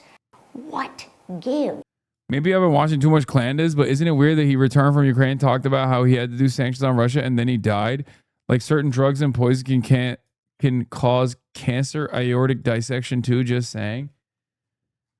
Well, I don't know, man. Yeah, I can. Okay, Russia killed him. I don't really care. I don't have any idea. Okay, he's 71 years old. His father died of a heart attack too, if I'm not mistaken. So it's not that crazy that he would die of one, especially after 14-hour travel. And then he's having phone sex with Donald Trump, the president, for those of you who don't know. And on the phone conversation, Donald Trump says, "Oh, I'm going to drop a fucking fat bomb on Iran." Someone like Lindsey Graham is going to nut too hard. Right after 14-hour travel, just saying. Probably cracked open a new fresh pack of Blue Chew too. Yeah. To understand Lindsey Graham, you have to know that both his parents died when he was 20. He never wanted anyone else to know such sorrow. So was driven the rest of his life to kill as many children as possible around the world so they can never get old enough for that to happen. It's dark, but it's true. Yeah, doctors say it was the biggest nut from the standpoint of nuts. This should be the title of every Free Press article. In Defense of Elites with Richard Hanania. It's so funny that the Free Press just has like an out and about white supremacist race realist. I guess he's pro-Israel though, so it doesn't matter that he was a neo-Nazi and still is most likely. Anyway, y'all want to hear from Gary Peters, who endorsed Abdul El-Sayed's opponent? Going to be working on our behalf. I am going to be telling the stories on our behalf. And you better believe I'm going to be doing it with a little bit of joy, a little bit of enthusiasm, a little bit of energy, and a little bit of stick it to them. Because that's the Michigan way. Dude, I don't know what to say about this other than the fact that she is literally 50 corporations in a trench suit, okay, in a pantsuit. Because, like, think about it this way. Abdul El-Sayed has a grassroots campaign, okay? He's got some big backers. He's got more state-level backers than Haley Stevens does, which is usually not the case, okay? That's somewhat unique. Normally, the outsider candidate doesn't have, like, state senators and shit backing them. Usually, Haley Stevens, the establishment Democrat, would pack up all of those endorsements. In this circumstance, Abdul has all the greatest endorsements you could possibly get, and Haley has nothing. Haley also has no good policies. Haley has no ground game. Haley Stevens' entire campaign is propped up by $50 million of outside expenditures. And now the outbound senator who fucking said he wasn't going to endorse anybody recognizes how bad Haley Stevens' campaign is doing in spite of the $50 million, 30 of it from AIPAC, that he had to come out and fucking endorse Haley Stevens. Out of myself in Haley, in Oakland County. She's the daughter of a public school teacher. She's a middle-class kid who has spent her life fighting for the state that she loves. Haley knows Michigan. She gets Michigan. And she wins for Michigan. And that's what she's done her entire life, from serving as chief of staff of President Barack Obama's auto rescue to help save two. Does this dude have motion? Fuck no. No, he has no motion. He has, like, I would say, I mean, look, it's still relevant because he's the senator who's, like, retiring, right? This is the outbound senator. But he does blow dicks and balls. So, I mean, I'll also say, why the fuck's he so tan? Dog, you live in Michigan. Why the fuck are you so goddamn tan? Yeah, what's interesting about this, I think Gary knows how Dems lost Michigan. It's bizarre that he can't reconcile that with this race. Significant Michigan and Middle East news. Gary Peters tells me the vice president should go public with her split with Biden on Gaza. I think she has differences, he said, adding, be who you are. Ask Peters if he'd convey that to Kamala. Yes, he said. Video here. The entire state is a lake, bro.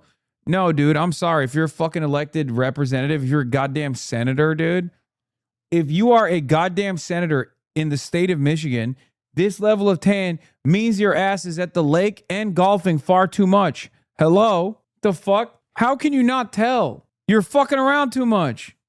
Get back to work. It's 90 degrees here on the daily right now, Lamont. Dude. Look at me. Okay? Look at me.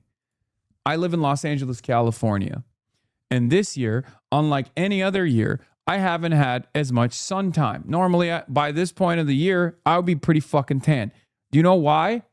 You know why I'm not as tan as I normally would be? Because I usually get a healthy dose of sun. Because I'm fucking working, unlike Gary motherfucking Peters. His ass is golfing. 1,000 Michigan jobs, to flipping a red seat blue, to delivering for Michigan's manufacturing economy in Congress as our state's most effective Democrat in the House. Like me, Haley is a workhorse. She gets results for our state, just like I've been named year after year as the most effective. I'll keep it $150. Probably the worst year to fucking do this workhorse narrative, and here is why. Look around.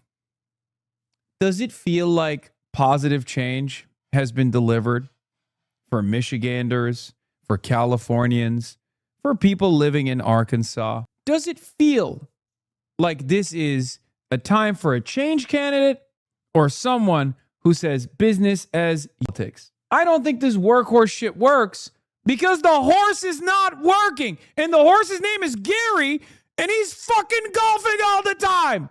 Why are you so tan, Gary? Gas is fucking $5. Get back to work. God damn, Gary. Your ass better be tan because you're at the straight trying to fucking pry it open with your bare hands. Looking like you're on those RFK Jr. peptides that made you tan. Member of the United States Senate, she's been named as the most effective Michigan Democrat in the House.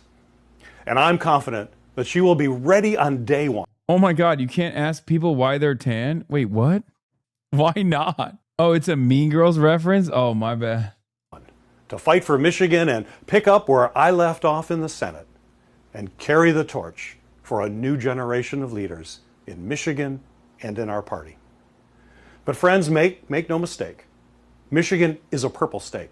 Winning in Michigan. Oh, shut the fuck up, Gary. Gary, you know the truth, Gary. Gerald, you know the truth. Don't be so garish, Gerald. You know the motherfucking truth. Michigan, the purple state. Only purple because Kamala lost. Purple because Hillary lost. Why? Why did they lose? Is it because they were women? Well, okay, Haley Stevens is a woman. But I don't think it's because they were women. I think that both of these candidates lost because they were establishment Democrats. And Trump, as a con man, was able to present himself as the change candidate. Michigan is not supposed to be purple. It's only purple because ain't nobody's actually putting the anger that the working class feels at the forefront of their campaign, except for these right-wing reactionary charlatans that will take that anger and then redirect it back to fucking trans people and shit. There's a real passion for change. There's a real hunger for change. Gerald, Haley Stevens is not going to be representative of that change. Haley Stevens is literally putting Haley Stevens up in front of Mike Rogers is unironically looking at the situation in 2024 and be like, you know what? We should have done more. We should have made sure Kamala even had less Riz than Kamala. Means living up to our values and listening to our neighbors, even if we don't always agree with them. Michiganders do not like extremes. They like hard work and common sense. Haley has a track record of winning tough races and beating Republicans when they've thrown everything at her. So I know she'll beat Mike Rogers and send him back to Florida for a second time. Last year, I made clear I plan to actively campaign to ensure that we elect a dynamic Democratic candidate to be the next United States Senator from Michigan. So that's what we're doing starting today. Colleen and I are just so... I had to look up his ethnicity to see if he was like secretly Lebanese or something. This motherfucker is English, Irish, German, and Scottish. Okay? So now I know for a fact he is not supposed to be this tan at all. Okay? Why are you so tan, Gerald?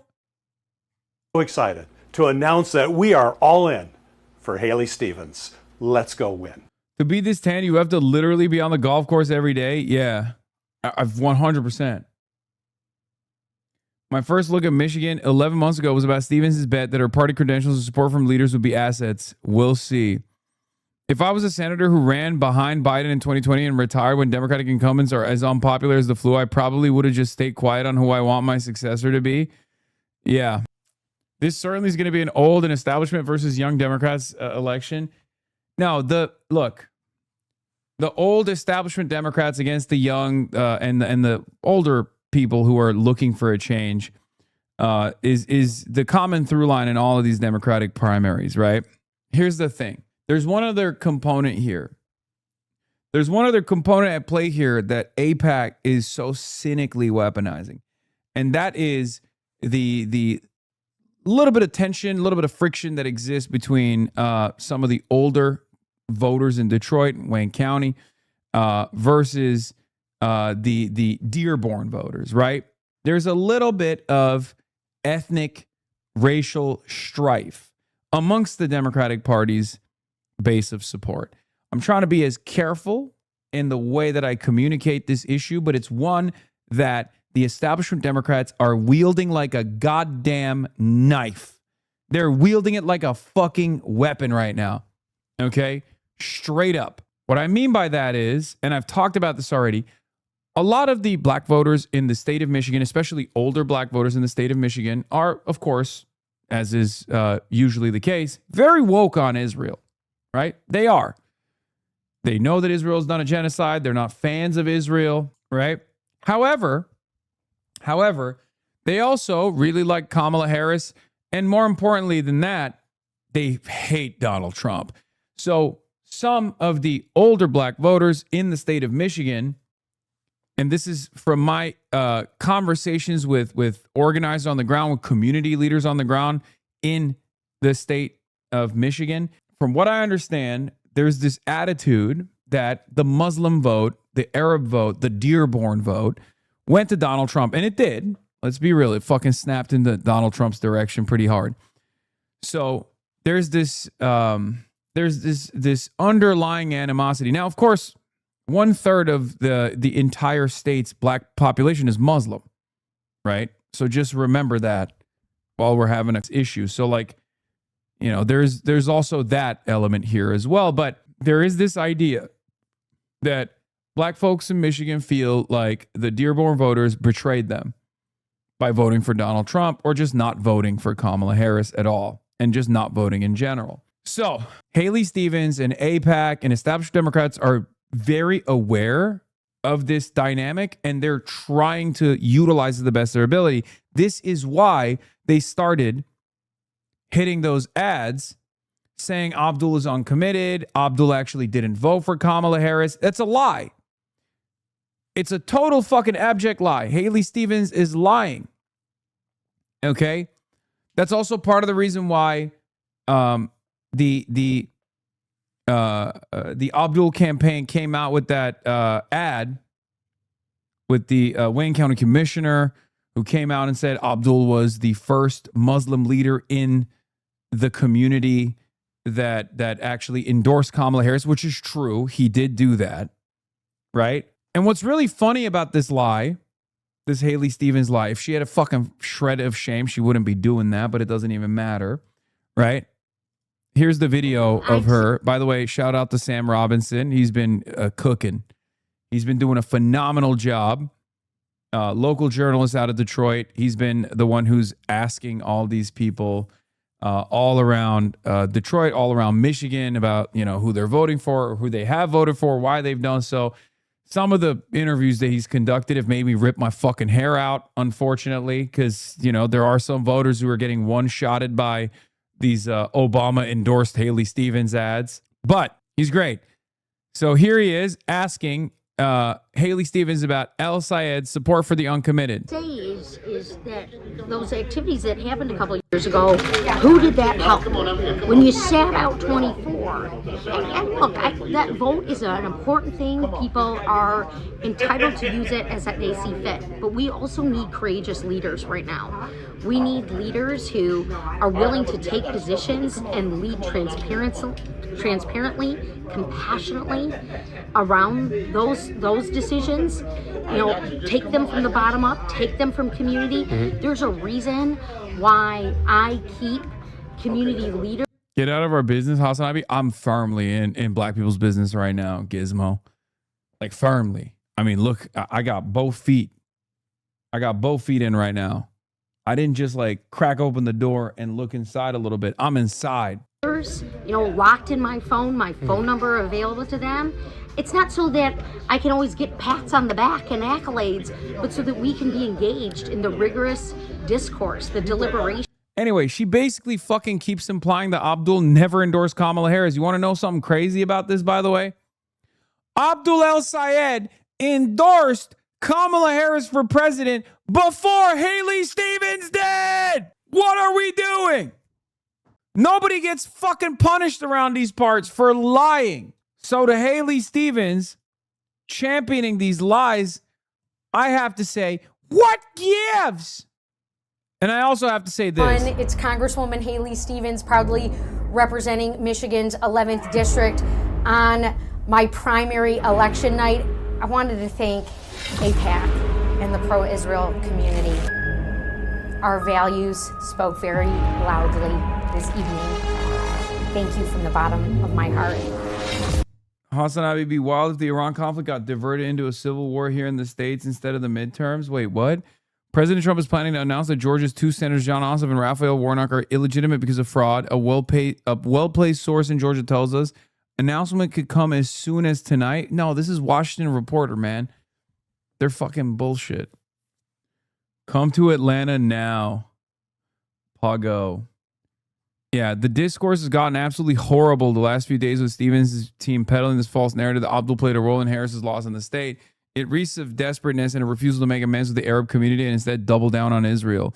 If you believe uncommitted led to Harris's loss in the state, then you should want to work with them to get their support. Blaming them for her losing rather than continuing to attack them is only going to make it worse. And let's not forget, uncommitted was only for the primary. Many people like me voted uncommitted that happily voted for Kamala in the fall. I remember how hopeless I felt when she lost. Still not exactly feeling hopeful, but I've started to move on now. So yeah, Haley Stevens is doing that to fire up a lot of the older black voters, basically to make them think that Abdul is, did not endorse Kamala Harris, is responsible for Donald Trump, all this stuff. It's not unique.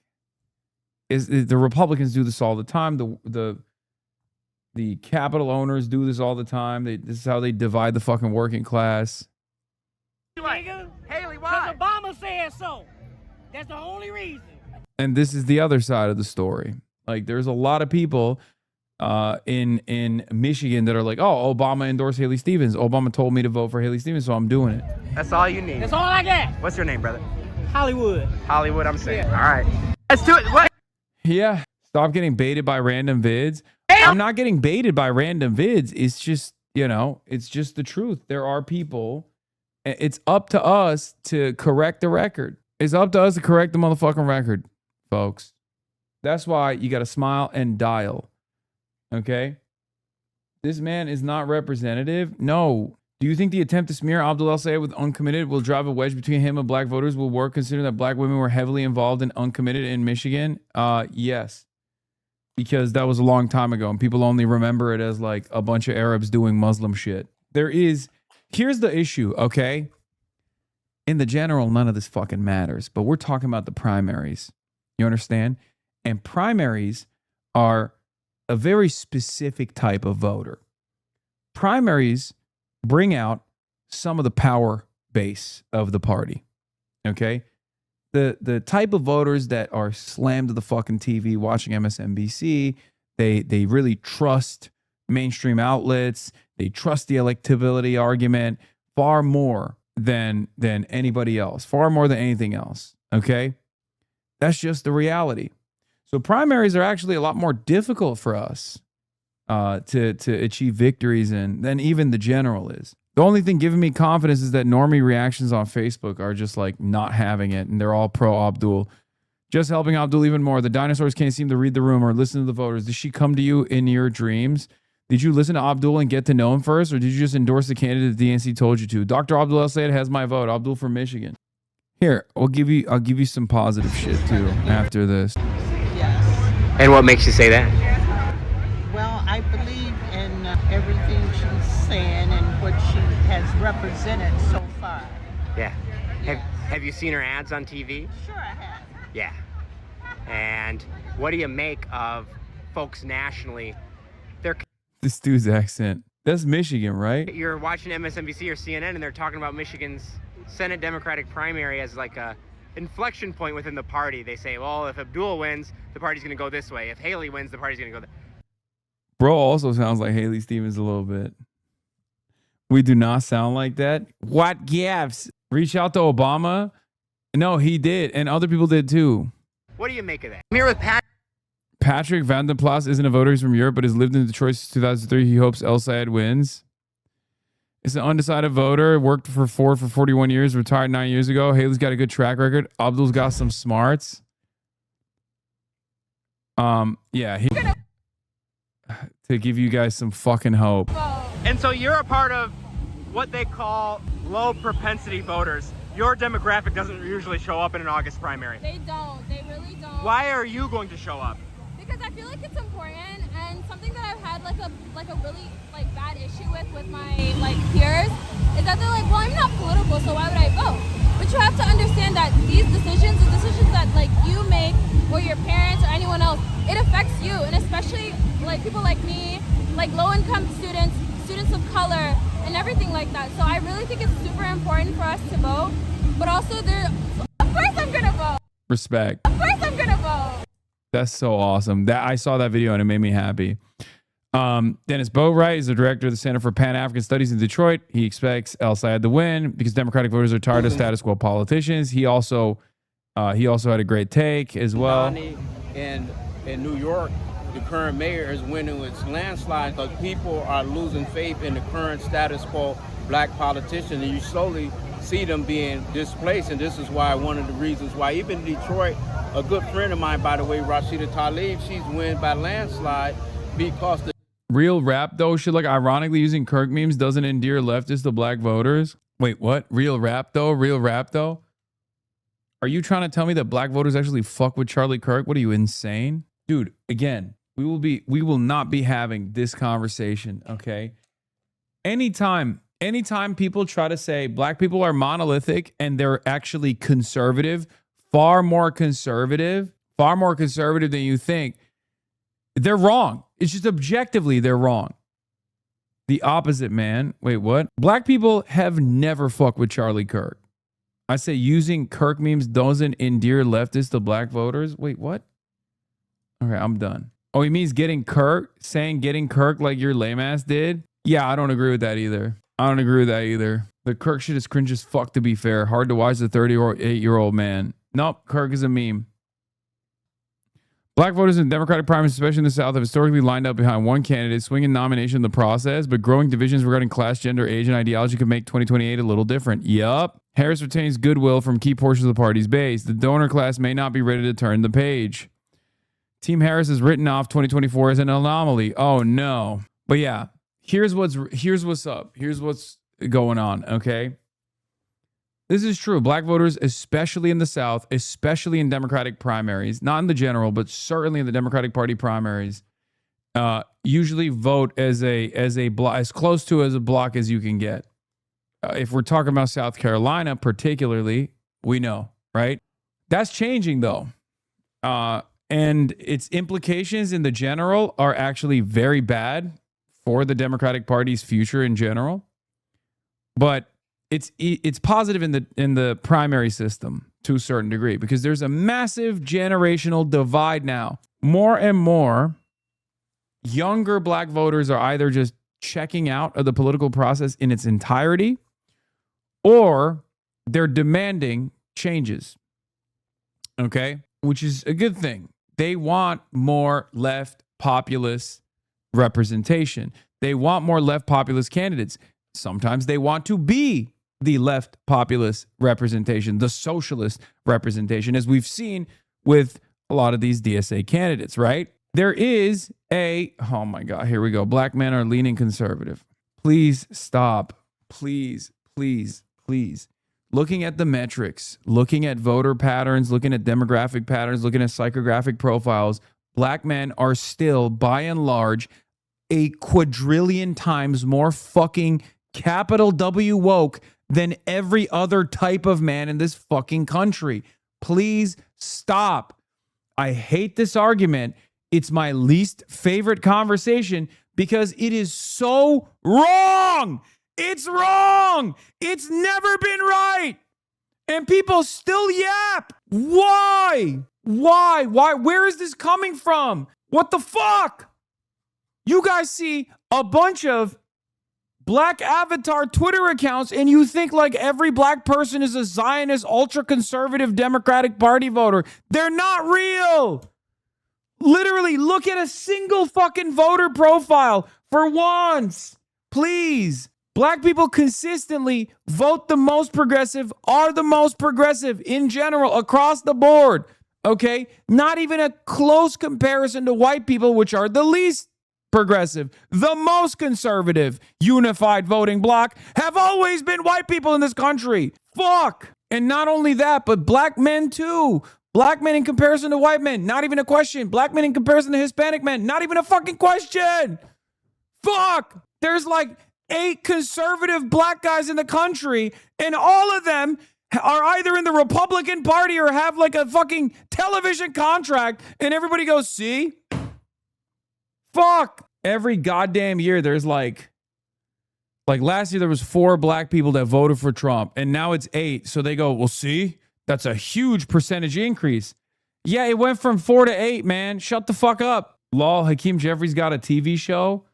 No, that's why I said are in politics in the conservative party. And no, I'm talking about Republican black men, okay? Conservative black men beyond Hakeem Jeffries.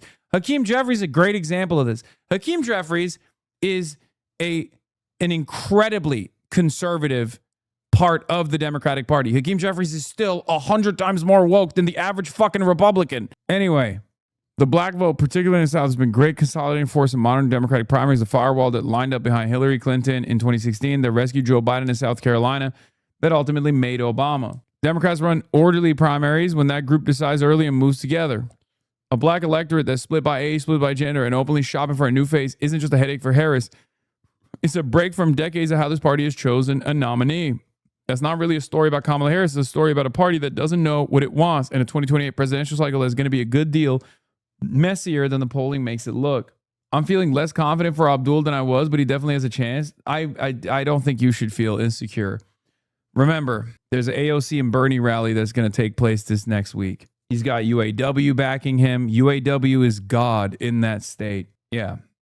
I worry about these incidents, but ultimately, if you worry about them, if you're feeling insecure, if your asshole is puckering, then you already know. Smile and motherfucking dial, baby. Go out and phone bank. Go out and phone bank. Yeah, this was the other story about what's his face? William Lawrence, who I like a lot. William Lawrence is running in Michigan 7. They're now attacking him and saying he's racist. Surging progressive William Lawrence once said black Democratic leaders defang the white left.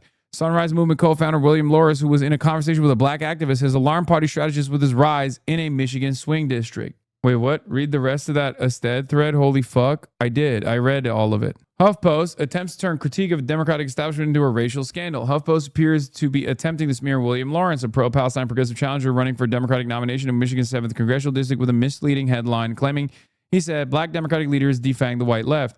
On a September 2024 episode of his podcast, Lawrence, a Sunrise Movement co-founder, had argued that older black political leaders have become a key institutional base of Democratic establishment, helping sustain capitalist and imperial U.S. power, which is fucking true. I'm sorry.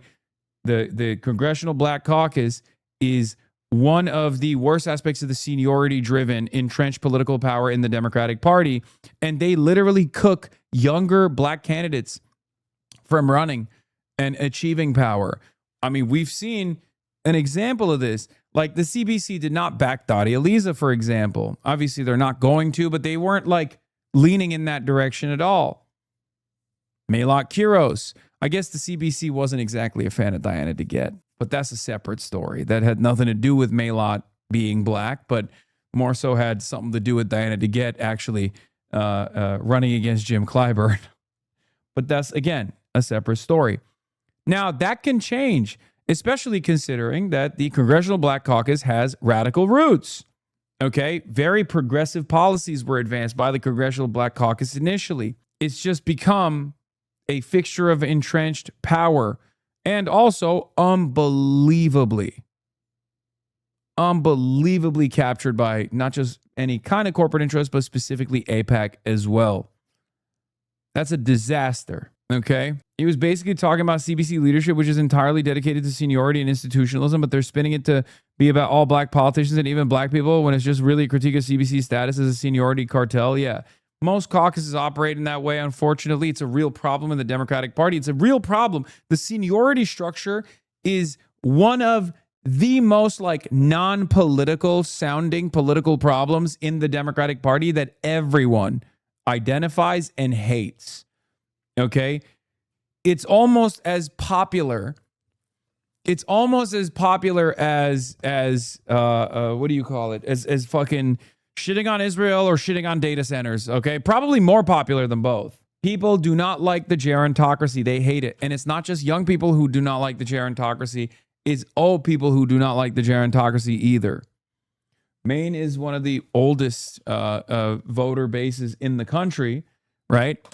And Mainers who are 65, 70 years old were like, oh, I can't wait to vote for someone who's not so fucking old. Anyway, he said this left-wing organizing and puts white progressive organizers like himself in a politically difficult position because challenging those leaders is then framed as challenging black political power itself. It's a big problem for left politics in this country, he said. He then pointed to younger black voters moving away from Democrats and asked his guest, co-founder of Black for Palestine, whether a younger black left could break that dynamic and help build a different political alignment. Since the article's publication, centrist Democrats and certain Democratic Party officials have seized on the HuffPost story to demand that various groups and lawmakers revoke their endorsements of Lawrence.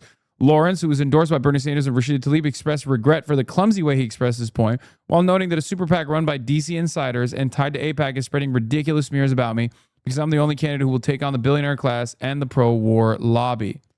Therefore, that is a contested space that we need to show up to. Mm-hmm. I mean, how do you feel? What do you think is the trajectory as a millennial black leftist? It's not something I can talk. What I don't like is when black folks are called out without full context. A very white perspective that doesn't take responsibility for the root of the establishment practice comes from. So does the Latino caucus. Every establishment caucus does that. Yeah, no, I know. Wait, what? What? You're telling me something I do know. Remember when I was yelling at chatters who were trying to do the thing where they were like, well, black folk are conservative.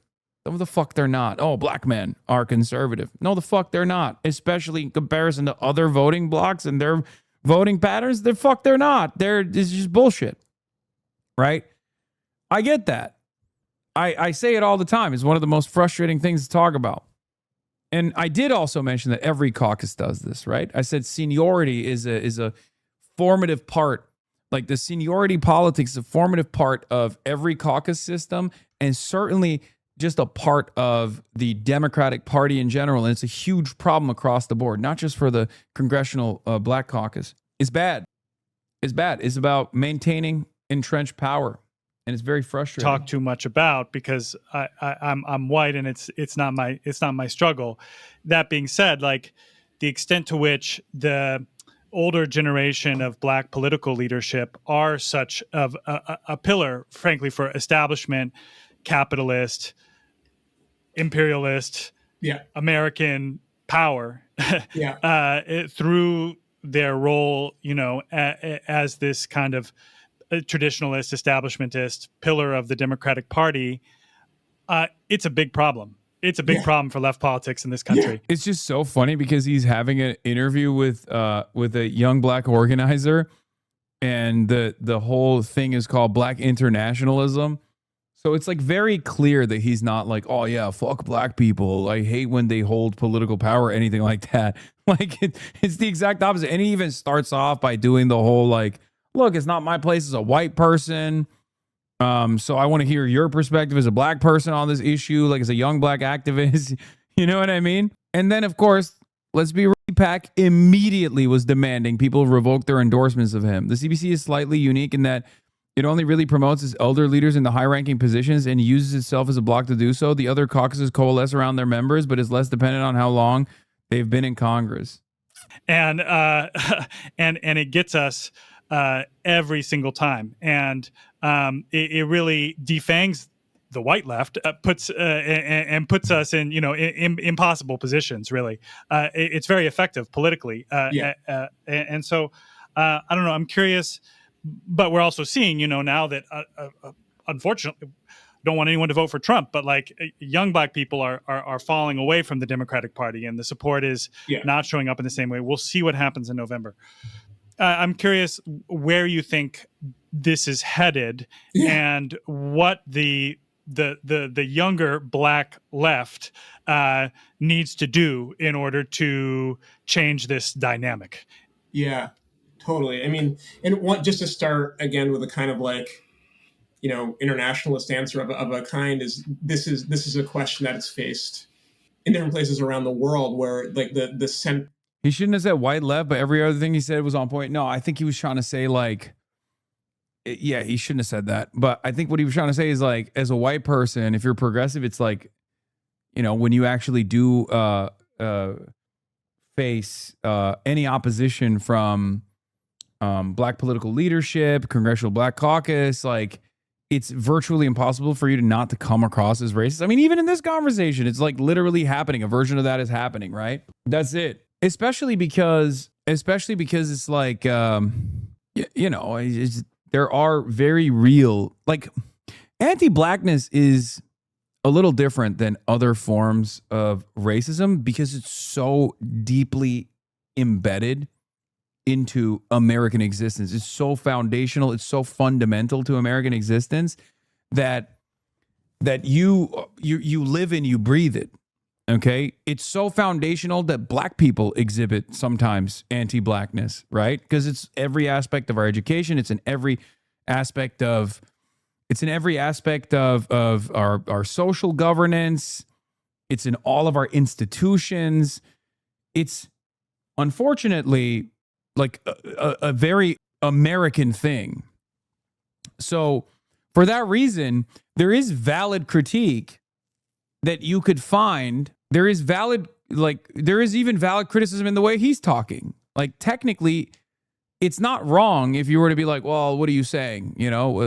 Like other people have brought up these issues in a racialized manner, okay?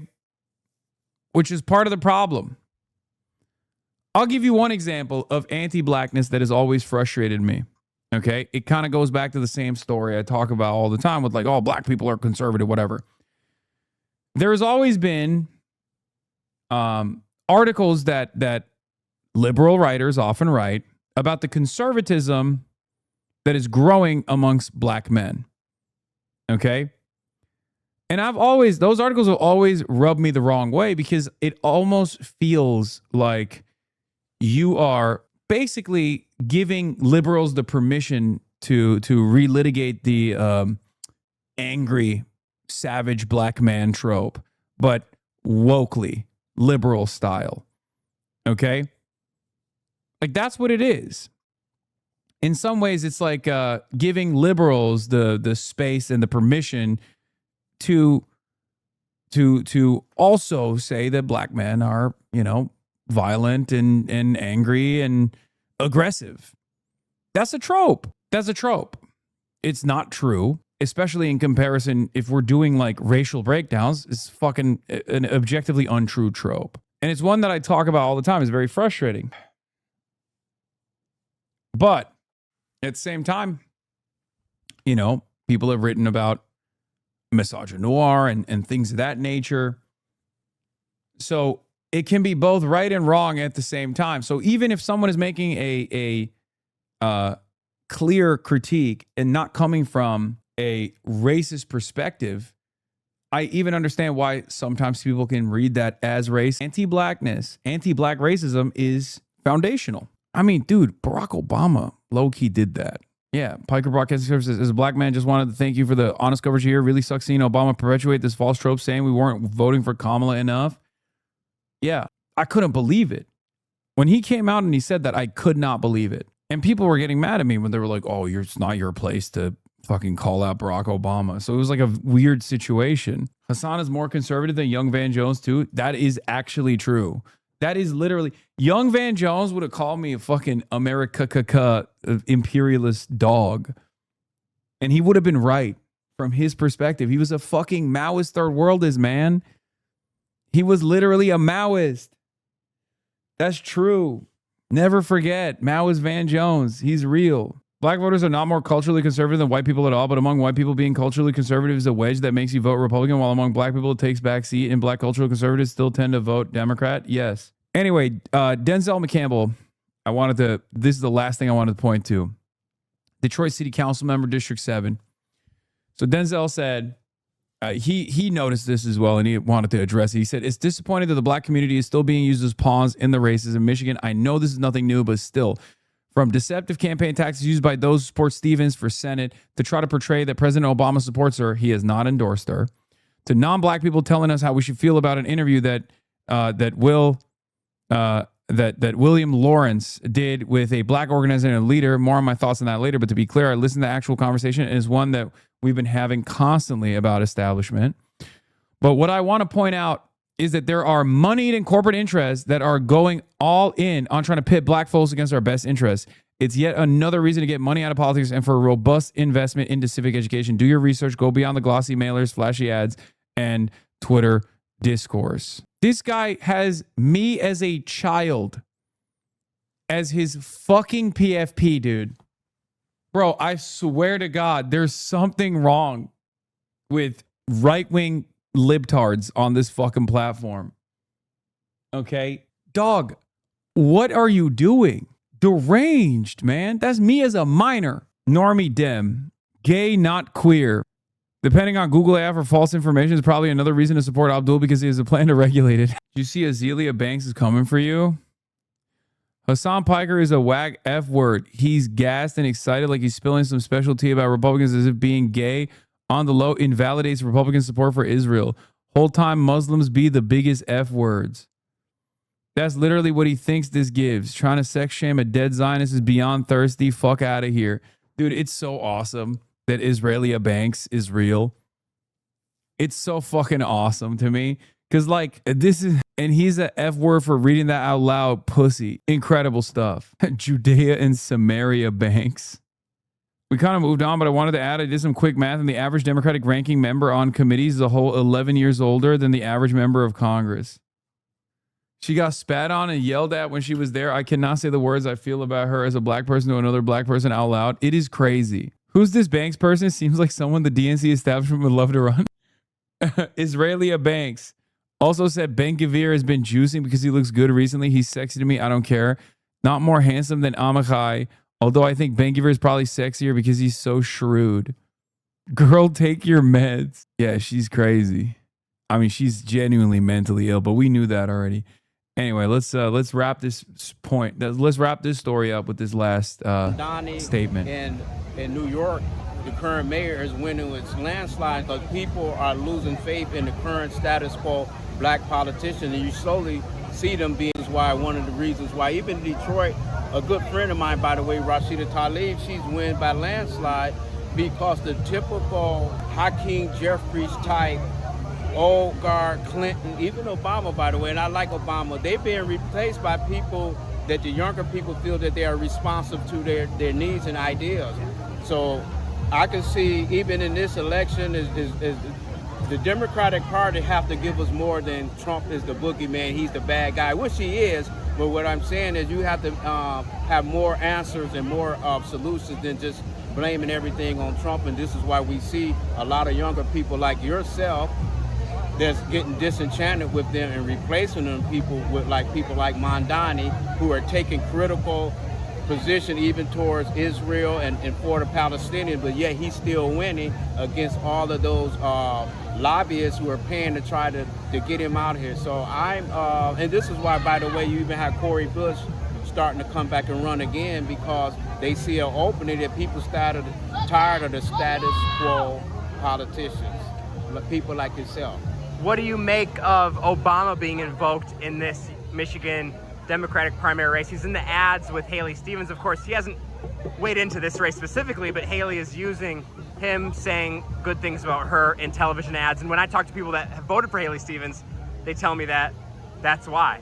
Oh yeah, that's why. And you also will see with Obama is that there's no pushback on that widely circulated campaign ad that she's using him. But it also says, and I hate to say it, that some of these politicians don't have their own ideas, so they got to use Obama, they got to use Rahm Emanuel, they got to use Bill Clinton in order to get themselves credibility. Whereas you look at people like Mamdani and Rashida Tlaib, for example, they use themselves. Mamdani made a lot of people see politics differently. Black people are not a monolith. Older black voters tend to support establishment candidates, while younger black voters are more likely to vote for candidates who aren't backed by the establishment. For Abdul to win, young people need to show up. Yeah, we just got blast them. Despite what Neera Tanden and Schumer would have you believe, Haley Stevens is a serial underperformer. From 2012 to 2022, she underperformed the average top of the ticket by 12.5 points.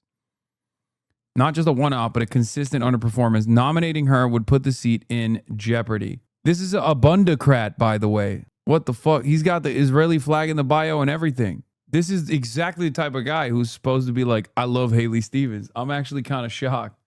An abundist guy who's like pro-Palestine, but also has the Israeli flag on the fucking bio. Is Abdul winning over the Abundacrats? That's got to be like one of the Zoran pickups. You know what I mean? They truly don't care. Schumer would rather lose the seat than have Abdul win.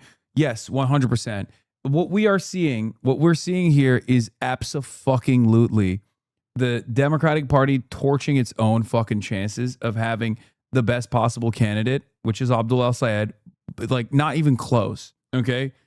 This is like with 2016, there was already like an established narrative that people were firmly committed to because we're coming after the Obama years, right? So while Obama's support had definitely waned a little bit, there was still an idea, there was still a faith that liberals placed in the establishment and the electability arguments would work. Okay? Right now, establishment Democrats know that their fucking electability arguments are bad, and yet they're still trying to overwhelm the market with as many smears, with as many manufactured points of outrage as possible. And they're still trying to do a half-ass like electability argument as well at a time when there's no appetite for it. So it's now about like duping as many old people as possible to vote for the weaker candidate with half-cocked electability arguments. That's it. It's straight up. It is straight up blasting in every fucking TV network, trying to get people who watch television, who get their nose from the TV man still, to commit to the same old business as usual politics with the hopes that electability argument still works. Blasting started, it went on a couple of months. My sister-in-law's ceiling come crashing down with Republican voters. Can she win them over? down. Nobody from Amazon has bothered to say one word. It was 3 blasts a day, 7 days a week for months. This is unbelievable. What happens when you take Alexandria Ocasio-Cortez to the heart of the data center revolt? And they're just trying to say that no one should cover this? Yeah. And I'm sorry, but I'm on a Social Security check. I can't afford to do that. You didn't blow up your ceiling. No, I didn't. We wanted to know how voters who feel politically homeless, and raise your hand if your electricity bill has gone up and your water bill has gone up. from the black suburbs of Atlanta Are the local politicians supportive or what? to conservative rural communities, This is not a party issue, this is a people issue. That's right. So it doesn't matter what party you are, it's wrong. Mm-hmm.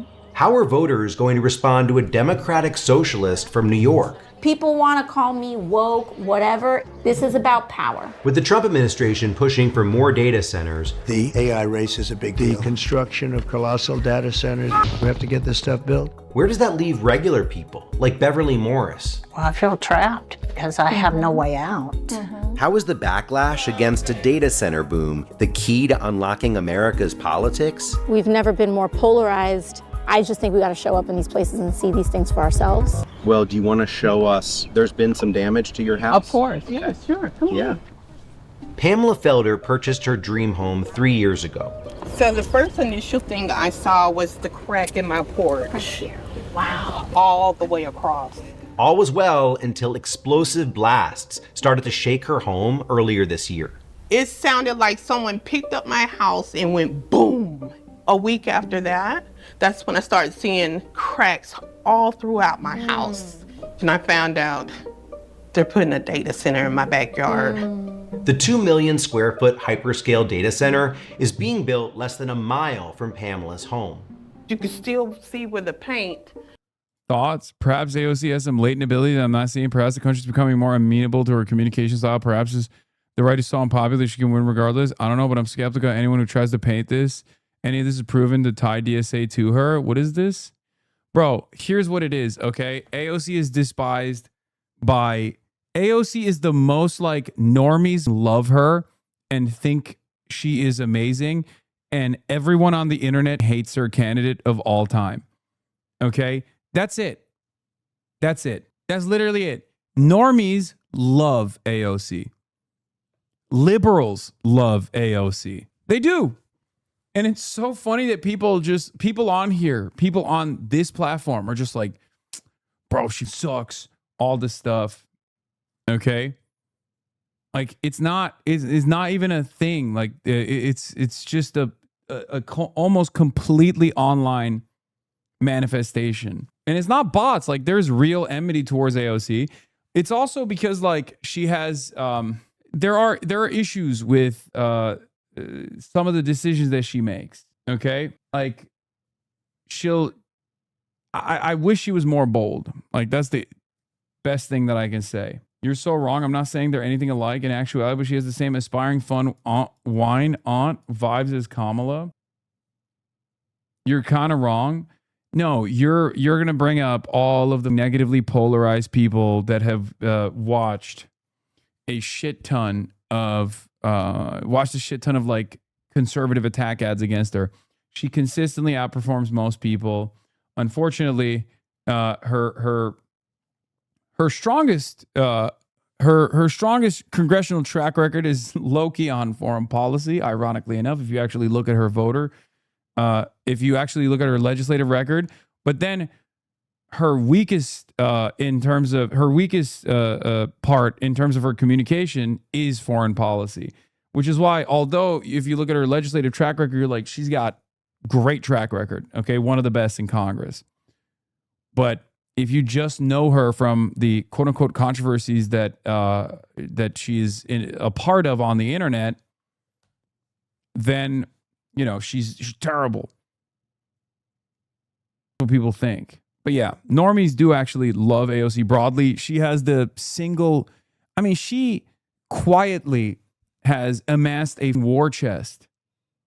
She doesn't like aggressively fundraise or anything like that. And yet she has like by far the highest number of small donors from all across the country. Normies love her to death. Read my article. You wrote an article. DSA's NPC votes against all member polling, raising questions. Oh my God. I'm not wading into this. I'm not weighing into this. I'm not weighing in on this. Yeah, dude, look at this. AOC's fundraising prowess continues to be astonishing. She's raised more than twice as much as Jeffries and leads all 435 House members. It's insane, dude. It's insane. And before people say, who the fuck is David Trone? He's self-funding. Okay, it doesn't count.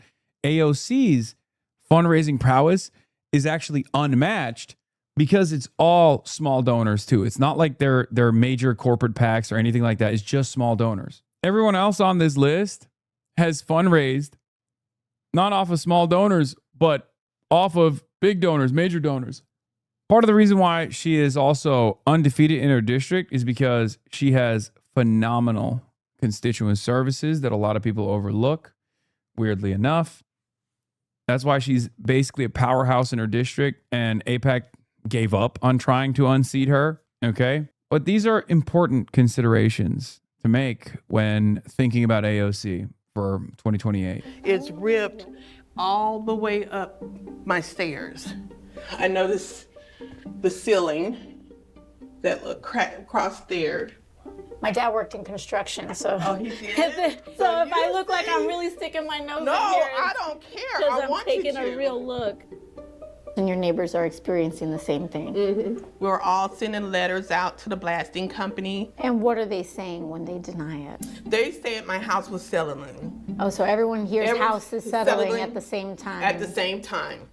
Pamela's neighbor also came by and insisted we see a giant sinkhole she said was caused by the blasts. Makes you want to cry. No one's listening. Why a data center? Why now? Why here? Unprecedented amounts of money are behind the race to build. Meta is investing $600 billion in data center infrastructure through 2028. OpenAI has pledged over $400 billion. Even the real estate company responsible for this site just closed a $3.25 billion funding round.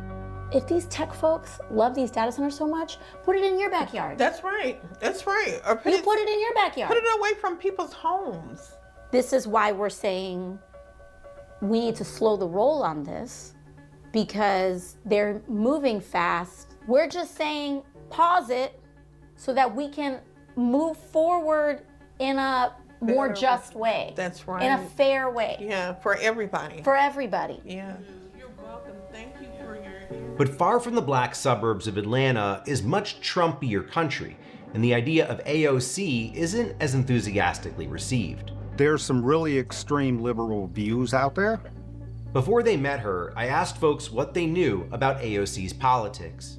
Just from an overall view, very fringe left. I'm probably a lot more conservative than she is. How are your politics evolving? And they're evolving. I'm not real impressed with the politics on either side. We first met Beverly Morris and her husband Jeff last year when they showed us how the construction of a 2.5 million square foot Meta data center is contaminating their drinking water, a charge which Meta denies. This is my cold water pressure in the kitchen. So you can see the sediment from the data center. And this is what's in all the pipes, too. They should be responsible for that. When we were here last year with them, Meta was still building this data center, but now it's operational. I worry about using the water for everything. Yeah. I don't use the water for cooking anymore. I did for a while, you know. I thought, oh, you know, I've got to use it. Right. I wouldn't drink it. I haven't drank the water here in it should years. I mean, this is my view, but it should be a right for you to be able to turn on your tap and drink what comes out of it. The Morrises aren't alone. Other residents also came to us with stories of their contaminated water. This is the sediment that it's picking up. The cold water pressure everywhere is pretty bad. You cannot take a shower and wash dishes, or take a shower and fill up the horse's water. You just can't. Our refrigerator broke, our HVAC broke. We have issues with the pool. So anything that's water related, we have issues with. And this is the filters from the filtration system after we pull it out. So. And you used to change those filters once a year, or? Yeah. I think typical people are probably 6 months to a year. Yeah. And now you're doing it once a month? Yeah. But you feel stuck, right? You feel like you can't, even if you wanted to move, you can't. No, not and be able to get the value that we've put into our home. Well, let's keep going down the line here, Connie. Our fight is in Coweta County. We just had a large parcel of land rezoned for a data center, but we don't know who it is yet that's coming. And I'm Tina. I live in Oxford, Georgia, and it's the Amazon data center. We're not just fighting Facebook or Amazon or any of these data centers. That's not who we're fighting. We're fighting the entire institution that allows it. They think people aren't paying attention. They'll go sniffing around, jiggling every door handle to see what county they can push these things through on. It is necessary. I understand the need for it, but the manner in which they're going about it is not only wrong, it doesn't even make sense. I don't blame Amazon. I don't blame those businesses. I blame our government. That's who's supposed to be taking care of me.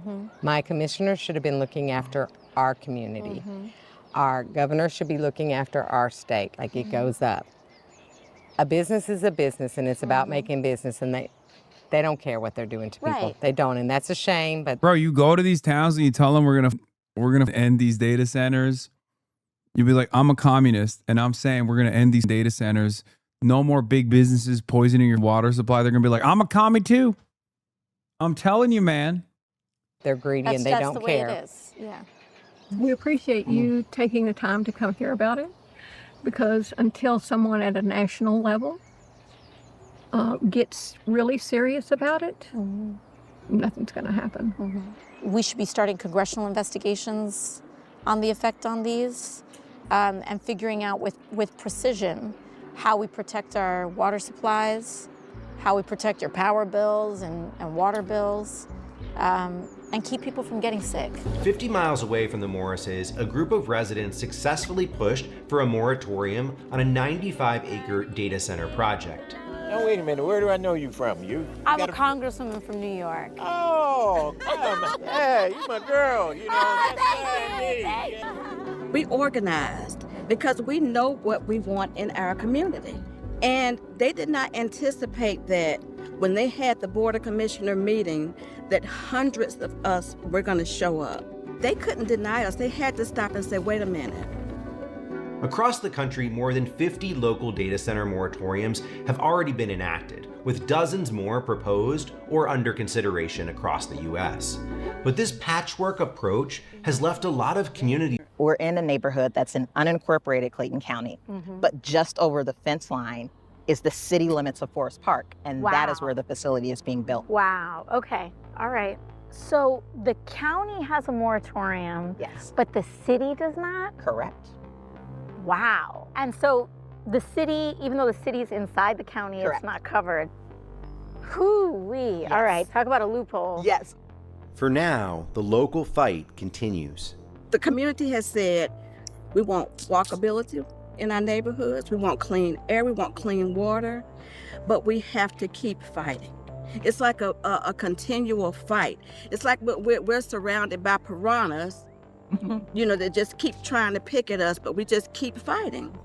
In March 2026, AOC and Senator Bernie Sanders introduced legislation at the federal level called the AI Data Center Moratorium Act. It's both a response to growing opposition to these facilities, but also about the need to establish a nationwide policy about their construction. Our responsibility is to take care of people, and that is what we're here to do today. What you're proposing is a national moratorium. Yes, and it's, you know, it's not the same thing as an outright ban, but it's saying we need to meet some basic protections for people. We need some guarantees on your water. Who needs to walk when you can grok?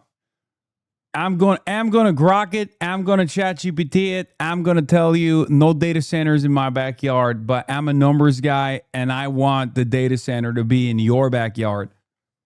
On the air that you breathe, we need to make sure that the jobs that stand to be wiped out, that there's a plan for that, and we're not just leaving people, you know, out to dry. And we need to just have some really basic common sense protections for people. The bill would require a building moratorium until the federal government passes laws mitigating job losses, preventing utility rate hikes, and establishing environmental protections, among other things. The question is whether this is enough to persuade conservative voters to support someone far across the political aisle. Do you think that people here could get behind someone like AOC and her ideas for AI and data centers? I think they would get behind anyone who was going to fight for their rights to clean water and to live their life without dealing with this. Now the tide on this is starting to turn, the politics on this, because everyday people are starting to catch on to what's going on. She may be on the left, but on the data center issue, seems more centered and genuinely concerned about people. And that's refreshing to hear. How do you wrap your head around addressing this at the national level? We need to put people first, and we need those protections to be ironclad and guaranteed before we can have a conversation about what does and doesn't get constructed. Do you think that this is an issue that could maybe pull our country together? I don't know if it's going to pull our government all together. It's pulling the people together. If there's a chance that anything can be done, I feel like she is going to be the one to do it. Days later, AOC showed Beverly's water samples to an EPA water official testifying before her committee. I have a jar right here. The only difference between the clean water and this was that data center. I have another one as well. This is what the drinking water now looks like next to that data center. And I think both of us can agree that neither one of these things are drinkable. So as soon as I get back to the office, I will be looking into exactly what you've just talked about, because anywhere, whatever type of construction it is a priority to ensure that water quality standards established. Did you catch that? She's on the left, but at least she's in the center on the data center issue. Yes. This is something that I've said quite a bit. It's something that Michael from Pennsylvania said quite a bit. And ironically enough, this is something that Morris Katz has said as well. These people don't understand what moderate is, okay? They think center is a good thing. And I think a lot of establishment Democrats abuse that to say, oh, it's center. You mean like moderate on healthcare? No, they think Medicare for all is a moderate policy. They just associate being in the center with good, and whatever they think is good is in the center. So if you just keep it issue specific and keep it moving, they'll be like, yeah, of course I'm a centrist on blowing up data centers. That's the centrist position. Okay, that's the center left position. The centrist position is, investigating where to put these data centers, right? Like that from their perspective, they literally that's what they think. Like, if you were to ask Americans, like, hey, should we keep blowing up fucking brown countries around the world, or should we stop doing that? They'd be like, no, the centrist position is to stop doing that. The centrist position is being anti-Israel. The centrist position is anti-data center. From their perspective, they just associate the center with good. Okay? The golden mean. Moderate just means someone who doesn't identify strongly with a political party, but when you ask them about policy, they're overwhelmingly left-wing. How do I know the most popular active politician was self-described moderates as Bernie Sanders? Yes, I know. Right? Center-left Dems are worried about AI PAC money, but also getting labor pressured not to support a pause on data center construction. There are other tax ideas to redistribute the benefits of AI data centers, but the progressive position is just stop building them. That gets you to scenes like this. A candidate getting bird dog because she won't take the progressive position and is therefore a shill with nothing to offer. Note the main activist bringing up his student debt, which has nothing to do with the issue, but makes it more sympathetic if she tries the bolt. Hotter take, it was clear that the centrist Dems were rallying to abundance, or at least reading about it and attending its conferences, and that the left identified that movement's thermal exhaust port, data center construction. The centrist position is quitting my job and jerking off all day. Congratulations, Chatter. I hope you're doing all right with that. By EPA are being met. There are a lot of people with a lot of money who don't want to see this thing slow down. They're like, the train's moving fast. We can't afford to stop. Doesn't matter. We'll figure it out later. I've been in a lot of political fights, insurmountable before, that we've won. 1, 2, 3. No data center. No. I just don't believe in impossible. I just think that, if you think something's impossible, it's just that's an imagination problem. We're going to keep following this story. If you have any tips for us, please reach out at stories@perfectunion.us. And this related story is starting to blow up. Imagine waking up one day and being told the home your family has lived in for years is going to be demolished to help power the AI. Okay, no, it's over. Georgia families lose home due to data centers. I'm going to be honest with you. This will cause, I feel like this is the one thing that every American is going to be like, I will rise up in arms. I will rise up in arms and I will join the fucking militant vanguard. That's crazy. Bro, it's not like people have homes already, okay? Home ownership is already at an abysmal rate. What are we doing? What are we doing, man? Oh my God, making people lose their houses to a fucking data center. Oh my God, the contradictions worsen every day. We as socialists must be there. Okay? We as socialists must be there to aid and abet the working class as contradictions worsen, as they feel rudderless, as they feel angry for good reason without recognizing what is doing this to them, who is doing this to them. We have to direct their anger and animosity towards the appropriate forces. Boom, and there's absolutely nothing you can do about it. That is what is happening to some homeowners in Georgia. They've been given an ultimatum: sell your home or the state will take it. Utility giant Georgia Power is planning to build a new transmission line so it can handle new data centers. Skylar Henry has more from a county just outside Atlanta. I'm a single mom. I worked hard for everything. How do you put a price on a home you never intended to sell? One filled with more than 2 decades of memories. I think I was 5 or 6 when this was built. The yard where you buried your pets.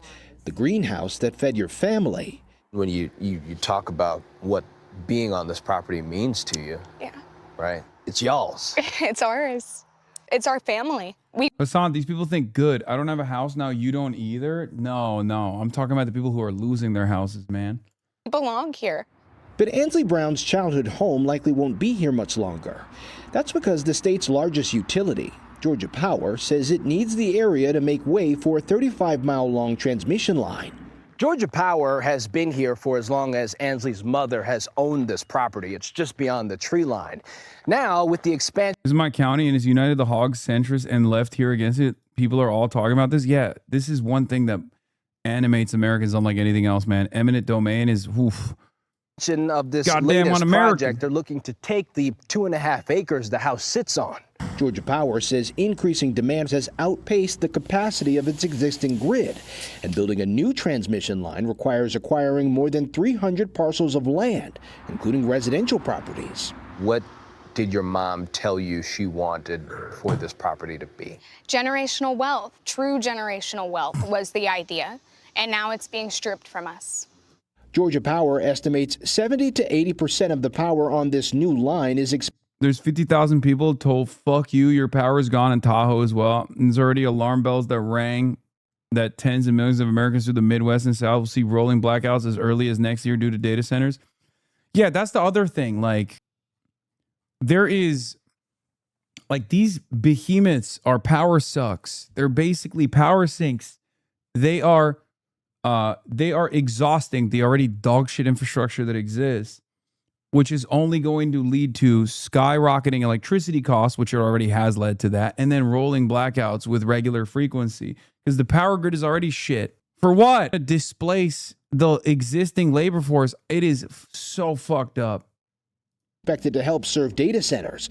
It says the remaining 20 to 30%. Yeah, meanwhile, we just sit around and we're like, oh, dude, turn down your AC. Oh, I'd never do that. Don't tread on me. It's like, bro, they are already treading all up and down your ass. Power will serve the state's growing residential and commercial demand. Georgia Power told us that they feel as if they've done this process responsibly. What would you say to that? I disagree. You can't tear down 35 miles of rural Georgia and it not hurt something or somebody. And to say that you're doing it in the name of data centers is a slap in the face to us, our community, our animals. Brown's mother recently came to an agreement with Georgia Power to sell. Brown says if she didn't, the utility could have sought to acquire her property through eminent domain, a legal process that allows private property to be taken with compensation for projects determined to serve a public purpose. All power generation starts somewhere. Holly Lovett is a Georgia Power spokesperson. Eminent domain is always, a last resort for us, and it's something we never want to do. To us, it's theft. It's literally $1 billion company stealing land from smaller people who can't fight back. We don't have the money to fight Georgia Power. So that's why a few months ago, like, you guys know, I'm not anti-eminent domain, okay? I want Chinese-style development. And part of that will require eminent domain, which, ironically enough, is far... the property homeownership rights in China are ironically far superior to the United States of America. That's why you have a concept called like needle homes in China. I don't know if you guys have ever seen that, but I am in favor of a powerful state. Now, hold on, for good reason. Okay. Yeah. It's called nail houses. There it is. Yeah. So what do I mean by this? If if it's eminent domain for high-speed rail, or if it's eminent domain for like a necessary power plant or something, you know what I mean? That's going to power the hospital. Like, that makes sense. But if it's for fucking powering data centers, I'm like, what are we doing? How is that also for public purpose? How is a data center for a private multi-billion-dollar corporation for public utility, for public purpose? Explain that to me. I do not understand it. It doesn't make any fucking sense. Oh, why? Is it because the government decided? Because all these lizard billionaires are fucking up Donald Trump's ass, so they decided that it's actually for good reason? There's a necessity for public utility? It's bullshit. So Ansley took her story to TikTok. My childhood home is being taken by Georgia Power. China's also using eminent domain for data centers. They see public utility in them. Why do you hate data centers so much? It's like you just don't like data centers rather than some of the issues they create. China is building data centers in the fucking ocean, dude. I just described to you the Chinese process as far as eminent domain, and you literally just refused to listen to what I had to say. Also, and I can't stress this enough, and it's going to come as a big surprise to a lot of people, I'm not Chinese, motherfucker. I don't give a shit what they're doing in China. Not only are you wrong, but even if you were right, I'd be like, I'm not Chinese. I don't live in fucking... Do I look like I live in Guangzhou? Is that what I look like? Is that what it seems like to you? Oh, that's Chongqing Hasan.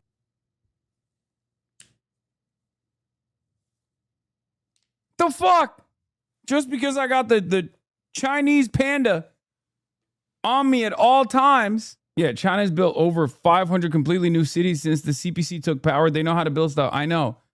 That motherfucker was coping. He just literally went, whoa, well, they're doing it in China too. It's like, yeah, okay, great. Began sharing stories of others in similar situations. What is it taking from her? Look behind me.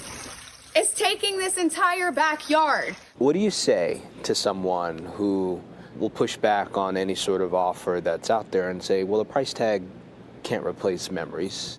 Oh gosh, it almost makes me emotional because I have those memories in like my house, and I get how deeply personal people's homes are. I would just say that we see you and we hear you. And yes, I know people from China that had their homes bought from them and then given brand new homes for free. Yes, the Chinese state is insane with that shit. They give you a higher rate if they have to move you. They pay for the moving fees. Sometimes they give you a replacement home. And on top of that, even if you say no across the board, there's the concept of nail homes where they just like literally stick out in the middle of a motherfucking highway. They're like, all right, whatever. You're lost. we want this process to be respectful and transparent, and that is going to ultimately benefit. Brown doesn't buy that, and while she knows it's too late to save her home, she says she doesn't want to see this happen to anyone else. My mom wants an apology. She wants an apology from Georgia Power. That's it. And it's because of how she feels as if she's been treated. Yeah. I mean, for an entire year, they have bullied her. And there is no sorry. So that's what we want. We want an apology from Georgia Power. When asked if the utility company is willing to apologize, Georgia Power told us they have worked hard to be transparent, negotiate in good faith, and make this process as easy as possible. As for the data centers and who is behind them, Georgia Power told us it doesn't publish lists of customers to protect safety and security. Guys, this is obviously a big story. You know, it's one of those things that we've talked about for months now. Yeah. These data centers, communities, obviously not in my backyard. But I think the real crux of this argument here is, what do you say to people who've owned these properties for 20, 30 years? And it's like, you got to go. And you feel the emotion. It's interesting to me that Georgia Power says we've tried to make this process as easy as possible. Their definition of easy as possible is very different from what these families are experiencing. It's still hard to believe there's nothing they can do, nothing. And the reality is that you're looking at this is going to happen more and more because you're going to need over the next 20 years, 10 to 20 years, 10 to 15% more power than is being generated right now in the United States. That's probably 100 nuclear reactors if you have to generate 110 gigawatts. How do you put Skylar, a price tag on this? you Truly, can't. it is so tough. Skylar, we thank you. Absolutely.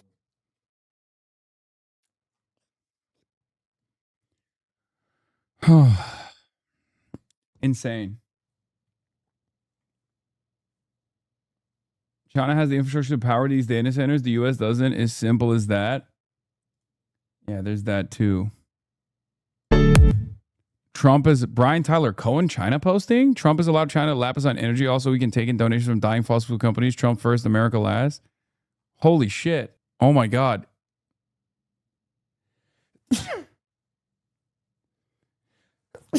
Never thought I'd see the fucking day. Anyway,